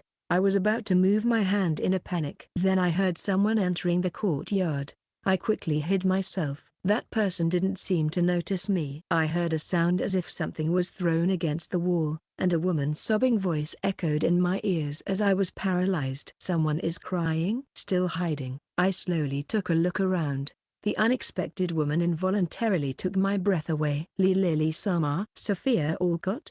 I called out the name of Lily Sama, whose eyelashes were wet with tears. Lily Sama's face was flushed with astonishment, and she turned her gaze to me. Why are you here? Chapter 41, You Shine Brighter Than Anyone Else. Maurice Graham Holt is a magician. However, he doesn't have enough magic power to live as a magician. His pride, which at the time was as high as the sky, was also a disaster as he didn't fit in with ordinary people, his fellow magicians, or even his parents, and so, he was abandoned at a very young age. He is deeply grateful and loyal to the Grand Duke who picked him up when he was very young. Although the world has become much easier for people with magic powers to live in, they are still shunned in venerable places such as temples. Maurice never would have been able to become a priest he had always dreamed of being if not for the potion given to him by the Grand Duke. Thanks to it, he is able to hide his magic powers and camouflage as an ordinary human being. Therefore, Morris came to the royal palace, where Violet was said to be, with some sense of guilt, while making excuses that this was just due to the selfishness of that little girl who he must be hospitable towards, by the order of the Grand Duke, that he wasn't betraying the Grand Duke. Be that as it may, that girl. Morris grinded his teeth, as he remembered the girl who called herself Olot. Annoying. She is conceited after receiving the Honorable Violet Summer's consideration, but it is a fact that I have an excuse to see Violet Summer now thanks to that little girl. To Morris, Violet is the light, the queen, the whole world. My queen to whom everyone should bow down, and at the same time, whom I think that only I should know her true splendor. Apparently there is a word for this in the Far East, but Morris knows of no other word with the complete same meaning. No, it is already fortuitous that a lowly mortal like me is allowed to live at the same time as the goddess. Let us thank God for that. Still hostile to Sophia Olot, Morris proceeds through the royal palace, focusing on where Violet might be. At times like this, the title of a cathedral priest comes in very handy. As he was thinking that he was really glad to be a priest, his eyes caught sight of a pale, beautiful golden hair that could not be mistaken. Sure enough, Violet Summer outside the tower is more radiant than anyone else. The man he hated most in the world, who was an eyesore, was beside her, but she was so radiant today that he didn't even care about that. Just as I was about to be overcome with emotion, her voice reached my ears. The medicine saved my life, but where is that girl? Morris surely knows where my uncle's hideout is, but the cathedral has refused to allow me to meet him. Violet Summer. The shock of being called his own name made him forget about hiding and he came out without thinking. Violet and Claude widened their eyes in surprise, and then came to their senses. Even though contact was forbidden, Morris Graham Holt, you've come at the right time. I was just about to go find you. The one who shone like the goddess, more beautiful than the devil, smiled at me. Sophia Olot's whereabouts. You, who is my uncle's subordinate, know of it, don't you? At these words, I had a conjecture that the Grand Duke had prevented myself and Violet Summer from seeing each other in order to avoid this situation. Show us the way, Morris. Right this instant. Morris shivered with delight, but he wondered whose words should take precedence, his benefactor's or his queen's. A bead of cold sweat ran down his cheek. In conclusion, Morris resisted for once. He could not betray the man who had saved his young life and to whom he had once pledged his entire life, and more than anything else, the Grand Duke's goal was probably the same as Morris's long-cherished wish. No matter how much the Queen ordered him, this one thing was non-negotiable. Looks like you, who usually bragged that you would listen to anything I said, are not only blind, but also unable to hear what I have to say. As Violet narrowed her eyes and he was about to beg for mercy for what she said, Morris was struck with astonishment at the truth that Violet continued to tell him. Where Violet Summer in the tower wasn't Violet Summer at all? That's right. The person you believed to be me for 3 months was Sophia Olot in my form. And no wonder she didn't have a shred of nobility. I was astonished at my own blindness. I wanted to gouge out my blind eyes. The man beside me raised his eyebrow and said, instead, she must have been honest and lovely. But I didn't care about that from the bottom of my heart. Even if you say that now, it's a fact that you couldn't see through that someone replaced me. Isn't that so? Violet Summer. I know how shallow Violet Summer is. My everything. The words you've always said are now, after seeing you couldn't even tell the difference between a little girl and me. I thought that I was going to give you a last chance to the person like you.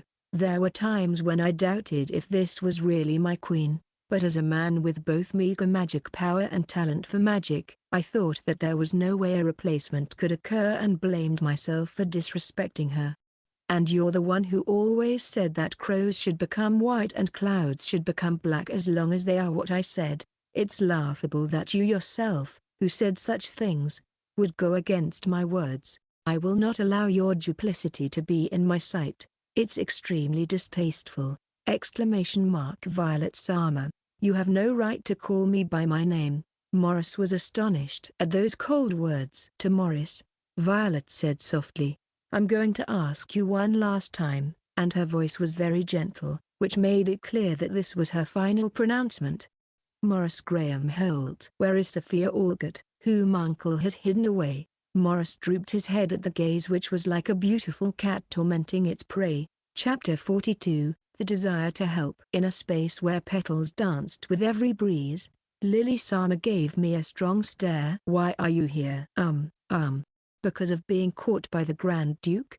You look like Sophia Olot now. Lily Sama seemed to relax her guard, albeit slightly. As I thought, she must have realized the switch after yesterday's conversation with Violet Sama and me. Why is Lily Sama here? It's none of your business. The expression on her face was tense as she abruptly turned her head away. She looked very tired. She had black circles under her eyes which makeup couldn't hide, and her complexion was pale. Even though it was not so bad yesterday, I couldn't help but open my mouth when I smelled the strong scent of lilies, which I remember smelling before. Lily Sama, why are you helping the Grand Duke? Lily Sama looked depressed at my question. Do you really think I'm going to answer that? I would be happy if you could answer me.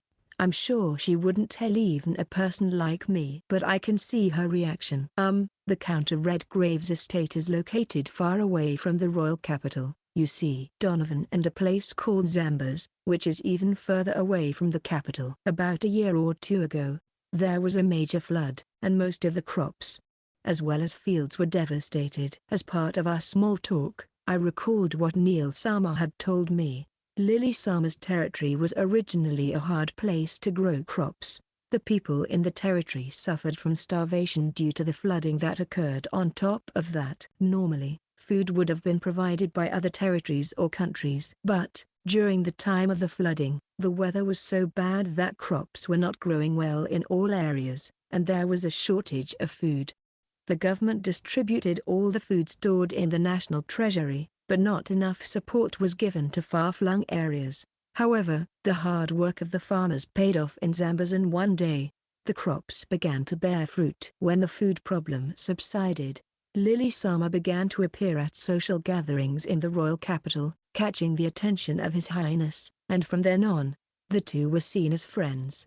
Did you ask for help knowing that the Grand Duke could produce plants in any land after seeing the starving people of your domain? Lily Sama did not answer my words. I looked at her face, thinking that was probably the answer. If my prediction is correct, then I can see that you've made a difficult decision. But no matter what the circumstances are, His Highness's case isn't something that can be forgiven. That's a lovely, beautiful thing to say. My words were interrupted by Lily Sama. If she meant to dump her feelings. I agree. I also think that it is not good to kill people. I would have condemned it too if I had been from the privileged side like you. It is insane to attempt to kill the Crown Prince in order to save commoners, isn't it? Lily Sama, but I value the lives of the people I have lived with since I was a child more than the lives of all the royalties and nobles who have done nothing for me. The agitation in Lily Sama's sad voice reverberated. Her emotions are more stirred up than usual. I don't know whether it is because my words were not thoughtful, or because of the Grand Duke's magic, or because something she had been holding back finally snapped, or none of the above. Even if I could go back in time, I would make the same choice. I would do better this time. I don't care if I'm condemned for it. I care more about my own people than the life of His Highness. Biting her lip as she said that, Lily Sama said to herself, no matter how nicely you say it, I won't change. I definitely won't change. Well, I muttered to myself in response to Lily Sama's words. Surely the life of someone you love is more important than the life of His Highness. I nodded as if I was convinced, and Lily Sama gave me a puzzled look. For example, let's say His Highness and the head chef who always prepared delicious meals for me were drowning in the river right in front of me. If I could only save one of them, I probably would save the head chef. I looked straight at Lily Sama, and she looked aghast, as if she was looking at a creature which was impossible to understand. Do you understand what you're saying? Of course, Lily Sama has someone she wants to protect no matter what the cost is, right? I understand that everyone wants to protect the lives of those they care about. As I said this, the images of Violet Sama and Claude Sama softly came to mind. Both of them. To protect His Highness and to protect me. They were willing to put themselves on the line to help me. I think that the desire to help someone itself is a very kind thing. Just about His Highness. There are also people who strongly wish to protect him. Lily Sama's expression was distorted. I said, "There's still time." Even though I look like this, I have recently been working on a project to solve the food problem. If we could solve the food problem, you wouldn't have to do this, would you? Today you seem to be suffering from the Grand Duke's magic. Let's find a way to solve this problem together without turning to the Grand Duke. It's already impossible. Lily Sama said that and burst into tears. The Grand Duke cannot be stopped.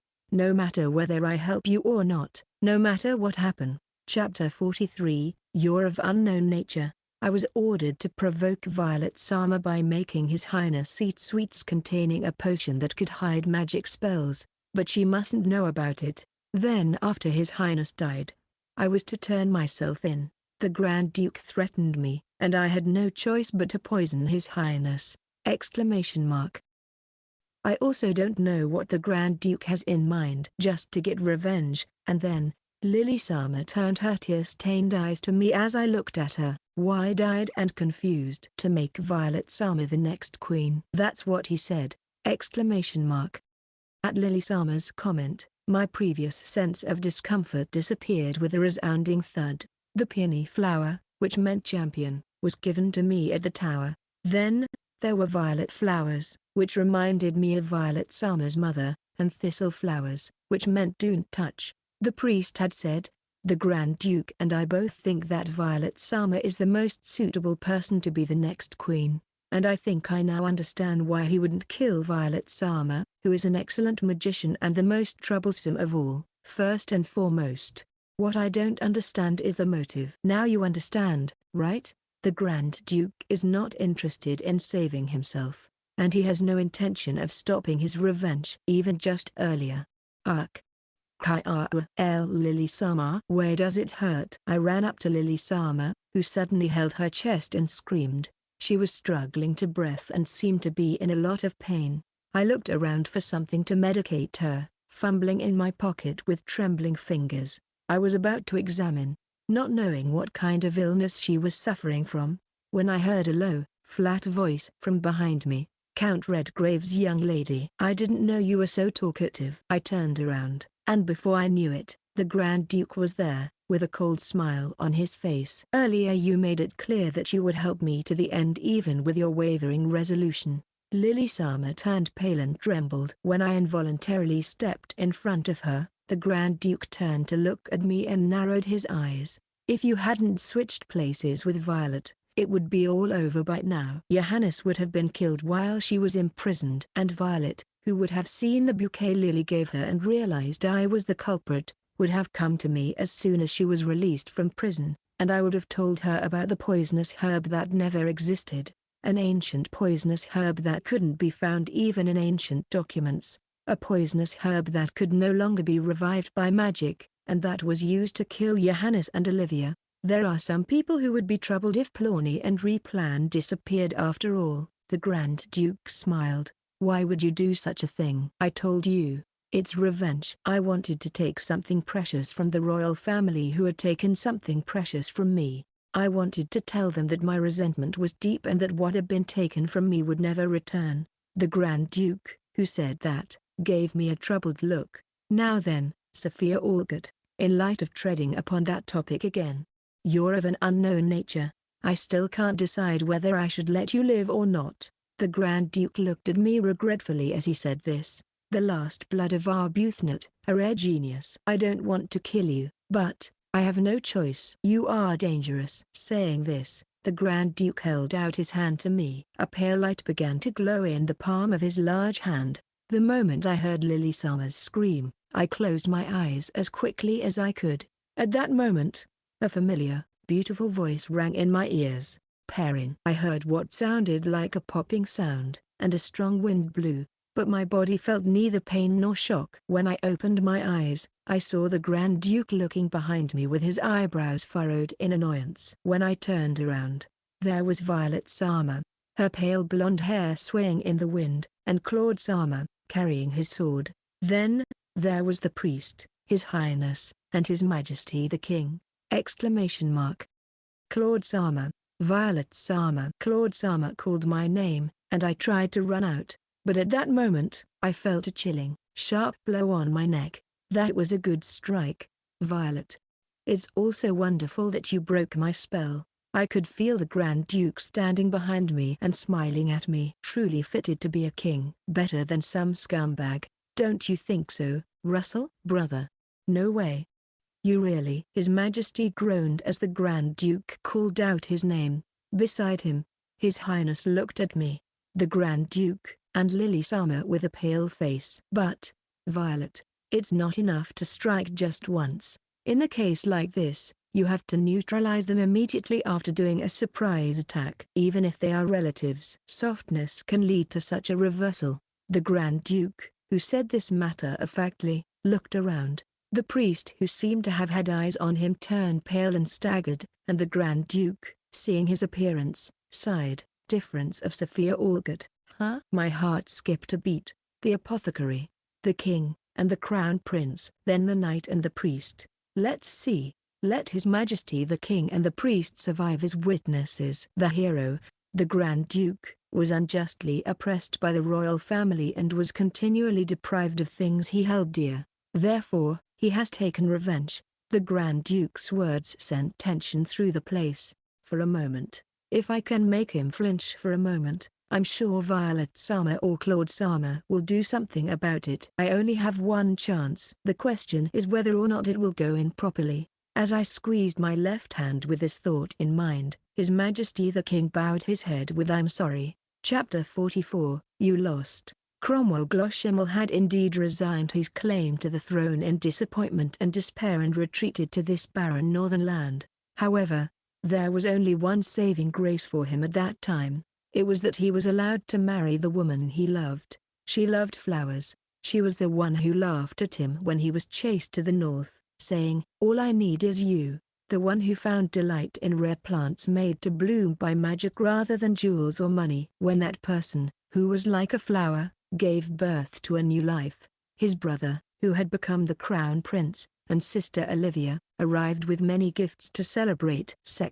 Brother, I am truly sorry about my sister-in-law. I never thought it would come to that, His Majesty said in a voice that sounded as if it was choked out of him. Since sister-in-law is pregnant in the north, she must be warmed up. With that, my father prepared a special tea for her. If brother knew it was from father, it wouldn't be accepted. We thought so. So we gave it only to sister-in-law, saying that it was from father. His Majesty's eyes reddened as he said, "I never thought that it would be poison to abort the child." When His Majesty repeated that he was sorry, the Grand Duke opened his mouth, holding the sword fiercely. "Were you so foolish as to think father, who hated me so much, would be pleased at the birth of my child? That's not the case. At that time, your wife was showing signs of pregnancy. If a child was born to me, who should have been the king, it would affect your right to the throne. You thought so, didn't you? Because if you don't take the throne, everything will be taken away from you like this, and you'll be trampled over." "No." For me and Olivia, father wasn't like a devil, the Grand Duke said in a cold tone to His Majesty, who was teary. "I see." My wife, who had lost a child and was heartbroken, still didn't mention you guys until the last moments of her death. I only learnt of it like a fool, at the funeral of my father, the king. I still regret to this day that I couldn't put him through that pain. "Surely, that old man is regretting in the depths of hell by now," laughed the Grand Duke. "The next king will be Violet, a magician which that old man detested. How does it feel to have your beloved sister and son killed for it?" "Brother." Drooping his head, His Majesty desperately pleaded with the Grand Duke, "Please, I beg you, do not touch Johannes or any of the others. It was my fault. I wanted to see that face, the face of remorse." He murmured quietly at the king's words, and held up His Highness with the hand that wasn't placed over my neck. "But, if you really feel bad, you too must lose a child. I beg you, please stop. It was your father who taught me that those who do not take the throne must be trampled underfoot." Then, the Grand Duke began to recite some incantation. After being immensely moved by the story, which was so cruel, I took a breath at the sound of his voice and gripped my trembling left hand, which was trembling once again. Still, no, that's why we cannot afford to lose His Highness. As I turned my attention to Violet Sama, who had begun chanting a spell in response to the Grand Duke, and to Claude Sama, who had a stance as if to protect His Highness, I pressed my left hand, which was full of beta berries, towards the Grand Duke's mouth. Ugh, it is a bitter beta berry, which even a small piece of the berry is painfully bitter. I took advantage of this opportunity to get away from the Grand Duke, and rushed to the vicinity of Claude Sama and Violet Sama, forgetting myself. Immediately, Violet Sama chanted a spell toward the Grand Duke, and a beautiful magic circle appeared. From there, a bolt of lightning gushed toward the Grand Duke, but the Grand Duke, his face contorted, brushed his hands away. The lightning became tiny particles that rained down mercilessly all over the area. I wondered if I would get electrocuted if I got hit. I was so scared that I held my head in my hands. Violet Sama, probably to avoid hitting people around her, clicked her tongue, and the magic circle disappeared. As she was about to cast a new spell, my feet were getting covered in ice at a frightening speed. Sophia, it's cold. Hot. It's hot. Violet Sama clicked her tongue and shot a blazing flame at my leg. I was half crying as I smelled my clothes being scorched, and the ice that still did not melt. Distracted by me, the right half of Violet Sama's body also froze. You're wide open. Violet. Still frowning, the Grand Duke pointed a fingertip at His Highness. A golden flash of light shot toward His Highness, which Claude Sama repelled with his sword. But the Grand Duke said, "If you defend twice, you won't have that sword," and another flash of light shot out. Claude Sama was able to repel it, but the sword still broke with a clatter. He smiled at Claude Sama and pointed his finger at him again. Please stop already." At that moment, Lily Sama, who had been sitting and trembling until a moment ago, clung to the Grand Duke's arm. The flash of light went off direction, and the Grand Duke angrily shook off his arm and pushed Lily Sama away. "Let go of me." At that moment, dozens of huge chains entangled his body. As if he couldn't bear the weight anymore, he collapsed to his knees on the ground. "You lost, Cromwell Gloshimmel," Violet Sama said, her pale blonde hair fluttering in the wind. "How dare you humiliate me this much?" Violet Sama glared at the Grand Duke with a cold fury. Chapter 45, The Hero's Revenge Tale. "Yeah, I admit, I lost," the Grand Duke said quietly, kneeling on the ground. "There is no doubt this is a felony. I would have myself burned." "A criminal shouldn't decide their own punishment," Violet Sama said calmly. "Nothing will ever go as you wish again. The reason you said you would put me on the throne instead of yourself was so that you could turn yourself in for the murder of the Crown Prince after the matter was over. And it was also to make the people and the nobles lose their unifying force against the royal family, as expected of you, Violet." The Grand Duke laughed to himself after hearing Violet Sama's words. "The murder of royalty, a grave sin, must be detailed, including the motive, under a trial in which all the nobles of the country will gather. Cromwell Gloshimmel, the hero who once saved the country, was stripped of his right to the throne, and his wife and children were harmed. On top of that, many will decide that revenge is unavoidable. Above all, you are the most respected and loved hero in the country." She bit her lip for a moment as if she was holding something back, and then opened her mouth again. "Even an incompetent person can understand what would happen if you were to be beheaded and burned. I don't care about what would happen to the reputation of the previous king or His Majesty, but I don't want a riot in Your Highness's reign. I highly doubt that this knothole, dim-witted, idiotic prince will be able to manage it, and I don't want any trouble to befall me." "So," said Violet Sama, looking straight at the Grand Duke, "don't think you'll be let off easy with death." Section. The Grand Duke, who had been placed in a powerful magic blocking shackles, headed for the royal palace in a teleportation formation, along with Claude Sama, the sobbing priest, and His Majesty.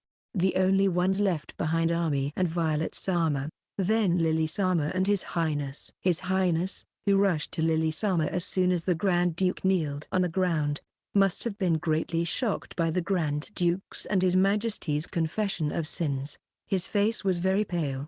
Besides, perhaps, he must have also heard that his beloved fiancée had tried to kill him. His Highness, who looked somewhat sad and troubled, still put on a stiff smile for Lily Sama. "Are you all right? Are you hurt? I'm glad you're okay." "Your Highness, I'm sure you must have been scared. Thank you for saving me." When Lily Sama cried out in tears, His Highness panicked and asked, "Were you casted a spell? The medicine to nullify magic is gone." "Chewing on this will make it a little better," he said, pulling a white sage leaf from his pocket and handing it to Lily Sama. "Huh. The medicine I gave to Violet Sama just in case before entering the royal palace was definitely enough for 2 people, and yet, His Highness, white sage, though the milk had indeed staved off enough of the symptoms to keep him alive. When I looked at Violet Sama beside me, she was giving His Highness a look as if she was looking at the most irredeemable fool in the world. I pretended not to have seen it and turned my attention to His Highness and Lily Sama. "Your Highness, I am not worthy of your kindness. I have sinned. I've heard a lot from Violet. I don't know your motives, but if my guesses are correct, the royal family is to blame for pushing you, who hold your territory dear, to the corner, and for trying to take advantage of you." "That's not it, Your Highness." Perhaps trying to wipe the tears from Lily Sama's tear-streaked cheeks, His Highness reached out and stopped his hand before it reached her. For a brief moment, his brow furrowed somewhat painfully, and then he lowered his eyes. "It was my bad, young lady of the Count." Lily Redgrave. Those words were probably goodbye to someone he loved. After saying just that, His Highness turned to Violet Sama and me and bowed deeply. "My sincere apologies to you as well." And thank you. Chapter 46. Thank you, Violet Spoff. 2 months have passed since the incident. Walking gracefully through the corridors of the royal palace, Violet thought back over the past 2 months. The murder of his sister, the Duchess, and the attempted murder of his nephew, the Crown Prince. The fact that the culprit was the heroic and popular Grand Duke shocked everyone in the country. When they heard the motive, they were all at a loss for words. Most were sympathetic to the Grand Duke. It was significant that one of the victims, Johannes, the Crown Prince, declared that the Grand Duke's crimes were brought forth by the royal family and criticized the previous king bitterly. Taking into account his achievements in saving the country in the past, he was imprisoned rather than executed. He will spend the rest of his life in the tower, where Violet has once again cast a spell to seal magic. It seems that Morris, the priest, visits him once a month. People around think it is an unprecedented act of kindness, but for the Grand Duke, it might not be an act of kindness. The Grand Duke wanted to be executed, but such a thing wasn't allowed to happen so easily. "You've killed my mother and deceived me all these years after all." I thought of that, and at the same time, I remembered the big hand that had stroked my head. Violet absolutely did not want her uncle to be put to death. Lily, the one who had poisoned Johannes, had her engagement annulled and was placed under house arrest for 3 years in her territory. This would be a grave crime that would normally have been punishable by death, but Lily had been threatened by the Grand Duke when she had called for help to save her people, and she herself had been poisoned. And her protecting the Crown Prince from danger at the end was taken into account, and so, her sentence was exceptionally lowered. I heard the people of her territory are all in favor of Lily. Perhaps it was the best path for her. With this thought in mind, Violet knocked on the door of Johannes's room, which she had not visited for a while, and opened it. No one was there. However, the curtains were swaying in the wind. As she approached, she saw Johannes standing on the terrace, gazing into the distance. When she looked at his line of sight, as expected, she saw Lily, who was to be transferred to the estate. She was about to get into the carriage, accompanied by several knights, when she suddenly stopped moving and looked back at the royal palace. After a long pause, she bowed deeply, and this time, she got into the carriage and left. Violet could not see her expression from a distance, but she must have been looking in our direction, she thought. After she left, his shoulders slumped heavily. Johannes turned to go back to his room and made a surprised look. "Violet, Your brain really must be on holiday to be so sentimental over the woman who tried to kill you. Why do you always have to say things that make people so gutted? With a big scowl on his face, Johannes called his maid and told her to prepare tea for Violet. As she sipped the tea, Violet glanced at Johannes, who had lost some weight. He looked very gloomy, as if he had nothing to look forward to in life. It looked like just getting close to him would bring on misfortune. If you're going to make a face like that, you shouldn't have broken off the engagement with that girl from the start. Even though she was threatened, a woman who has committed a crime would not be allowed to become the nation's mother. Whether or not I consider her actions to be a sin, Johannes said, keeping his eyes down on his tea, and it can't be said for sure whether the nobles who benefited from father won't resent the Count of Redgrave. In fact, there are many who think there is nothing wrong with high nobility getting privileges. Following this incident, the current king was forced to abdicate his throne. There were many questions among the nobles about the distrust of the royal family that had driven the hero to that point, and about the fact that they had helped send his wife and child to their deaths, even though they did not know about it. Or did they really not know about it? This was, of course, a major influence. But the decisive factor in his abdication was the presence of Lily, who had poisoned the crown prince under threat from the Grand Duke. Lily, who was renowned for her good behavior, had been threatened because of flooding and food shortages. The fact that at that time, food was prioritized for the estates of the nobles who were close to the king, rather than areas where food was scarce, was the decisive blow. Johannes investigated and uncovered this, which led to the king's abdication at the same time as Lily's sentence being commuted.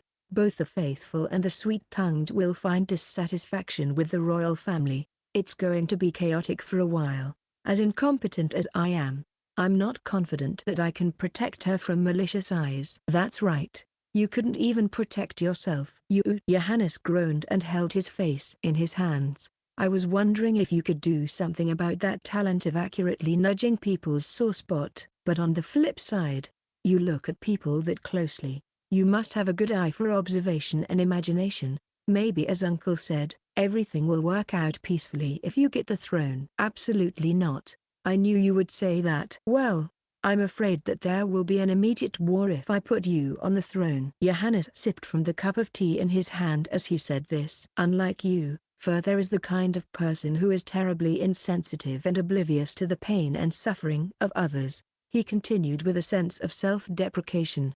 And that's the same for me, and smiled faintly. I can't desire Lily partly because of my own insensitivity to the suffering of the woman I love with all my heart. I am not fit to be her husband like this. Above all, she wouldn't want to be my wife. No matter the circumstances. Don't you think you are giving too much credit to the woman who tried to kill you? I was a little taken aback. If I were put through the same thing, I wouldn't be satisfied unless I showed her what hell was like. Johannes still loved Lily with all his heart, even though he had been freed from the spell that had been cast on him to make him fall in love with her. Johannes would have never accepted a gift from a woman, including sweets, if he had not allowed himself to be so taken with Lily in the first place. Come to think of it, you've always had bad taste in women. Violet let out a sigh.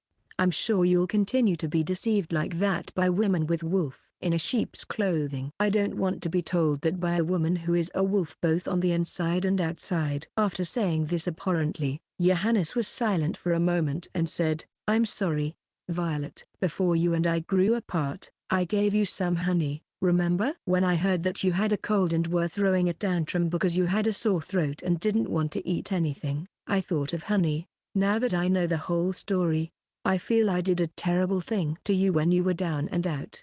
And it was my fault. I was so uncharacteristically angry at the time. I'm sorry, Violet. When Johannes apologized so earnestly, Violet raised her eyebrows and said, it was kind of my fault too. He is like an annoying older brother, but he also took care of Violet in his own way. Just because you realized your imagination power is lacking, it doesn't mean you've made any progress, Violet. Well, I suppose you'll still be a dimwit even after you've become the king. But if you almost die again, I can help you. After being told that, Johannes laughed lightly. Thank you. Section. Violet. When I left the room, Claude called out to me. Claude, weren't you off duty today? Oh. Violet's lips curled as she looked at Claude, who was dressed in formal wear and holding a gorgeous bouquet of flowers. I ended up seeing something interesting. Well, Claude, His Highness is so distressed like this. Are you even a human? Shouldn't you be a little more considerate of your master's heartbreak? Goo. I've thought it through. I think it is a little too early, but it is His Highness's suggestion, and besides, you know the rumors about Sophia, don't you? Of course. I think we have to do something quickly, or there won't be a moment to spare. She's a bit of a pushover after all. I knew it. Claude had a headache. I smiled and said, well, isn't it fine? To Claude, if things don't work out, I'll graciously marry you since there's no other choice. Of course, I would not do such a horrible thing. I had no intention to share my family name with this man for the sake of harassment, since he was finally out of the list of potential fiancé candidates. I'm sure Sophia will be celebrating with a smile on her face. Wow, Violet Sama and Claude Sama are getting married? Congratulations, I'm kind of happy for you. Like that? Stop it. You're too imaginative. I looked at Claude, who was groaning, and decided to stop at this point for now. I'm sure I'll have plenty of teasing material after this anyway. I'm kidding. Then, let's go. I'll allow you to walk with me just for today. I'd rather you don't come along at all. Promptly ignoring Claude's words, Violet continued her walk. Chapter 47, Blossoms of All Possible Kinds. Sophia-san, you're working hard. You've been at your desk for 10 hours already. The chief apothecary, who was round and plump, called out to me as I was busy moving my pen quickly. Chief, you have an appointment today, don't you? How about you get ready soon? Leaving it on a good note. I remembered the time for the first time when he told me and was surprised after seeing the clock on the wall. It's already this late. Whoa. I have to hurry. I hurriedly put the paper I was writing into my bag and started to clean up. The new capsule creation went well, and while I was writing the article, I was writing down what came to mind on a piece of paper, and before I knew it, time had passed. Since I started working here, every day has been so fulfilling that time flies by very fast. Yes, now I'm a royal apothecary. I was recognized for my achievements in making capsules, making potions that could nullify magic, and making potions that could nullify magic concealment potions. Incidentally, the fact that the Grand Duke tried to kill the Duchess and His Highness using magic was withheld because it might lead to the promotion of prejudice against magicians, and so, it was concluded as poisoning. So, apparently, my achievements are considered to be the creation of antidotes for undiscovered poisons and nutritional supplements with a cost of almost zero.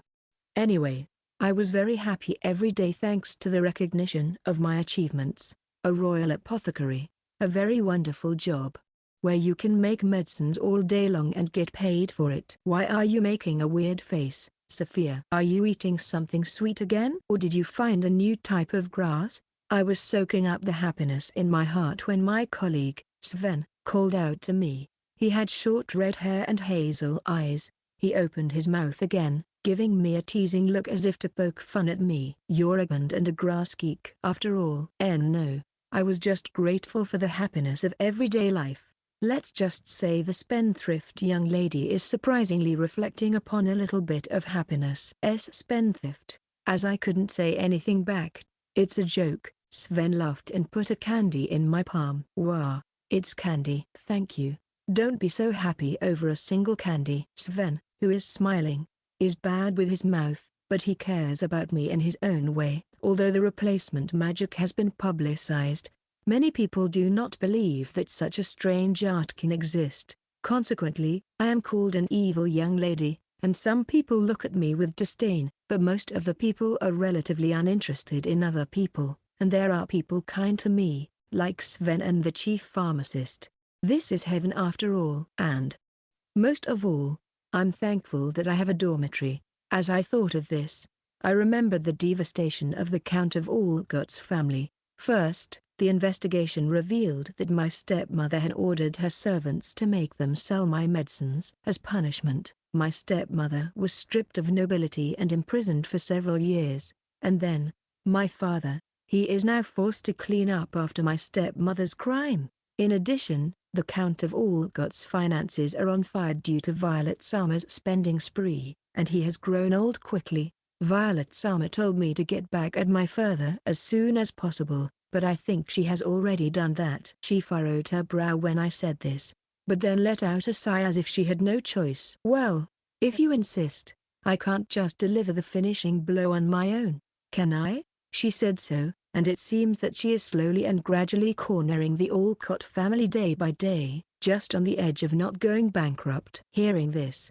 I'm beginning to think that it might be kind to deliver the finishing blow. And then there is Julia. I heard that she is now working as Violet Summer's maid of honor. Violet Summer apparently suggested that we should be kind to children, but rumor has it that she has to do as much work as 300 embroideries every day. It might be the hardest work of all.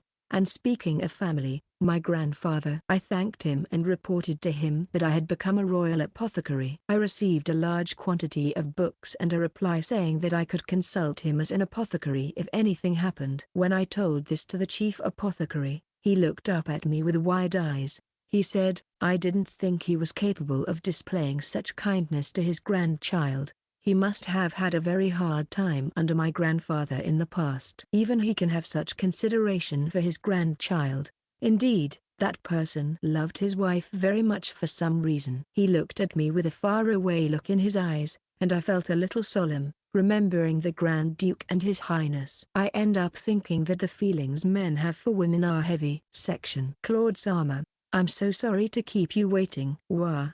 Violet Summer is together with you. For some reason, there was Claude Summer, who had a subtle expression, informal attire holding a bouquet of flowers, and an unusually smiling Violet Summer standing there.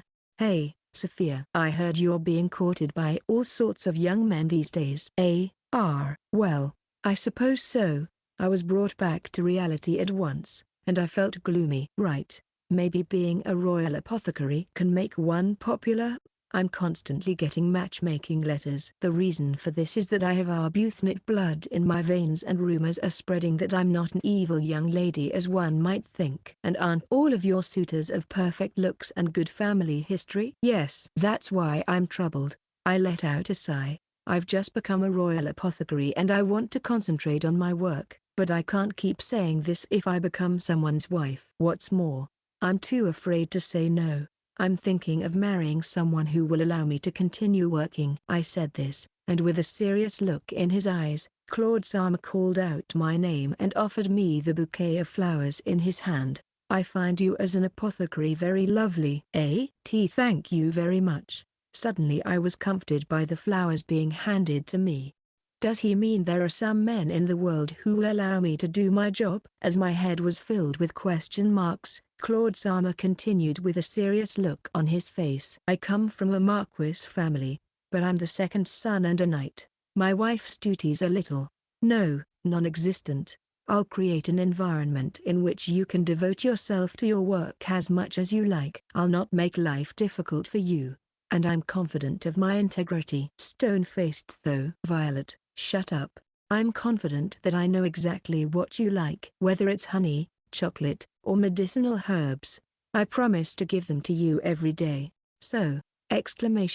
Claude Summer. Suddenly Claude Summer knelt down and took my hand in his. Please, will you consider marrying me? I gulped at the seriousness of Claude Summer's words. My heart was filled with surprise and emotion. I had thought he was a kind man, but I had never expected this much. Thank you, Claude Summer. You're really kind.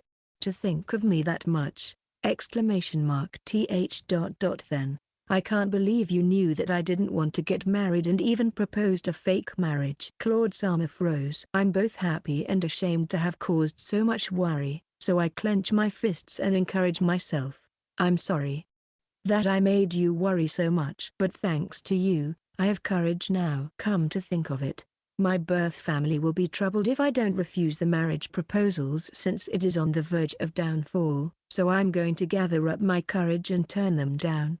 No, Sophia, really, thank you very, very much, Claude Summer. I've always been protected by you, so I'll do my best to be a friend who can stand on equal footing with you from now on. Friend.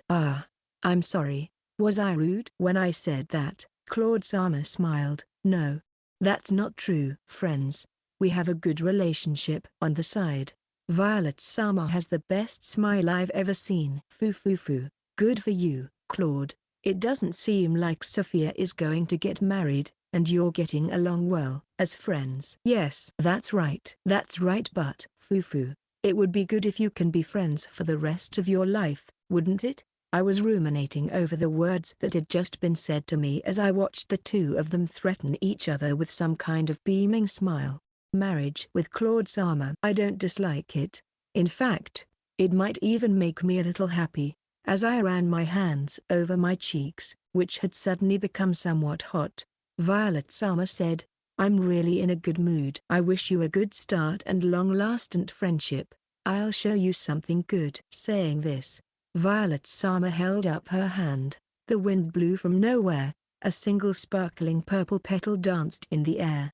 Before I even had time to think, purple confetti were dancing in the sky. Wow, pretty. I cheered unintentionally. Everyone on the street was admiring the breathtaking confetti. More and more petals flew in the air and floated up into the sky. They disappeared once they touched the ground, and it was as beautiful as a fleeting dream. Petals flew everywhere. I was simply fascinated by the spectacle of flowers blooming in the sky. End of Volume 1.